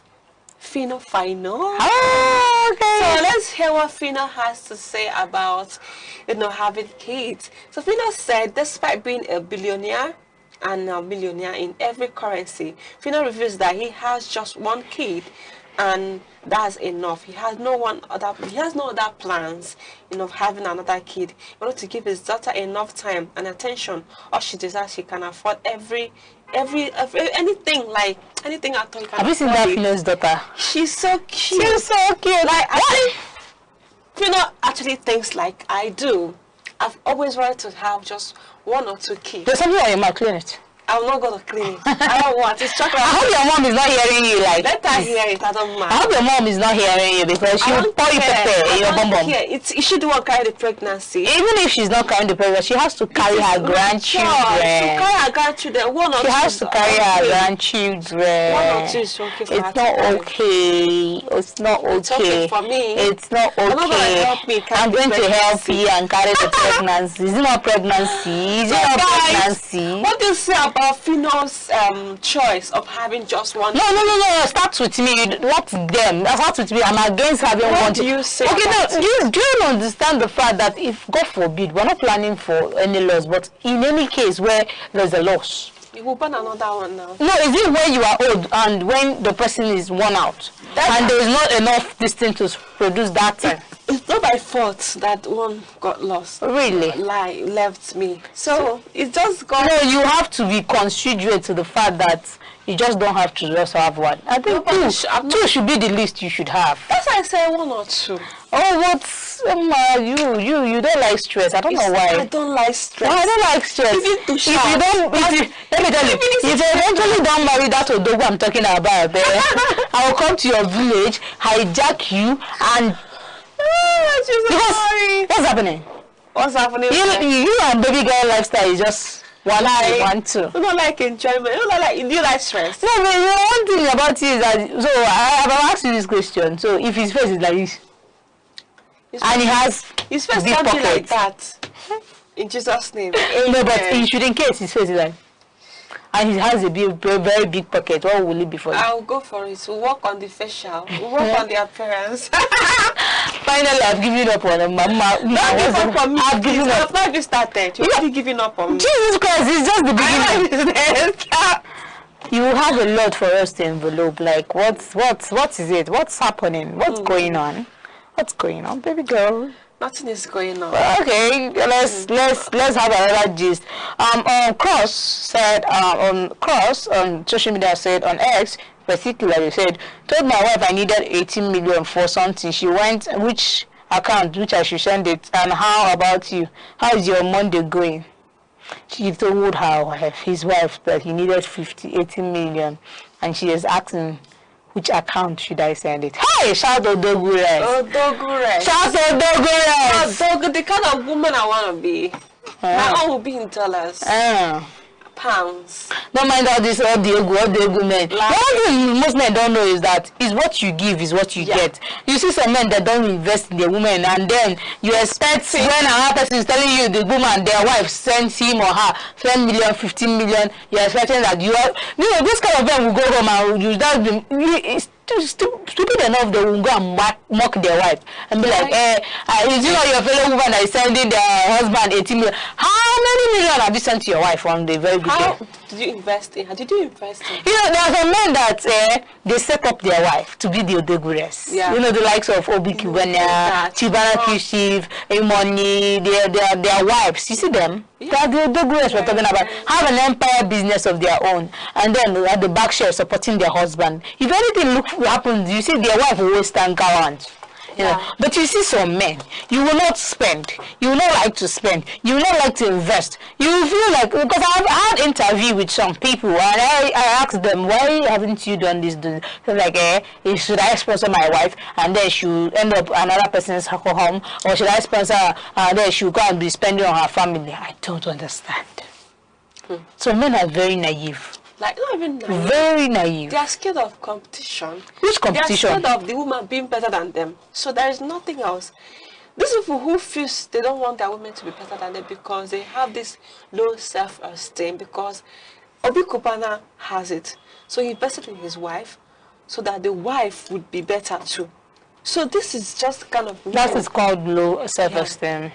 And for me, it's low self-esteem, and it is something that we just need to look into and get it done. But so, what gist do you have for us again? Okay, I have someone from our very streets of S. Someone said, the first boy I was ever in love with got 160-something in jam that year, so I cut him off. You mean to tell me if I were now, if it were now, I would have given that Olodo a chance?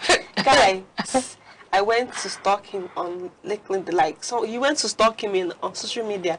See that he has actually been maybe been risen from, it's not about the score. Like I told you yesterday, some persons will be like, okay, we're talking about jam score, right?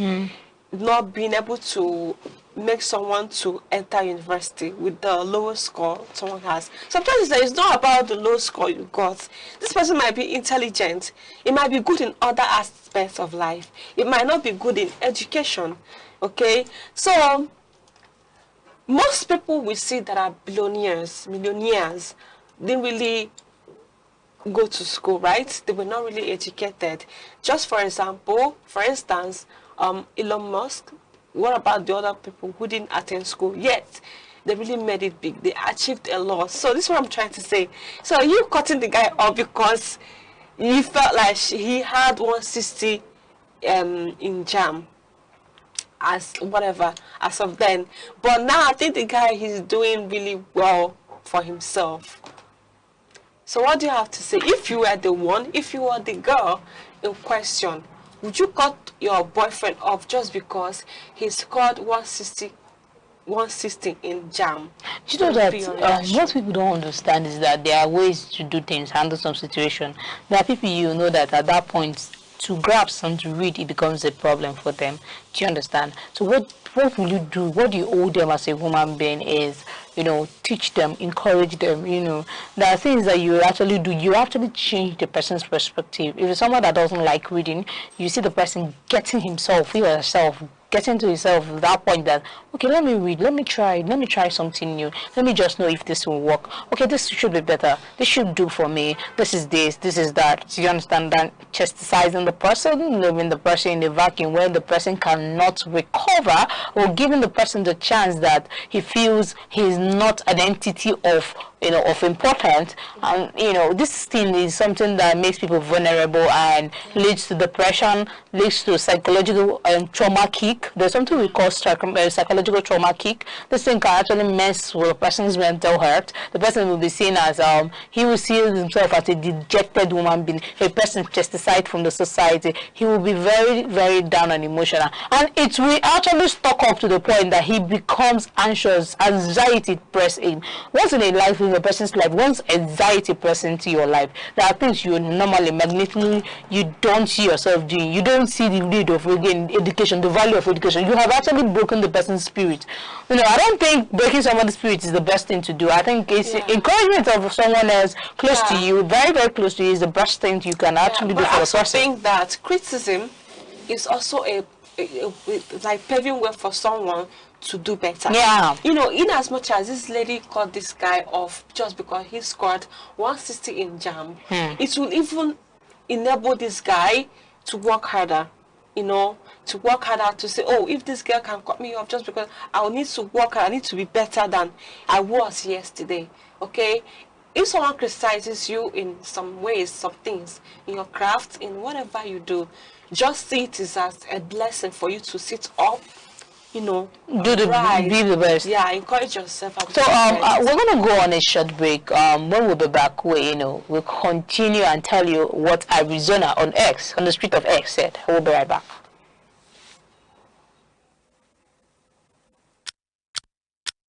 Every second, the world changes, markets rise, leaders speak, stories unfold. To keep up, you don't just need news, you need clarity, you need speed, you need perspective. That's why Aneke TV brings you the global pulse. Accurate, reliable, right when it matters most. Aneke TV. Move with the world.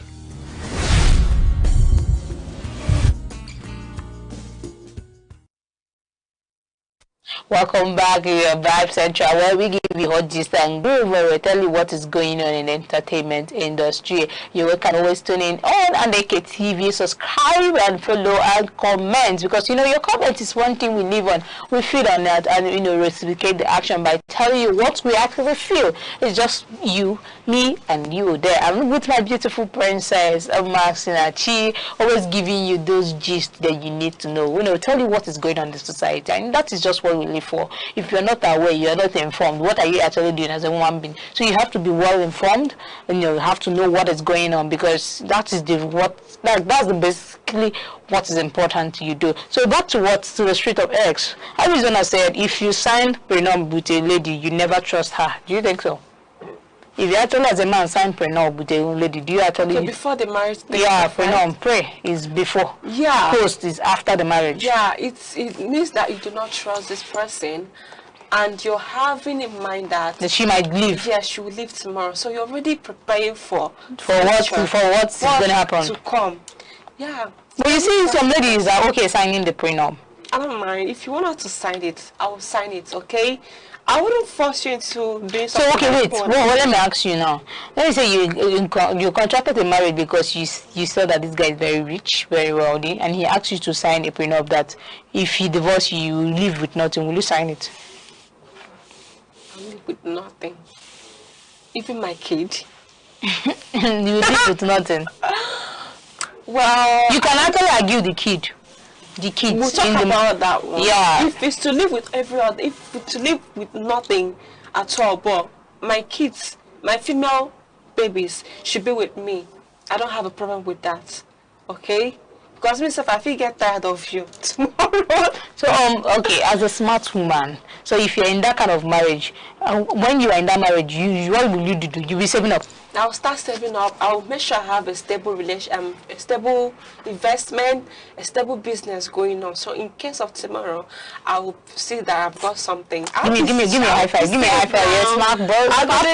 I'll go there, work. They make money. They pack. They guide for tomorrow, because I know what's coming for me later. So this brings us to another gist. This is coming from our very own legend, Timaya. Timaya said, Timaya revealed that he worked for more than 10 years, saving and investing. Some nights he intentionally starved himself so that when he can no longer work, there will be food. But Timaya no longer draws music like that, but he is living his best life. This is a big lesson to anyone reading this. Learn to save and invest. He said that he's flexing his life right now. So what do you guys to say about what Timaya said about working? Like, he started working at early age of his life. He started working, this is work over 10 years. It's a very good idea, a very good thing to do. So I works for the rainy season. Okay. Yeah, so I actually relate to Timaya's story because at a very young age I've already started. I'm in the street hustling. Child. You know, as quick as 7, I'm already selling. Things on like making pastries. Starting supplying. Wow. I started making small money from it. At 7? Yeah, at the age of 7, I already liked what I was doing. That's why when I say I'm a baker, I mean it with I've chest it with my full chest. Wait, you started baking when you were 7? Yeah, I obviously did because how it happened is that there was a woman below, that living underneath. So I was, when I'm coming back from school, I think primary school, I always not remove my school uniform. I would stay in her shop. We'll be doing all this, molding all these things. Sometimes my mom will come and use cane and flog me to go upstairs, to go and do assignments. You have assignments, you need to get your school things ready, you need to take your siesta. Sometimes our nanny then will just come downstairs and be like, always, when my sister is upstairs, once the school bus drops, my sister is always upstairs, I'm downstairs. What are you doing? This girl is trying to, because I saw like something, a gift. You want to just have a purpose. One thing about life is that you as a lady, you as a man, you have to have your purpose. You have to have something you live for, something that represents your identity. Because one thing in this life is we actually do something and live. So what is that impact? They will be like, this guy have made impact. That's why I said everybody. This look like Alex Kubo, he's not married, he has no kid, but there's a rumor that he has a wife. But it's a rumor, allegedly, not confirmed. But one thing is, spend your much time, plan yourself, make a purpose for yourself, your business, your life. If you're not business oriented, go for career. If you're not career oriented, find something to be productive, be creative about yourself. Creativity is one thing that prominent men, build men, shape them into a nurturing environment where they can actually be sustainable for any situation that comes their way. But if you don't have anything presently doing that could be a thing of convenience to others, I think you're not useful to the society. So as a human being, I think something about the society really care about you not being productive. They don't really care about you. You should do it because yourself. Because yourself. Because you're the one that will partake. You're the one that will gain from, what you worked for in future. So not even the society. Okay, they don't care. So at this point we're gonna call it a day. Yeah, I'm sorry, I don't want to go, but I'm gonna call it a day because we're still in the mood of let's respect our late actor, Les Okubo. But remember, we'll do this thing tomorrow, by 2 p.m. I don't want to hear that you are not actively here waiting for me, because if I look for you, if I ever look for you, if we look for them, what are we going to do to them? Okay, they're not gonna eat Sunday rice with us. Oh my God! We're not give you guys that gist. I said it. Live and direct. Please, can you tell them? Can you beg them to always send in their comments fast? We appreciate the fact that you send in your comments on our officials, on all our officials on Aneke TV. Go anywhere, anytime. It's us, one and only Aneke TV. We bring you what you desire. Now, just tell them one thing. All right, guys. I always say I appreciate and thank you for being here. Yeah. We also appreciate your comments and your comments or your opinions and your likes in our socials, okay, at Aneke TV, right? Guys should do the needful. We're still in running season, this week, we'll run this week, throughout this week. All right, guys, thank you for having me here today. We'll do this again tomorrow. You guys, stay tuned and do not miss anything here. Bye. Bye, love you. every second. The world changes, markets rise, leaders speak, stories unfold. To keep up, you don't just need news. You need clarity. You need speed. You need perspective. That's why Aneke TV brings you the global pulse. Accurate, reliable, right when it matters most. Aneke TV. Move with the world. Humility. Humility is not thinking less of yourself. It is thinking of yourself less. It is the quiet dignity of those who serve when no one claps and rise when no one cheers. In a world shouting for attention, humility whispers truth. It chooses peace over pride and silence over show. It knows that value isn't in volume and honor isn't always visible. The humble carry unseen power. They lift others without needing a pedestal. And in doing so, they rise higher than ego ever could. Nigeria, a land of striking contrasts, where nature unfolds into dominant ecological identities. The lush southern forest and the vast northern savanna belts, stretching from the humid Atlantic coast to the dry fringes of the Sahara. Nigeria's vegetation is shaped by climate, rainfall and human activity. Broadly, it is divided into the southern forest zones and the northern savanna belts. In the south, abundant rainfall gives rise to tropical rainforest, thick, multi-layered ecosystems, rich in biodiversity, towering trees from a continuous canopy, sheltering countless plants and animal species. These forests are not only ecological treasures, but also economic lifelines, supporting agriculture and livelihoods. Closer to the coast, fresh water and mangrove swamps dominate. Here, water and land intertwine, creating unique habitats adapted to flooding and salinity. The mangrove forests of the Niger Delta are among the largest in Africa, vital for coastal protection and marine life. Moving northward, forests gradually give way to the Guinea savanna, a mix of tall grasses and scattered trees. This region supports farming and livestock, forming Nigeria's agricultural heartland. Further north lies the Sudan savanna, where rainfall decreases and vegetation becomes sparser. Life here adapts to longer dry seasons and harsher conditions. At the northern edge, the Sahel savanna marks the transition to the desert. Vegetation is sparse, and survival depends on resilience of both people and nature. However, Nigeria's vegetation faces growing threats. Deforestation in the south and desertification in the north are reshaping the landscape. Population growth, agriculture, and climate change continue to exert pressure on these fragile ecosystems. Yet, hope remains.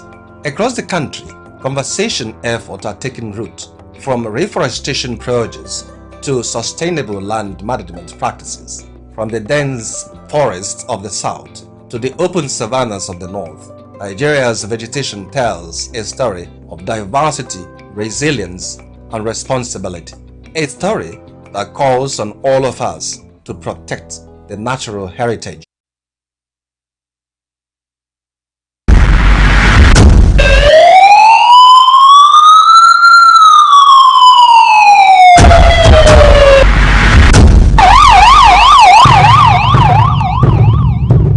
In a world where safety matters and vigilance saves lives, information is power, Awareness is protection. From our streets to our homes, from local communities to national security. Security Watch brings you timely reports, expert analysis, and trusted updates on security issues that matter to you. Stay alert, stay informed, stay safe. Security Watch, every week only on Aneke TV.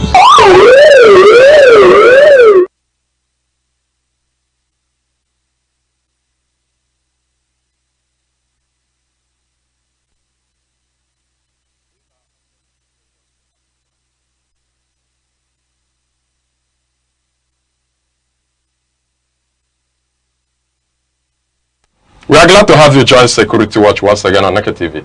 It is the enlightenment program that has identified the importance of lives and property.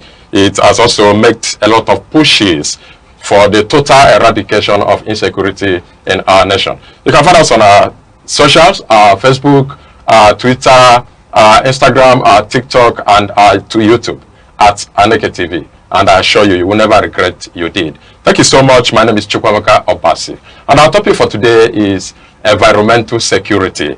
Permit me to introduce to you a high-profile principal officer of the Enugu State Civil Service, the Permanent Secretary, Ministry of Environment and Climate Change, Enugu State. Let's all together respectfully welcome Mr. Abba Matthew O. JP. Abia Matthew O. JP, you are welcome, sir. Thank you, thank you. All right, our topic for today is environmental security. Yeah. How do you feel being an environmental professional? You know, environment involves everything. When you look at the totality of the society, environment comprises everywhere: the road, the atmosphere, the people living in the society, their behavior towards the environment. So environment covers almost everywhere. Then how do you feel? You are an environmental officer. How do you feel doing the job for your state and for your people? No, I feel glad things are going wrong. It's my pleasure to see that those things are corrected. So I feel proud of being an environmentalist. Now you are an environmentalist, but I am not. Yeah. But my common sense tells me that there is this relationship between environment and man. And that is why Security Watch at this particular episode deemed it necessary to say, let us find a way to secure the environment of man. Yeah. Then let me ask you this. Whose duty it is to secure environment? It is the duty of everybody. Because, for instance, when you are living or staying in an environment that is very dirty and unclean, you become very wary of that place. You will feel very uncomfortable. You will not, your health is threatened. You are, in short, your total well-being is threatened because a lot of diseases, a lot of other human unwanted issues can come up from there. Now, what is the essence of environment to man vis-a-vis the man to the environment? Yes, man to the environment, you know, the space that we occupy, the entire space we occupy is our environment. So once that entire space is threatened, the human existence becomes also threatened. So that is why environment is as important as man himself. Then I want to know what man is doing with this environment. A lot. Like, why environment is important to man? It is the environment that man lives in. It is the environment that man cultivates what he eats. It is in the environment that man takes water he drinks. It is the environment that man disposes his waste. And the list is endless. You make me understand that it is the responsibility of man to secure this environment. If man doesn't, what happens? If man doesn't secure his environment, it becomes threatened.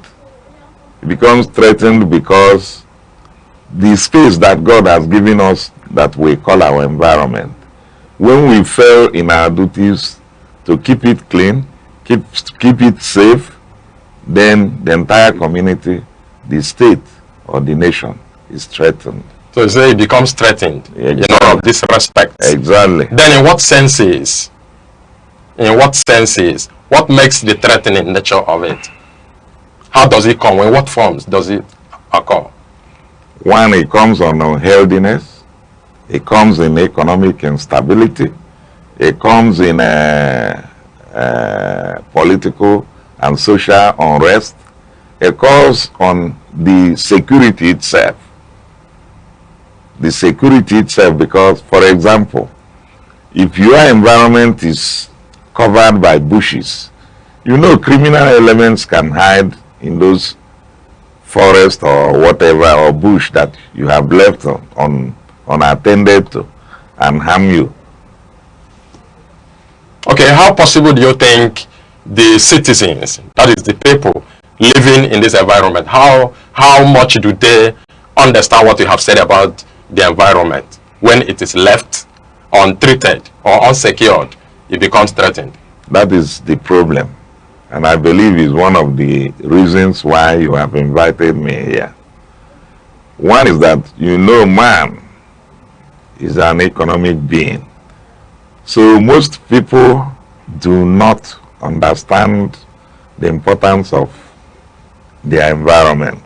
What they are after is their economic pursuit. They look at their economic pursuit without even looking back at the environment. So as it is, we still need a lot of information, a lot of advocacy to imbibe in the people to know the importance of what happens within the environment and space they occupy. Now, being this ranking officer, a high-ranking one at that, in this environmental space or environmental profession, permit me, what have you done before now to sensitize the people on this threat we are talking about on the environment? That one is one blowing his trumpet, but I wouldn't mind. One is that we have always been in the media. For example, like we are in the dry season now. You can hear our announcement in the media asking people to be aware that this is dry season, that fire outbreak can come out from anything because the weather is dry. The objects within the environment is also dry. So a little strike and fire comes out. We have been doing that, sensitizing people, especially in the rural communities, not to burn bush anyhow. A lot of people go for hunting, and one of the instruments they use is to set fire on bushes in order to catch animals. In the process, the fire may escalate more than where they thought it will end. And at the end of the day, that becomes a problem. So that's why we keep hammering from people to protect the environment, especially about fire outbreak, especially in the dry season. Then the second aspect that is so threatening is our drainage systems. We have always, once the rain starts coming, we always hammer on people, clean your environment, clean your drainages, scoop out what is there on the drainages so that it will not cause flooding. Because once flooding comes, it becomes another problem. Then another aspect is this sewage issue. We have always been hammering on people, do not channel your sewage disposal points to the public drainages. But you see that happening in so many places. We still make announcements, we still make enforcement, we still make arrests in some cases, and people still don't obey those things. So, but we are trying our best. Then we'll talk about disposal of your waste. We have always been saying bag your waste before you throw it into the where people dispose waste, but you still see people will gather something and carry it in one basket and come and dump it in the dumpster without bagging it. Then another aspect is that we have been pleading, but this one I know it will take a long time before people will know the idea of separating waste. You know, there are biodegradable and degradable wastes. People join everything together. You see these people working on a swammer truck. You see them most of the time trying to separate the plastics from the organic waste before they now load it into the truck. But these are some of the things that people are supposed to have done. You have a bag for your organic waste. You're supposed to have another bag for your inorganic waste so that it will be easier. We hammer on this as often as possible, but people still don't obey. And it looks like people don't even have time to separate the organic and the inorganic waste. Yes, people don't do it. Now, how much do you think is still important to carry out this sensitization exercise? No, it's very important. One is that it will enhance the easy evacuation of our wastes. The time those people that work with the truck, the time they use in separating those wastes is the time they would have used in picking those wastes into the truck and move to another dump stand to do the job. So it will save time, it will save cost also. All right, in very common terms, I want you to describe a safe environment as against the unsafe ones. Well, a safe environment is a healthy environment that ensures human safety, peace, and stability. That's a safe environment for you. It protects the people, the community, the state, or the nation from environmental threat. When you have such an environment, then you know you are safe. But I don't know, in this part of the world, we may find it difficult to actually say we have a safe environment. Okay, who is a man? And what is the life of that man in an unsafe environment? Man is the human being, me and you, and every other person alive, staying in a space, which is that our environment. And you know when this our space is threatened, the first point is your health. The health of man becomes threatened because a lot of diseases and infections arise from unclean environment. If we begin to go into that, you know cholera, you know cough and all that. In fact, just name it. So many infections come out from unhealthy environment. That's number one. The second one is what the economic cost. When the environment is threatened, like it will affect agriculture, you know. A farmland that is flooded, its yield will become, you know what it will mean. Then, like another example is water scarcity. If there's water scarcity caused by an unhealthy environment, you know, man depends on water so much. When an unhealthy environment comes up, maybe the water in that area has been polluted. It becomes impossible for people to get clean and safe water for their use, their drinking, and so on.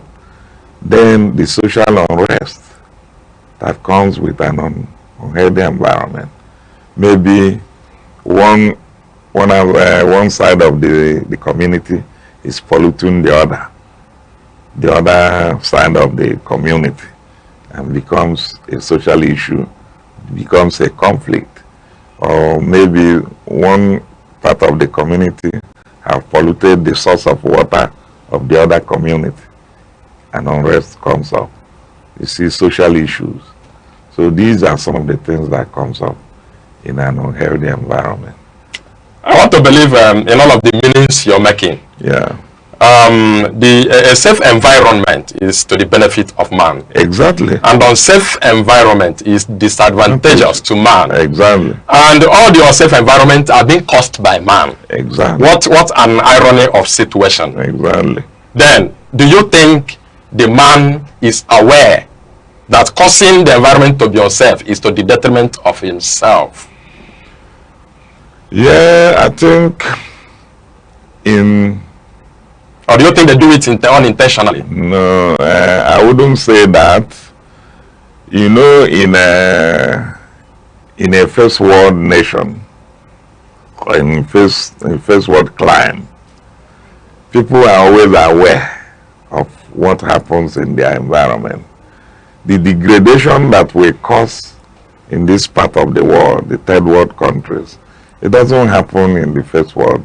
People are always aware and awakened.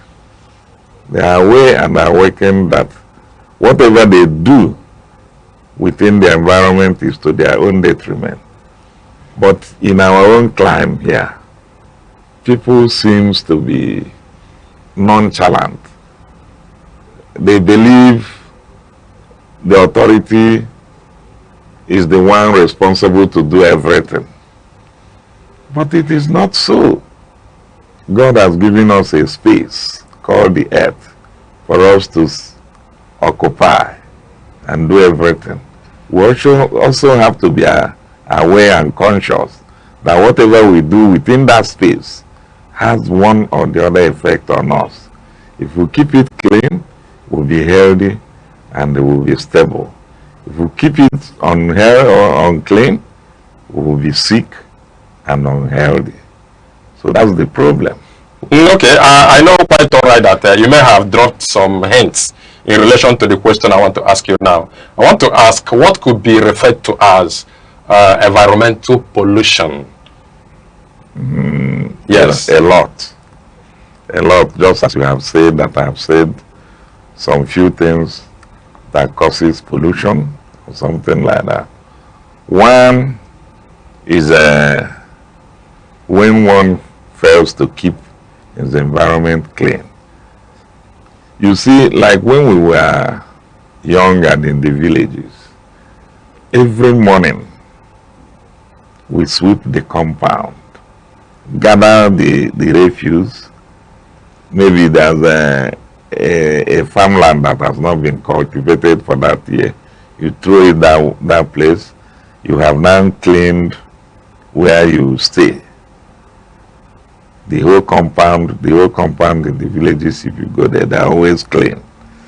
But when you come to the metropolis, you see, in many cases, you see people quarreling because somebody's supposed to sweep the compound where they are living for that particular day, and he did not do it.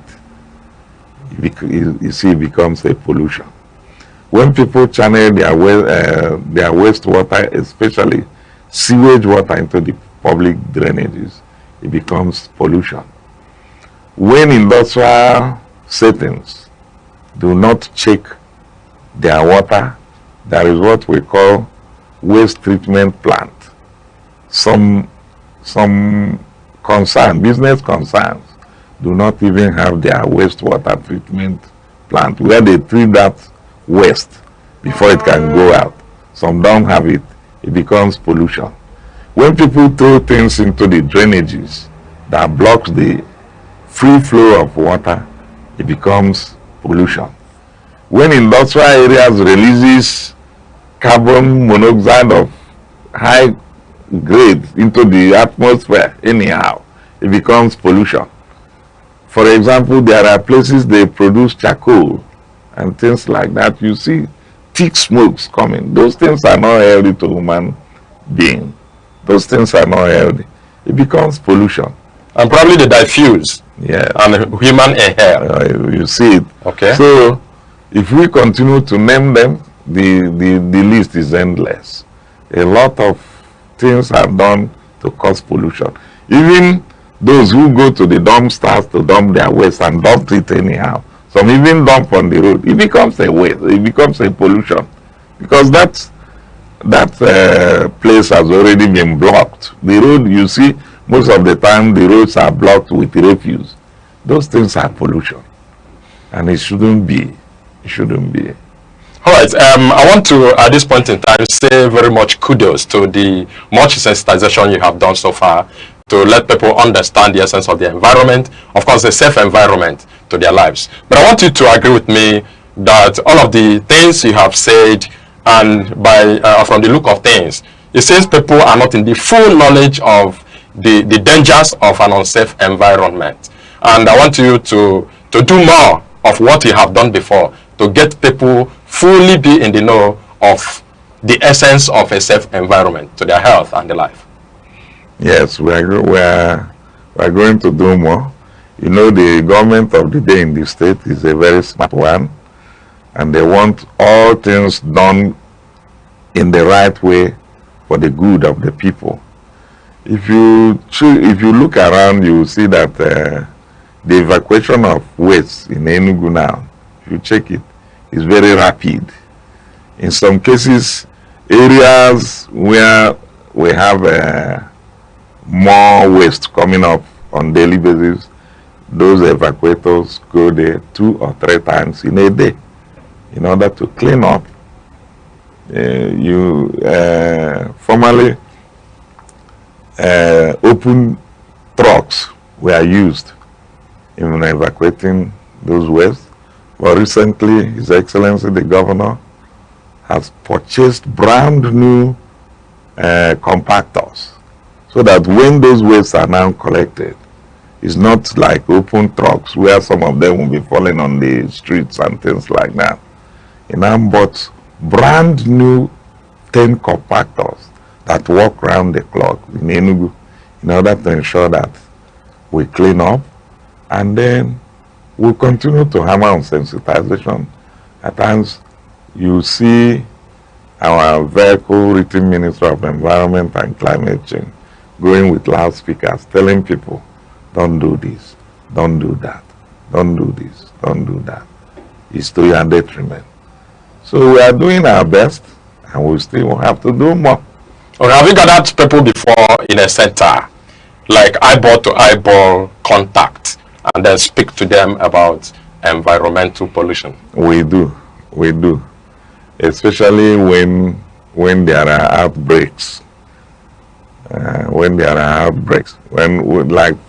example, when the issue of yellow fever came up about 2 years ago, we were going from one local government to the other, and is sensitizing people, clean the bushes around your area, because you know in the rural communities you see bushes around where people are dwelling, and that special type of mosquitoes that give yellow fever to man is always dwelling in bushes, unlike the anopheles ones that hide in stagnant waters and things like that. So we do, and I believe we're going to do more. We're going to do more sensitization and advocacy. Okay. To ensure that people become aware of the need to have a clean and safe environment. Okay, now when do we say something is hazardous, or a substance is hazardous to an environment?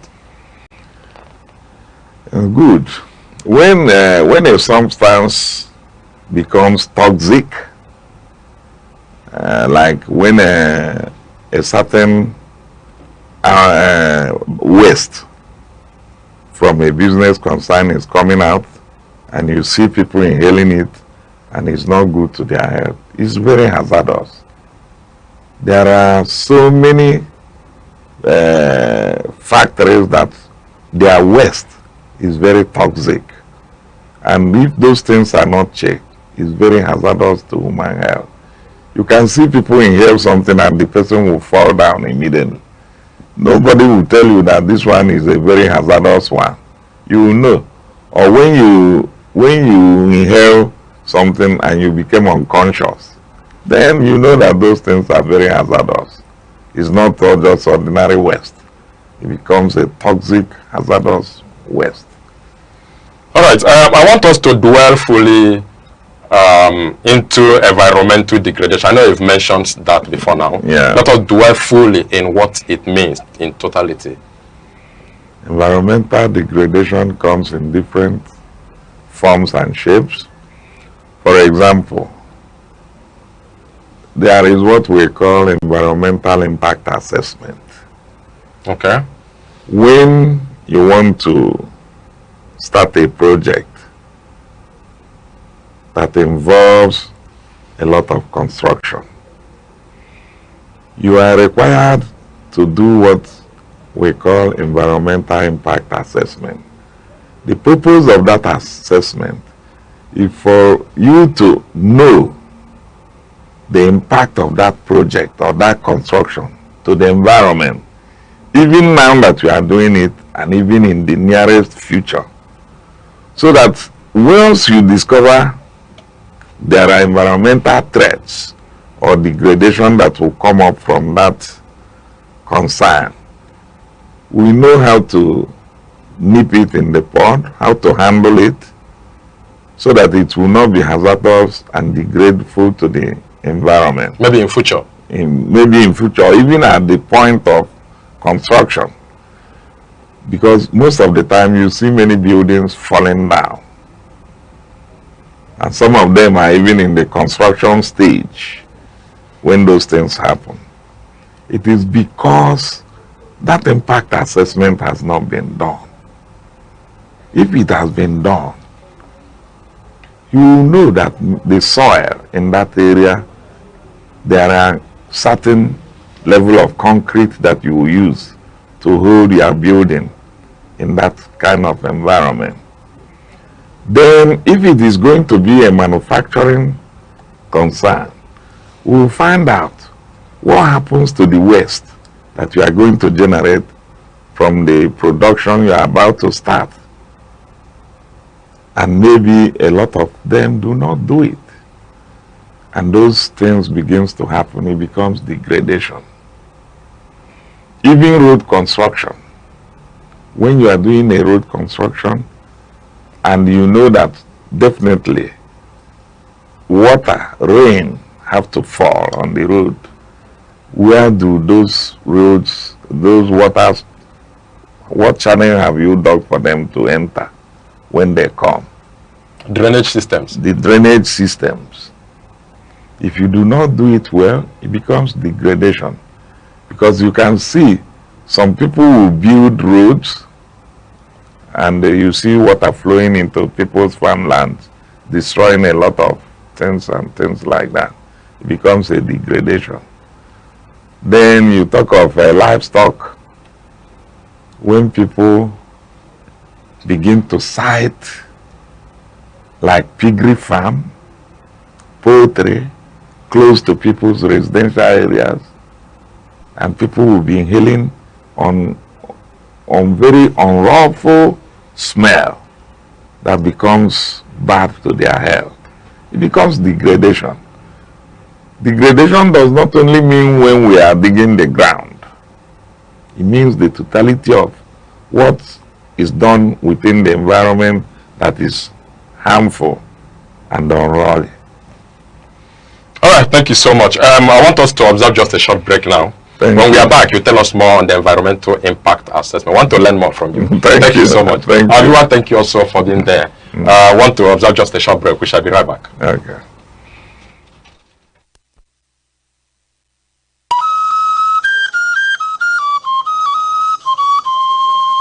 Need advert placements, coverage for events, or the latest news stories? Call 070-3043-7110 right now. Aneke TV, move with the world.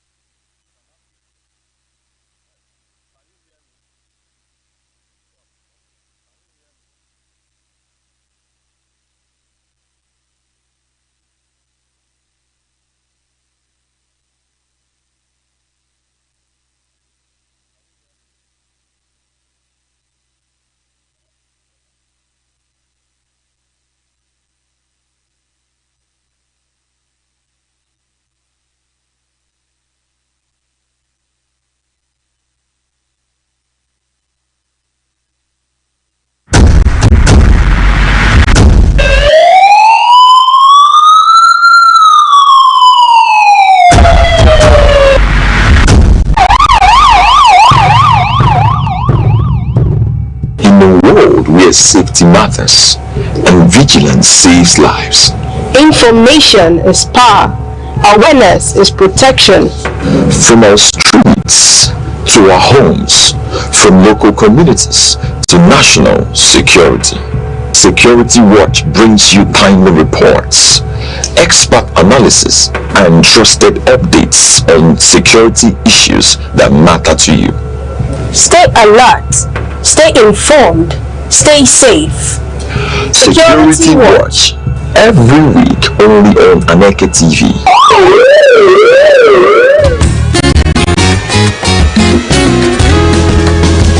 Every day, your health shapes your life, your strength, your choices, your future. Because knowledge is the first step towards well-being. This is Health Matters, only on Aneke TV.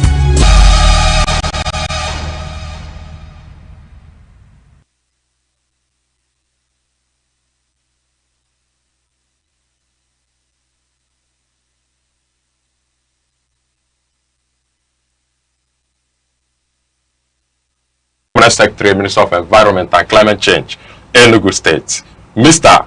Abia Matthew JP. Thank you so much, sir. Thank you. Let's continue. Before we went on a short break, we were talking about the environmental impact assessment. Yeah. And we would like to know more about that, sir. Yeah. And who does the environmental impact assessment?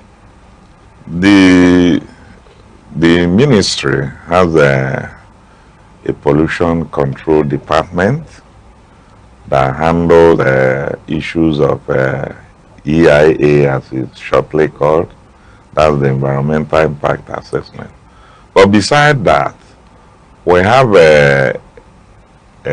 registered consultants who are experts in the conduct of these environmental impact assessments. And these consultants, once they finish the conduct for any particular concern, submit same to the ministry for review. So jointly, I can say jointly that EIA is conducted by the ministry and those registered environmental consultants. Then who does the payment? The exercise, or is it being done free charge? No, the client pays the consultants. Okay. Yeah, he pays them, and then pays a little token to the state government for submission. And apart from environmental impact assessment, after every 3 years, after the conduct of the environmental impact assessment, there's what we call environmental audit. That audit now goes to check what happens after 3 years that impact has been conducted. Are there other issues? Are there other environmental issues that are coming up after the impact assessment has been conducted? So these are requirements that every business and corporate firms operating within the state supposed to embark on every 3 years. So, and those things are done in collaboration with the Federal Ministry of Environment and NESRA. They are also involved in environmental audit. Then the final approval for environmental impact assessment is the Federal Ministry of Environment, down to the state. They approve and return the copies of those impact assessment reports to us, that this has passed the normal stage. Okay, when you are talking about the economic consequences of the environmental degradation, I think you mentioned something like damage to agricultural productivity. Yes. How does that happen, and how does it affect man directly? Good. You know, there is one issue that is globally going on now, and that is the climate change. The climate change is a situation where the normal expected climate conditions are not what we get. For example, you can see extreme hot weather conditions.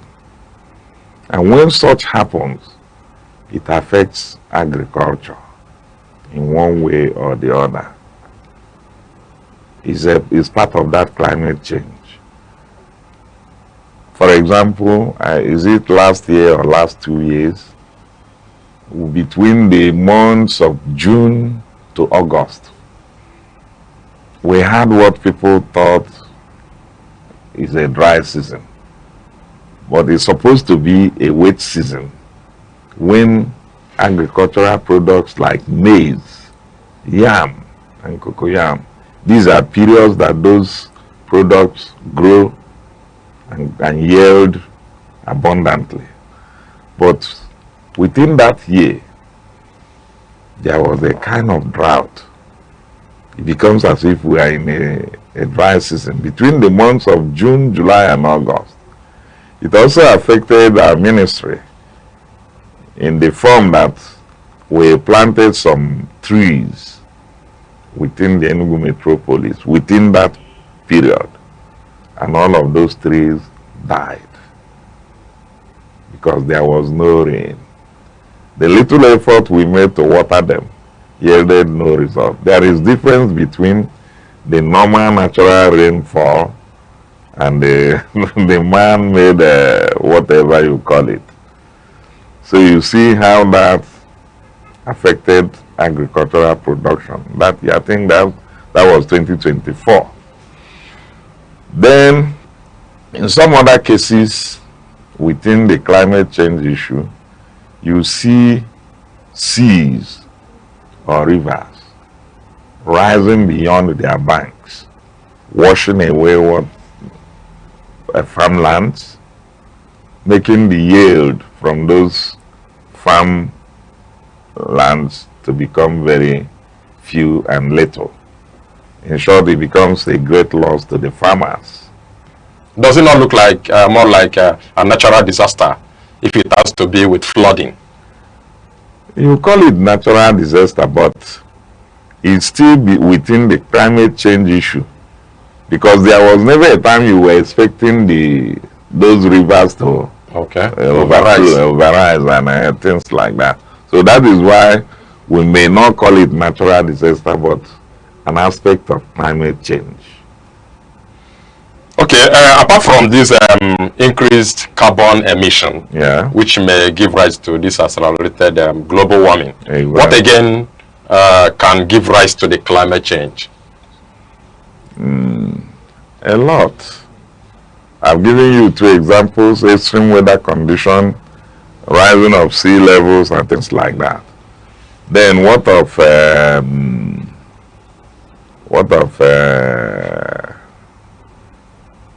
flooding? We have talked about flooding. Okay, let's quickly come to what could be done to correct all of this. No, there are mitigations. From where? The United Nations. They have different branches of organizations working to mitigate the effects of climate change. Do we have any in Nigeria? We key into the global aspect, but we still have the National Climate Change Mitigation Committee in Abuja. All right. Are there ways now you could, or you want the citizens or the people to help out in the work you are doing to keep the environment safe? Very many. You know, at the beginning I talked about the separation of the waste we throw away, from differentiated between organic and inorganic waste, degradable and non-degradable wastes. I talked about that. That lies in the hands of the citizens. Cool. Then the second is keeping our immediate environment clean. You may have the larger space, you may leave that to the authorities, the government, which we know we can handle, but within the closet of people's environment. If they continue keeping that clean, I think they are doing their own part of the work. Then another aspect is this sewage issue, because we have plenty of complaints on that within the Enugu metropolis in these days. You go to places, you see some people's sewage tank that has been filled. Instead of them to call the evacuating trucks to evacuate that tank, they will leave it there. It will begin to flow out, enter public drainages. In fact, if you enter some compounds, you cannot even breathe. Citizens need to work on that. You don't allow a filled sewage to last even more than 24 or highest 48 hours. You evacuate it. People don't do that. Then again, you see citizens waiting for rain to start falling. And when they see that the rain is falling, they carry their refuse and throw it into the drainage system. When we have refuse dump here and there, everywhere, you see somebody carry his collected refuse and dump it into the drainage system. And he goes somewhere to block that. The citizens have a lot to do to contribute to our clean environment. All right, I want you to talk about this poultry farming. Everybody is becoming a poultry farmer now. Yes, where we have more of poultry farmers now than crop farmers. Because in all of the residential places, you see everywhere is a poultry farm, even under the staircase and everywhere. Yeah. So I want you to talk about that. Yes. The building of poultry farms near residential areas are not permissible. It's not permissible at all.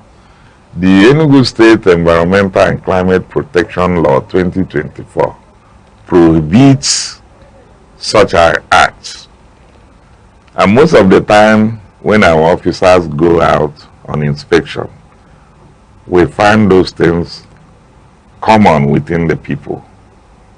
We issue them a contravention notice.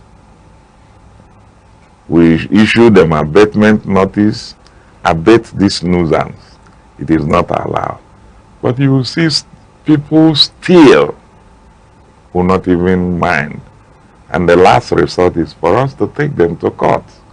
Has that happened? Yes, it will happen. Severally. It's still happening.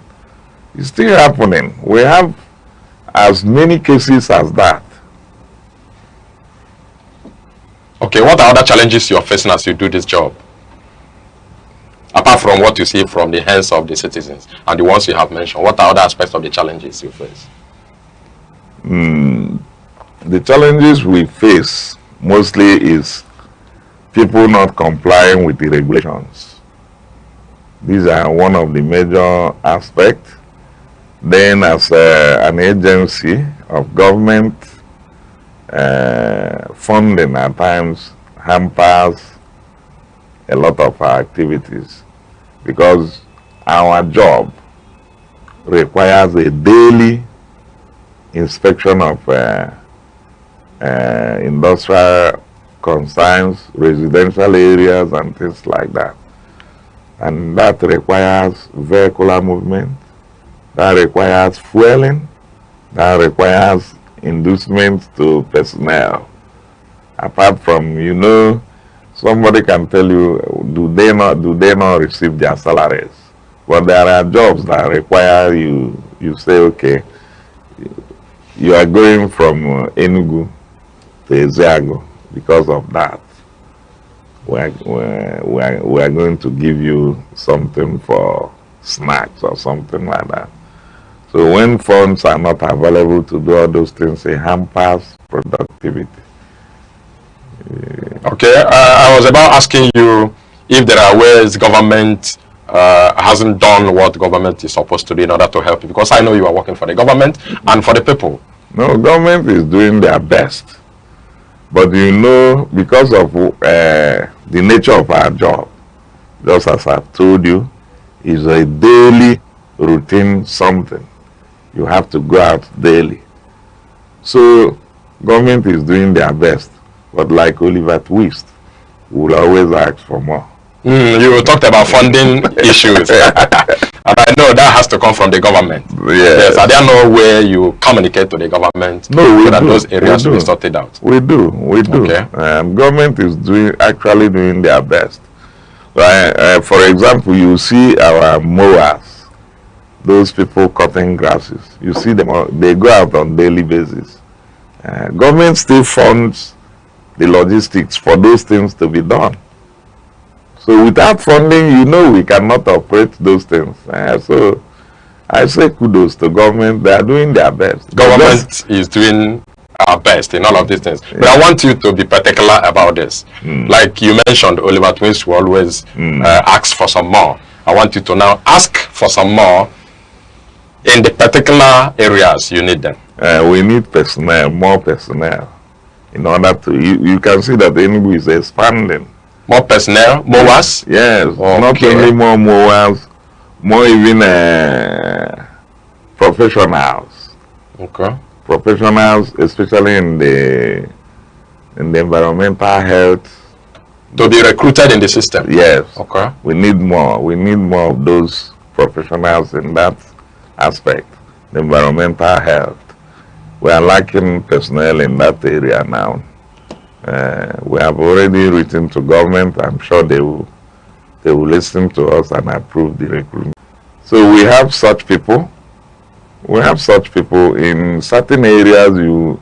You see people directing people on where to put their waste. You see people coming to our office to report that a certain environmental issues is happening in their area. They want it to be checked.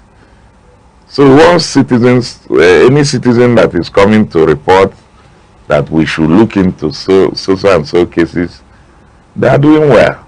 Instead of just keeping quiet and going, you know, there are citizens that come and say, we have environmental issues in our area. It may not affect him directly, him or her directly, but because he knows that it's not good for the entire society, he comes to make a report. All right. I know that in some times we have witnessed some areas of Enugu, like the Obete area, the Gariki area, even the Opana Avenue. Sometimes you see a pyramid of waste there. Does it not concern you as an environmental officer? What do you do when thought happens? Well, you know that the issue of evacuating of those refuse rests solely with ESWAMA. Okay. The Enugu State Waste Management Agency. If they don't do it on time as an environmental officer. No, once they don't do it, we now hammer on them. We now hammer on them because it's a parastatal under the ministry. You see the Commissioner of Environment calling the Managing Director of ESWAMA. I saw big heap of this so and so place. I want it removed within the next 2-3 hours. And they will respond. Do you want to use this medium to talk to the authorities of the ESWAMA? No, they are doing well. Are they doing well? They are doing well. Are you promising us that we will not see any heap of refuse anywhere? No, but when you look around, you will see that those things do not happen again. It doesn't happen again.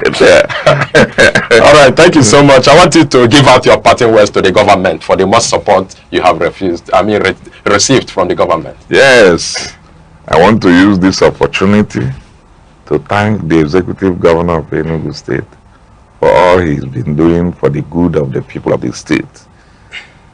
Recently, he acquired 10 brand new compactors given to ESWAMA to ensure that refuse are evacuated promptly. He also acquired 7 automated road sweeping machines, which the Ministry of Environment is currently managing. If you go to the 3-arm zone early in the morning, you will see those automated sweeping machines doing their job there. So I thank him. He has been very supportive.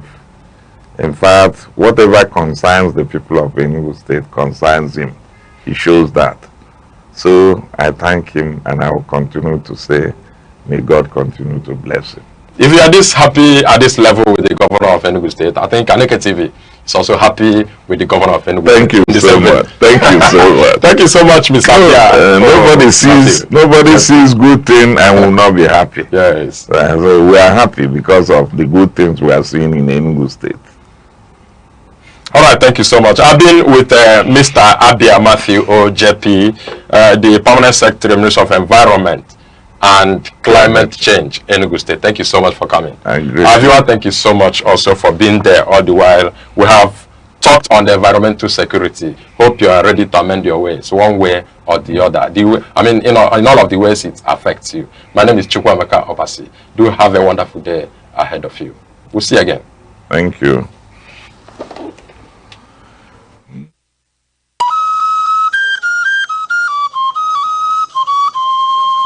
Need advert placements, coverage for events, or the latest news stories? Call 070-3043-7110 right now. Aneke TV, move with the world. Security is not just police on patrol. It is safety in homes, schools, markets, and mines. Without it, progress is impossible. Be alert, report danger, support community watch. True security is collective responsibility.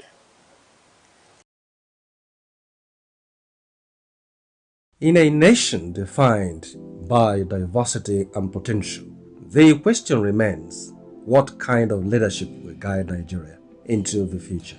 Across government, business, media, and civil society, one principle has emerged as non-negotiable ethical leadership. Globally, leaders like Germany's Angela Merkel and New Zealand's Jacinda Ardern demonstrate that integrity and empathy are more than virtues. There are instruments of trust and stability. Merkel's pragmatic management of economic crisis and Ardern's compassionate yet decisive responses to national emergencies highlight the value of principled governance. Nigeria's lesson is clear. Citizens, fellow leaders who are consistent, transparent, and accountable. In the private sector, ethical leadership drives success.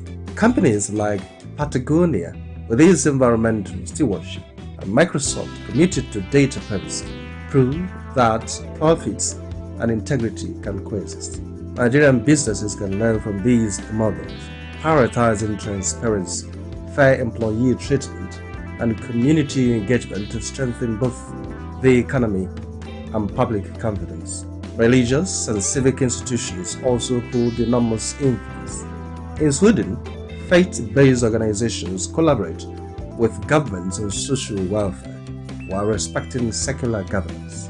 In Nigeria, religious leaders can guide communities through ethical engagement, promoting peace, civic responsibility, and financial transparency. The media serves as the nation's ethical compass, from Watergate in the United States to anti-corruption investigations in South Korea. Responsible journalism exposes abuse of power and strengthens accountability.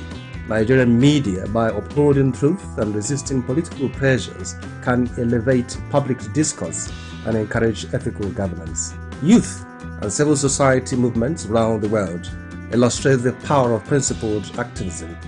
Evidence-based campaigns in Kenya, climate initiative in Europe, and grassroots civic actions globally show that organized engagement reinforces accountability. In Nigeria, young people and NGOs can champion ethical leadership through advocacy, civic education, and constructive participation. The path forward is practical and systemic. Transparent public finance, digitized services, whistleblower protections, merit-based appointments, and civic education are all critical. Ethical leadership must be embedded in institutions, daily operations, and individual conduct. When leaders govern with integrity, businesses act responsibly, institutions foster unity, and citizens uphold civic duty, Nigeria's potential becomes tangible. Ethical leadership is not just a moral ideal, it is a strategic roadmap to progress, cohesion, and sustainable development. 7 days, countless moments, stories that shape the week. From decisions in the corridors of power to developments affecting everyday lives. From moments of challenge to stories of resilience and progress. This is where the week comes into focus. Week in retrospect, only on Aneke TV.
morning headlines before you step out, midday updates while you walk, evening analysis when the day winds down.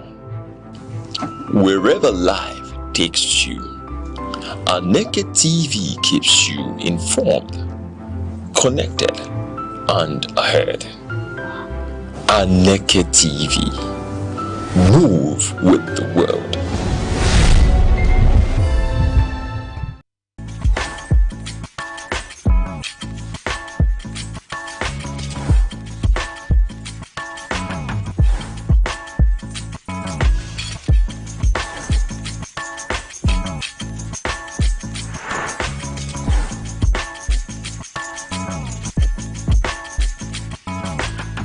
Hello and welcome to Health Matters on Aneke TV. I am your host, Sharon Uchi. Health is often described as wealth, yet many conditions that affect our well-being are preventable, manageable, and better understood with the right information. On this program, we break down medical issues, speak with experts, and provide practical guidance to help you live better, longer, and healthier. This is Health Matters, where your health comes first. We'll go on a short break now. Stay with us. Every day, your health shapes your life, your strength, your choices, your future. Because knowledge is the first step towards well-being. This is Health Matters, only on Aneke TV. Welcome back. Today we are focusing on a vital but sometimes misunderstood aspect of reproductive health, menstrual health. Menstruation is a natural biological process, yet for many people, conversations around it are often surrounded by silence, myth, stigma, and misinformation. Beyond simply having a monthly period, menstrual health involves understanding the menstrual cycle, proper hygiene practices, recognizing common disorders, and knowing when to seek medical attention. Our topic on this episode is understanding menstrual health. Joining us today is Associate Professor Enebe Joseph Tochukwu, a consultant obstetrician, right? And gynecologist at ESUD Teaching Hospital, Parkland, and a lecturer at ESUD College of Medicine. Welcome, sir. Yeah, thank you for inviting me. We are glad to have you this morning. Yeah. Okay, now as I said, this episode will be discussing on understanding our menstrual health. So when you say menstrual health, it's like a common word.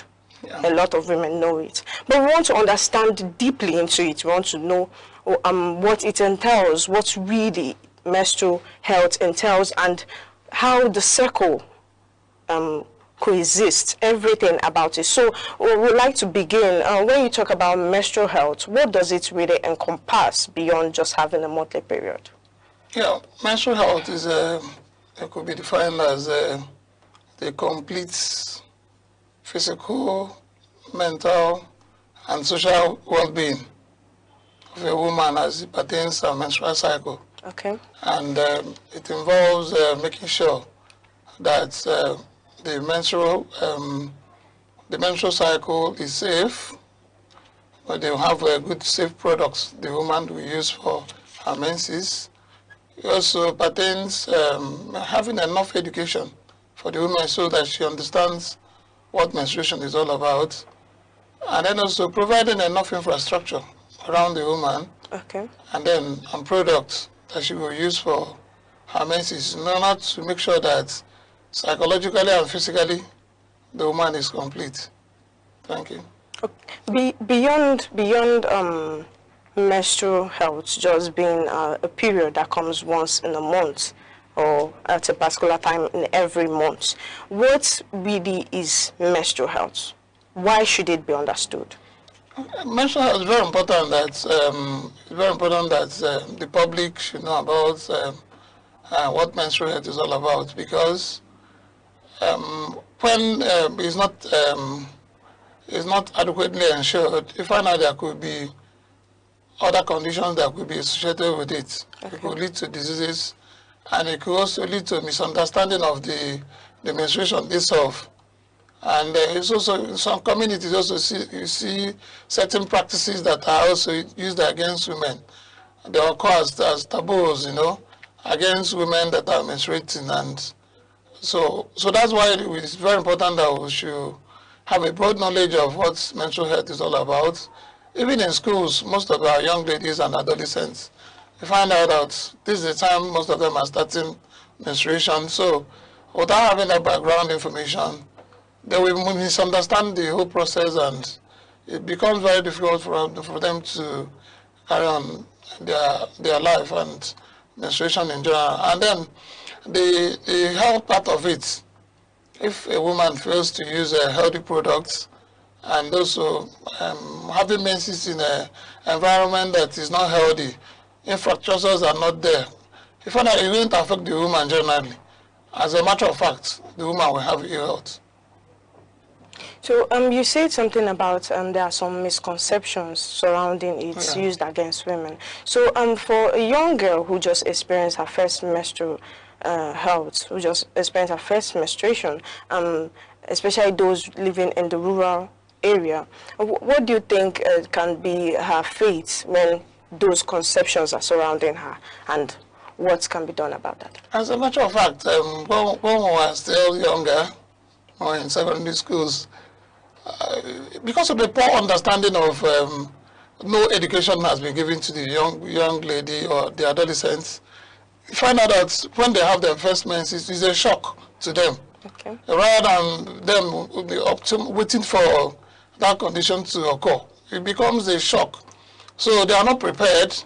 Imagine a young lady that went to school with her white clothes, and suddenly it gets stained, and then maybe have fellow classmates are now bringing her attention to that. I mean, it's a very big embarrassment, and most of the times it lives with the young lady, and they don't usually forget such situations.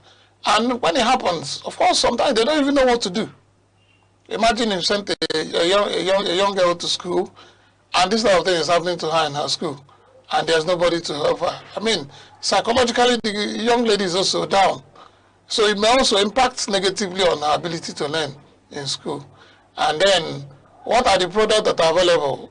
There may not even be any product available for her to use. So, I mean, it's something that we cannot comprehend. The effect is actually quite big on the young lady. Yeah. Okay, you said that it's in those situations that the young lady most times don't forget about it, and it affects her. So in the sense, you're trying to say that there are some trauma and stigmas attracted to menstrual health and menstrual cycle. If you go to our communities, sometimes when you go to the villages, you find out that there are certain places that a woman that is menstruating is abhorred from coming close to. Maybe where people are fetching water in the stream, you're not meant to go there. And maybe certain places, certain locations in the village. So, and then also, people can't even, sometimes people see people not even accepting food and materials from a person that is menstruating. That's a very big stigmatization. Something that should have been a natural process. They're saying it as a taboo. Yeah, something that should have been a natural process, and it's now being stigmatized, it's now being taken as a stigma. As a matter of fact, if we understand it in the way it should be, it's just like the womb of the woman is preparing itself to know whether it can get a baby into the uterus by shedding the old endometrial growth, the old lining of the uterus, which then prepares it for reproduction for the next cycle. But it's not understood that way. So some of these myths and taboos now comes up. You know, sometimes you see that. So for the traditional worshippers, a woman that is not menstruating, that is menstruating cannot come to the area of their worship. So you find out that is also a form of stigmatization and then the violence against women. Moving on, let us dive deep into menstrual cycle. So what should be understood as a normal menstrual cycle? A normal menstrual cycle is a cycle that comes every month. Let me just use the word every month. However, a normal menstrual cycle ranges from 21 days to 35 days.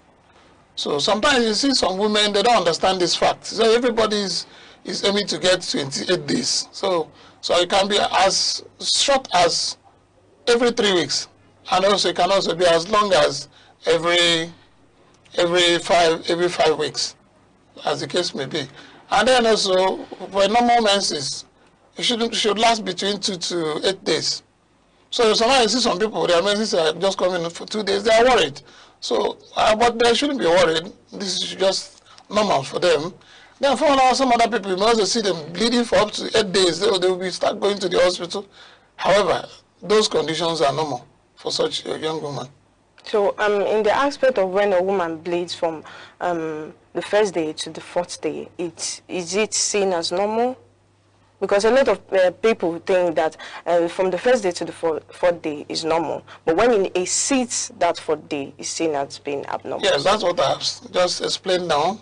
That a normal menses can last from 2 to 8 days.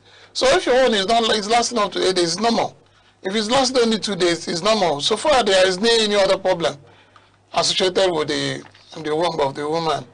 And then sometimes it could be associated with little or no, little or some pain, you know, and we call it dysmenorrhea. Well, the one we call primary dysmenorrhea, and then the one that is not good we call secondary dysmenorrhea.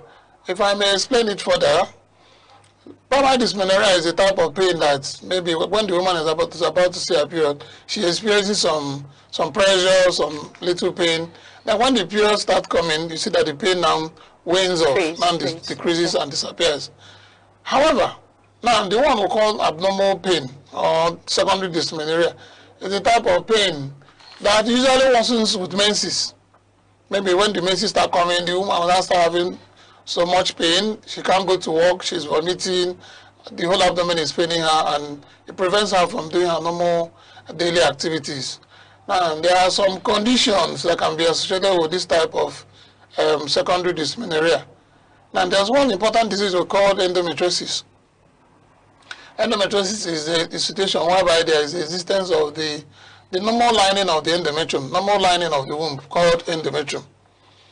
When it now exists outside the uterine cavity, that is outside the womb. So when you see it outside the womb, it's called endometriosis. So that endometriosis is associated with a lot of pain.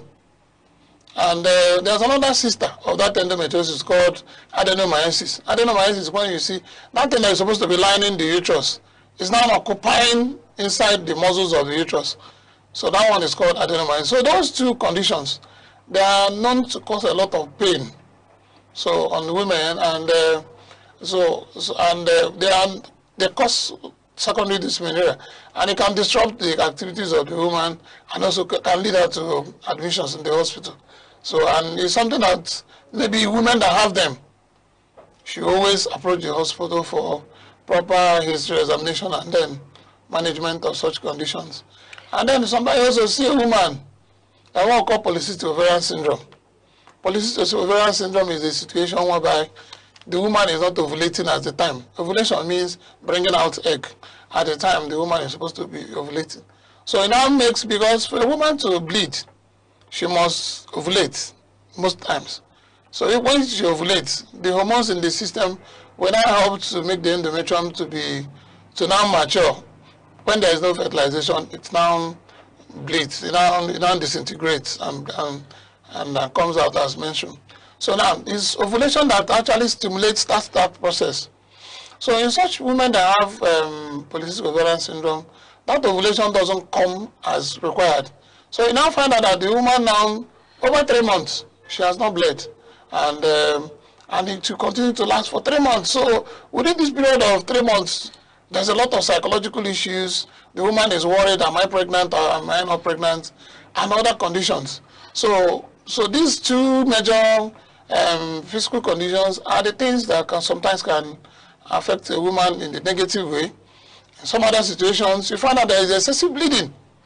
So if a woman is bleeding, instead of using 1 or 2 parts in a day, she's now carrying a bag of parts, you know, because of some of the conditions that could be existing in the uterus. Things like uterine fibroid, things like endometrial polyps, polyps, things that look like ball inside the endometrial cavity.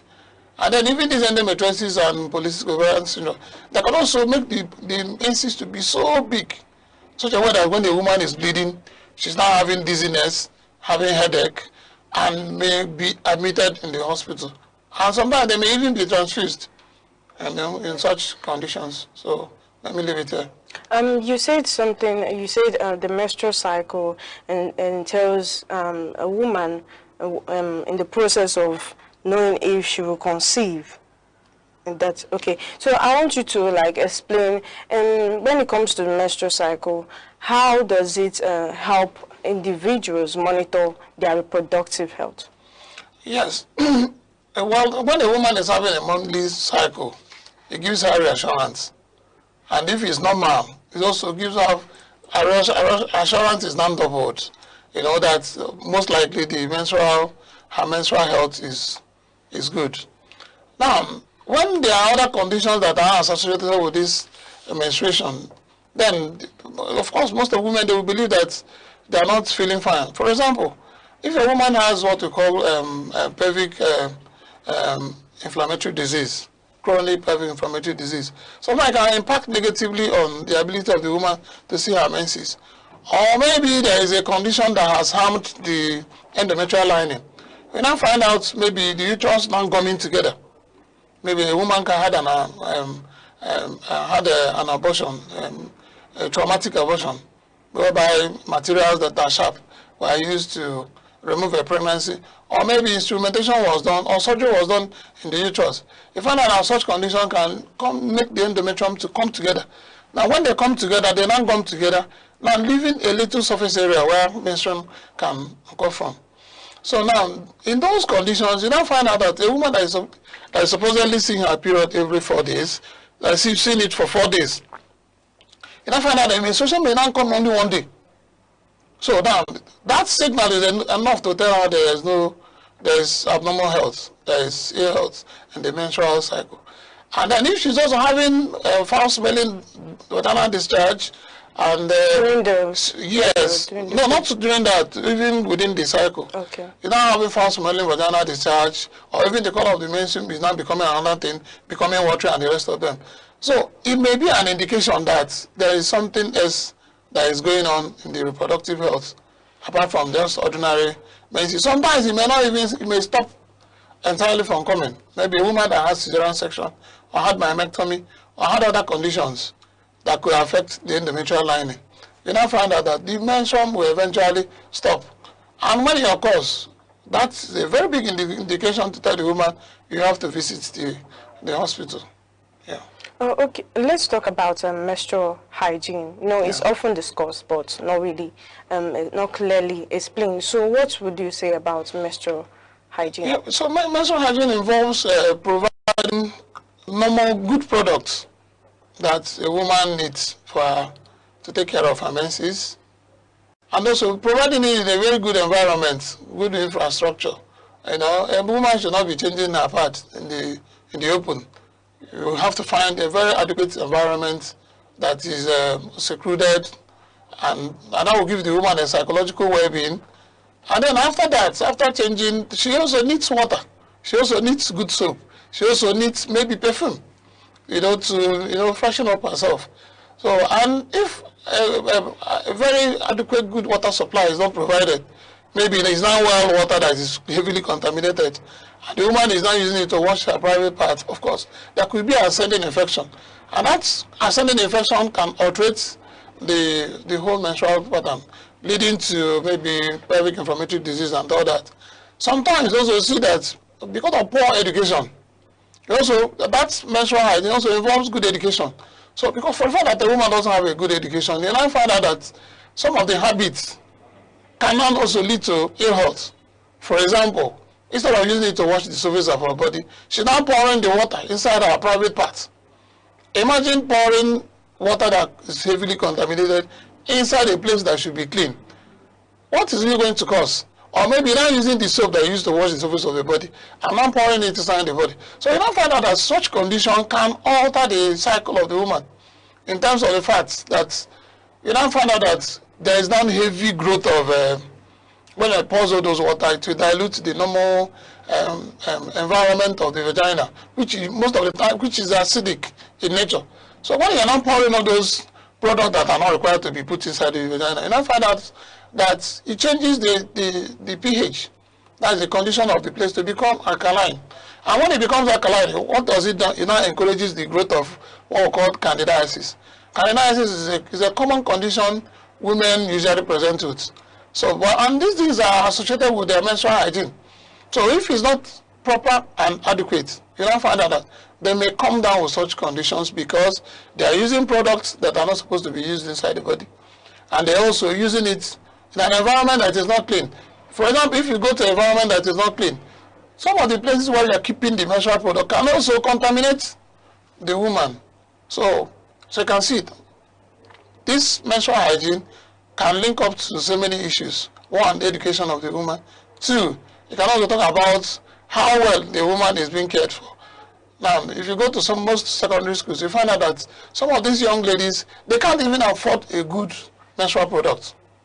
So instead of using a very good, concise menstrual product, you now find out that they are using maybe cloths, tissue paper, and all sorts of things. You know, it's only when you go into the city and find out what they use. Yes. Yes, that is now, saying that yes, there's a reason for this particular discussion we're having today. Before we go on a short break, when it comes to menstrual products, a lot of speculations are going on that pads are now causing infertility to women. So what would you say about that? Well, yeah, vulva pads.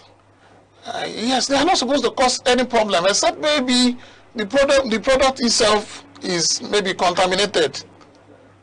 Of course, the normal pad is just put on the surface of the body. It's not even put inside the body.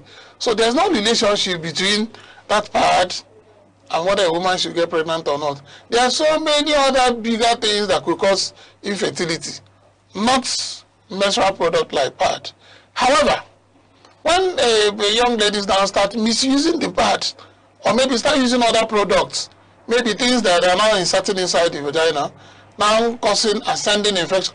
Ascending infection means infection now moving from outside or from the anus, maybe because of poor hygiene too.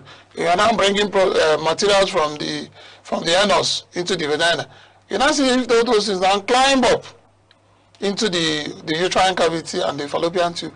They may cause destruction of the fallopian tube, and then that's the only thing that can lead to infertility. But if it's a normal, good hygiene, it's not supposed to lead to infertility. Thank you. Okay. We'll go on a short break now. There's party still in the house. Don't go anywhere. Every day, your health shapes your life, your strength, your choices, your future. Because knowledge is the first step towards well-being. This is Health Matters, only on Aneke TV. Welcome back. You're still watching Health Matters on Aneke TV. And on this episode, we are still discussing on understanding menstrual health with Professor Aneke Joseph Tochukwu.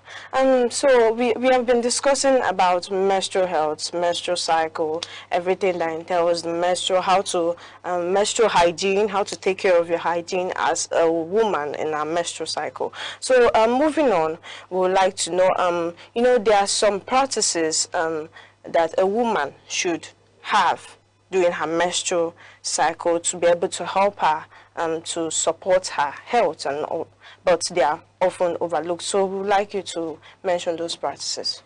Well, as a woman, which I am not, as a woman, I think it starts from good education. Good education, good menstrual education, health education in general. And this should start from when the child is in the primary school, maybe about finishing her primary school, because most of these days you find out that women can even start off menstruation as early as 11 years upwards. So that should now encompass, telling them what a normal menstrual cycle is. That as they are growing up, that will be a time when something will start coming out from their body. that those things that are coming out are not abnormal. They are natural process. And they will continue to have it until they finish their reproductive life. You know, probably around 45, 55 years. So this information should be well passed. And that if this occurs, that they may also have 1 or 2 persons they can confide in, you know, to help them through the process, especially their mother. And then, even before it starts, those products are also supposed to be purchased ahead of time. And they will be exposed to them and also be told about how to get them used.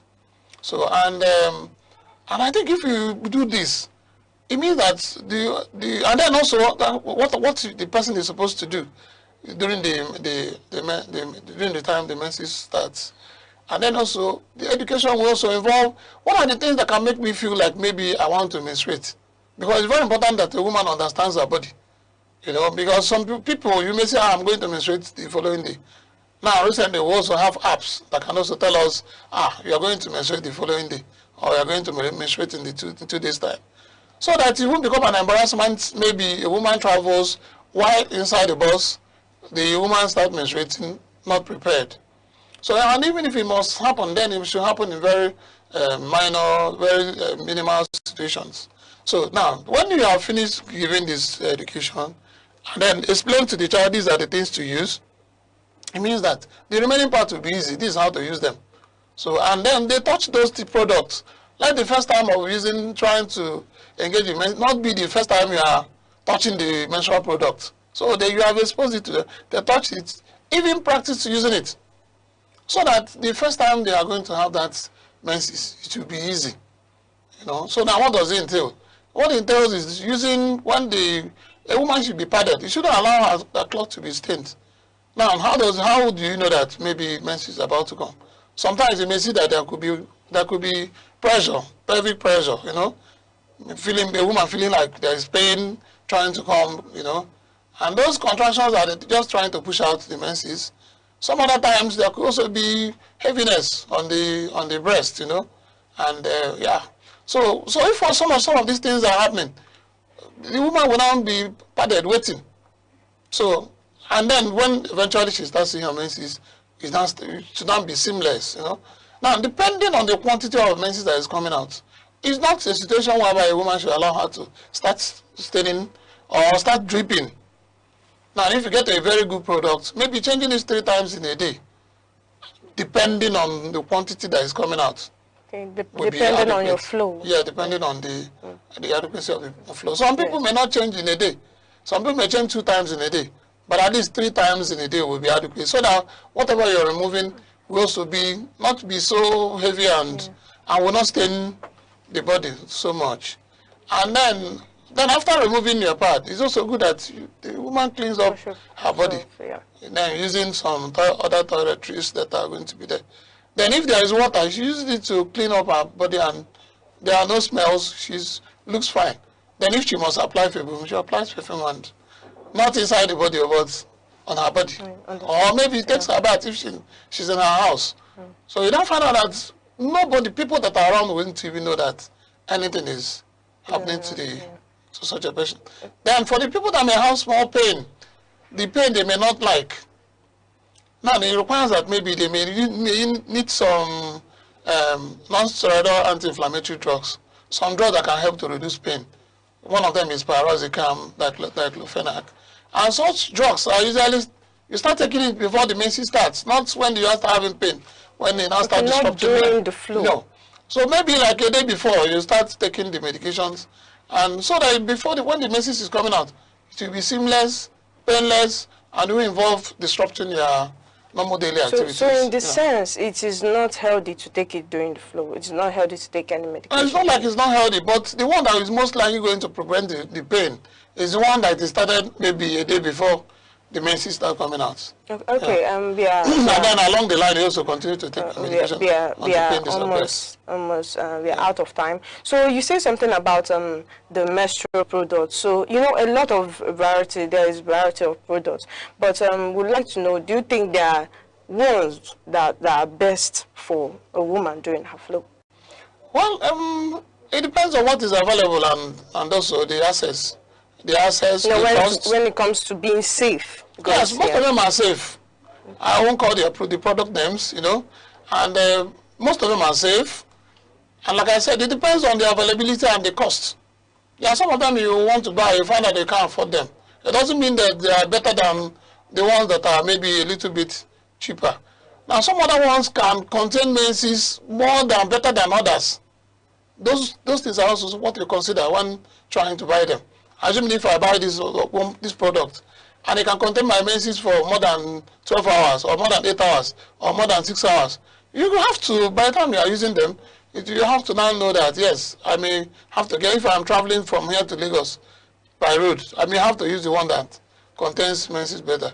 And then during when we were smaller, our mothers used to use pad with all the difficulties involved in it. But now, better products are out, which we now, the ones we call pad, and they retain the product, the menstruum better than the previous ones they were using before. Okay, thank you very much. Now we come to the end of today's episode. Many thanks to our guest for your insightful knowledge and information on this topic. And remember, informed decisions are often the foundation of healthier living, and open conversations about health help break harmful myths and promote wellness. I remain your host, Sharon Uchi, and this is Health Matters on Aneke TV. See you next time. Every day, your health shapes your life, your strength, your choices, your future. Because knowledge is the first step towards well-being. This is Health Matters, only on Aneke TV. Depression is more than sadness. It is a medical condition that affects thoughts, emotion, and daily functioning. Many people struggle silently, masking their pains with smiles or busyness. This silence often makes the battle harder. Recognizing symptoms like fatigue, isolation, and loss of interest is an important first step. Depression is not a sign of weakness. It is a health challenge that requires care and understanding. Just like any illness, it deserves proper attention. Help exists through therapy, medication support groups, and open conversations. When society treats mental health seriously, more people find the courage to seek help. No one should suffer alone. Compassion can save lives.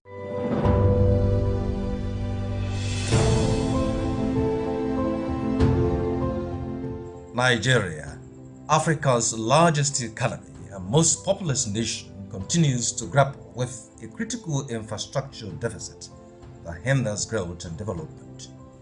Reliable electricity remains a major challenge. Although Nigeria has the capacity to generate 12,000 to 13,000 megawatts, supply to homes and businesses is inconsistent. In 2023, only 61% of Nigerians had access to electricity, leaving around 87 million people without reliable power, the largest electricity access gap in the world. This shortfall forces businesses to spend billions of dollars annually on backup solutions like diesel generators, diverting resources from investment and job creation. Transmission losses, generation inefficiencies, and gas supply challenges further suppress per capita electricity consumption, affecting productivity and competitiveness. Transport infrastructure also lags behind demand. While Nigeria has an extensive road network, over 70% of roads are in poor condition, slowing the movement of goods and people, raising transport costs for farmers and traders. Rail development remains limited, with only about 3,500 kilometers of operational track, insufficient for a country of over 220 million people. Overall, Nigeria's infrastructure stock including roads, power systems, bridges, water systems, and digital networks, is estimated at about 30% of GDP, far below 70% international benchmark. This gap continues to constrain productivity and foreign investment. Water and sanitation infrastructure also fall short, leaving millions without access to safe drinking water or adequate sanitation. These affect public health, school attendance, and economic participation. Digital infrastructure is another critical area.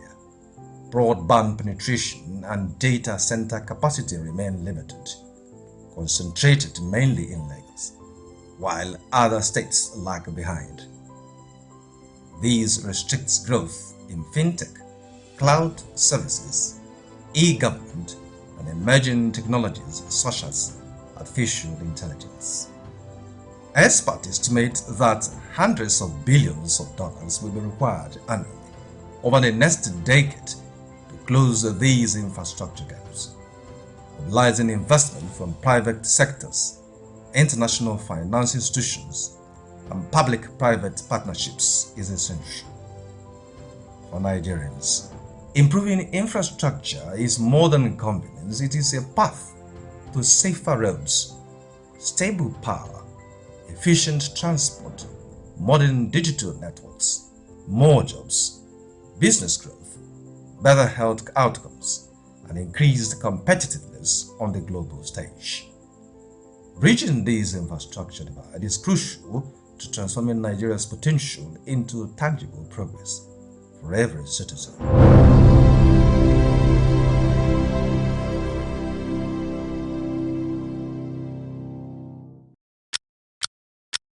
Every second, the world changes, markets rise, leaders speak, stories unfold. To keep up, you don't just need news, you need clarity, you need speed, you need perspective. That's why Aneke TV brings you the global pulse. Accurate, reliable, right when it matters most. Aneke TV. Move with the world.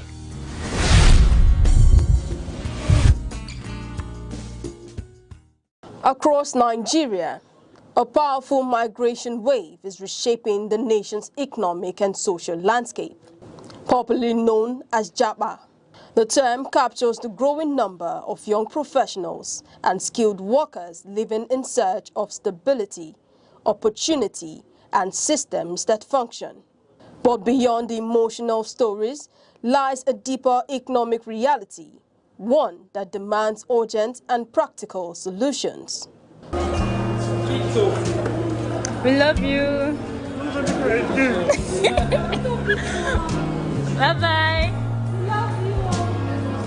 One of the most visible impacts is the loss of skilled labor. Nigeria invests heavily in training doctors, nurses, lecturers, engineers, and technology professionals. Yet, many of them are building their careers abroad, drawn by better pay, safer working environments, and clearer professional pathways. Hospitals become overstretched. Universities lose experienced lecturers. Industries struggle to find qualified hands.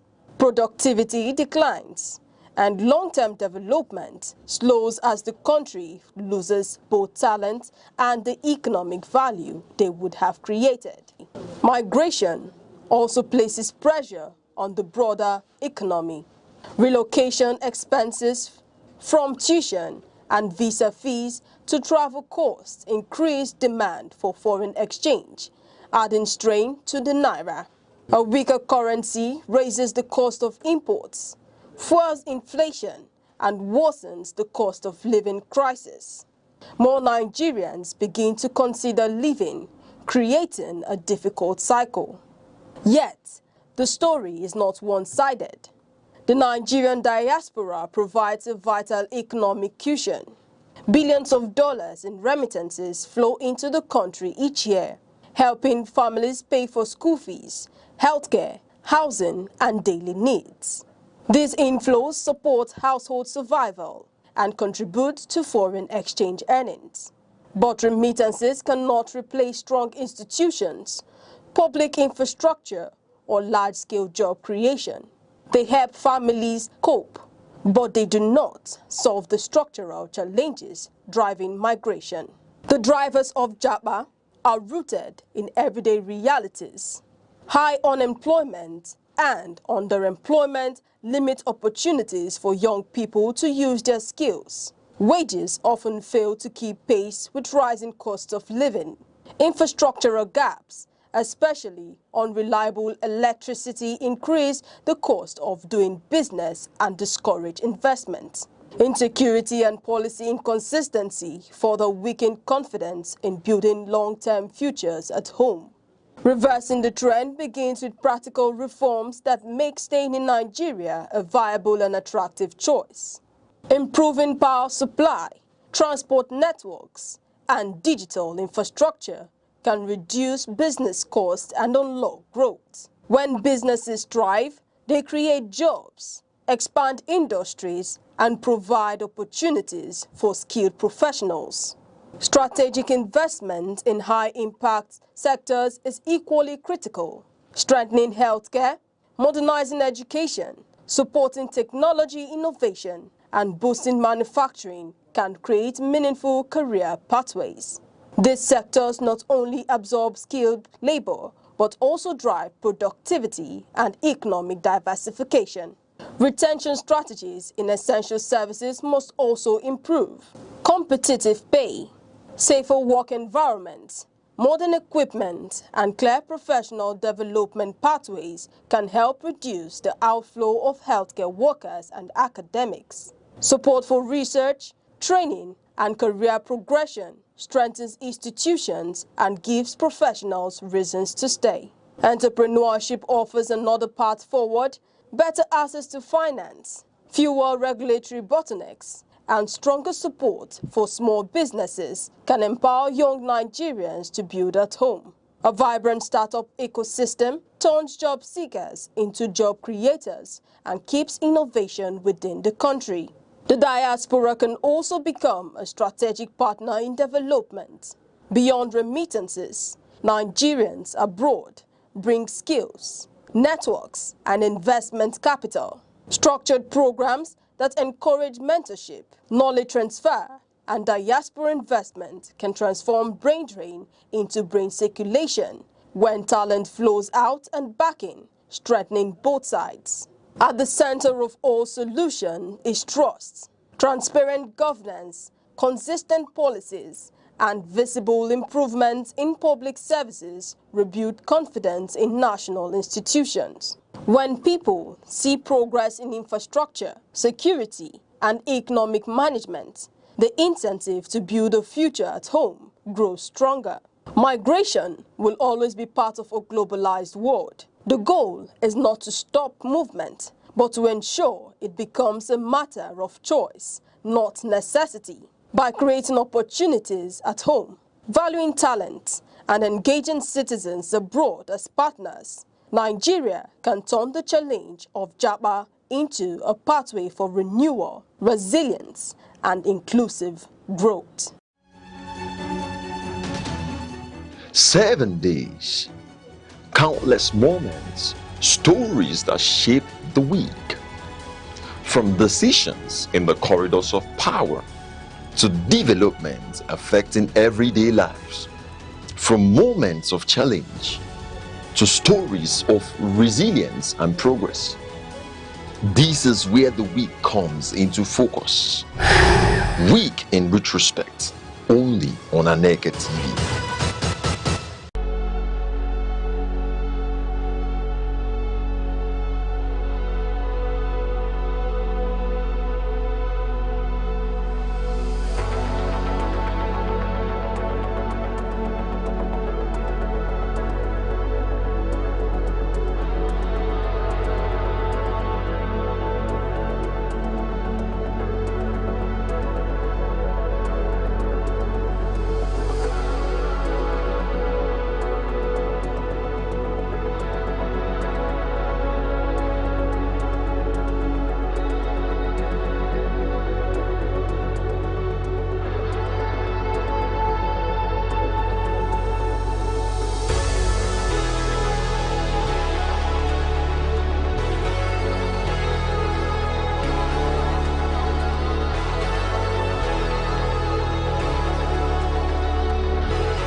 Every day, the world produces noise, but only a few moments produce meaning. Information is everywhere. Understanding is rare. Because facts alone do not enlighten, context does, analysis does, perspective does. Welcome to Aneke TV, where news is not merely reported, it is examined. Where conversations are not merely held, they are elevated. Where stories are not merely told, they are understood. In governance, in business, in society, in the global arena, clarity is power, discernment is advantage, awareness is responsibility. This is broadcasting with purpose, journalism with depth, programming with intellect. Nigeria, the world, we are live. Aneke TV, broadcasting daily, informing minds, shaping perspective.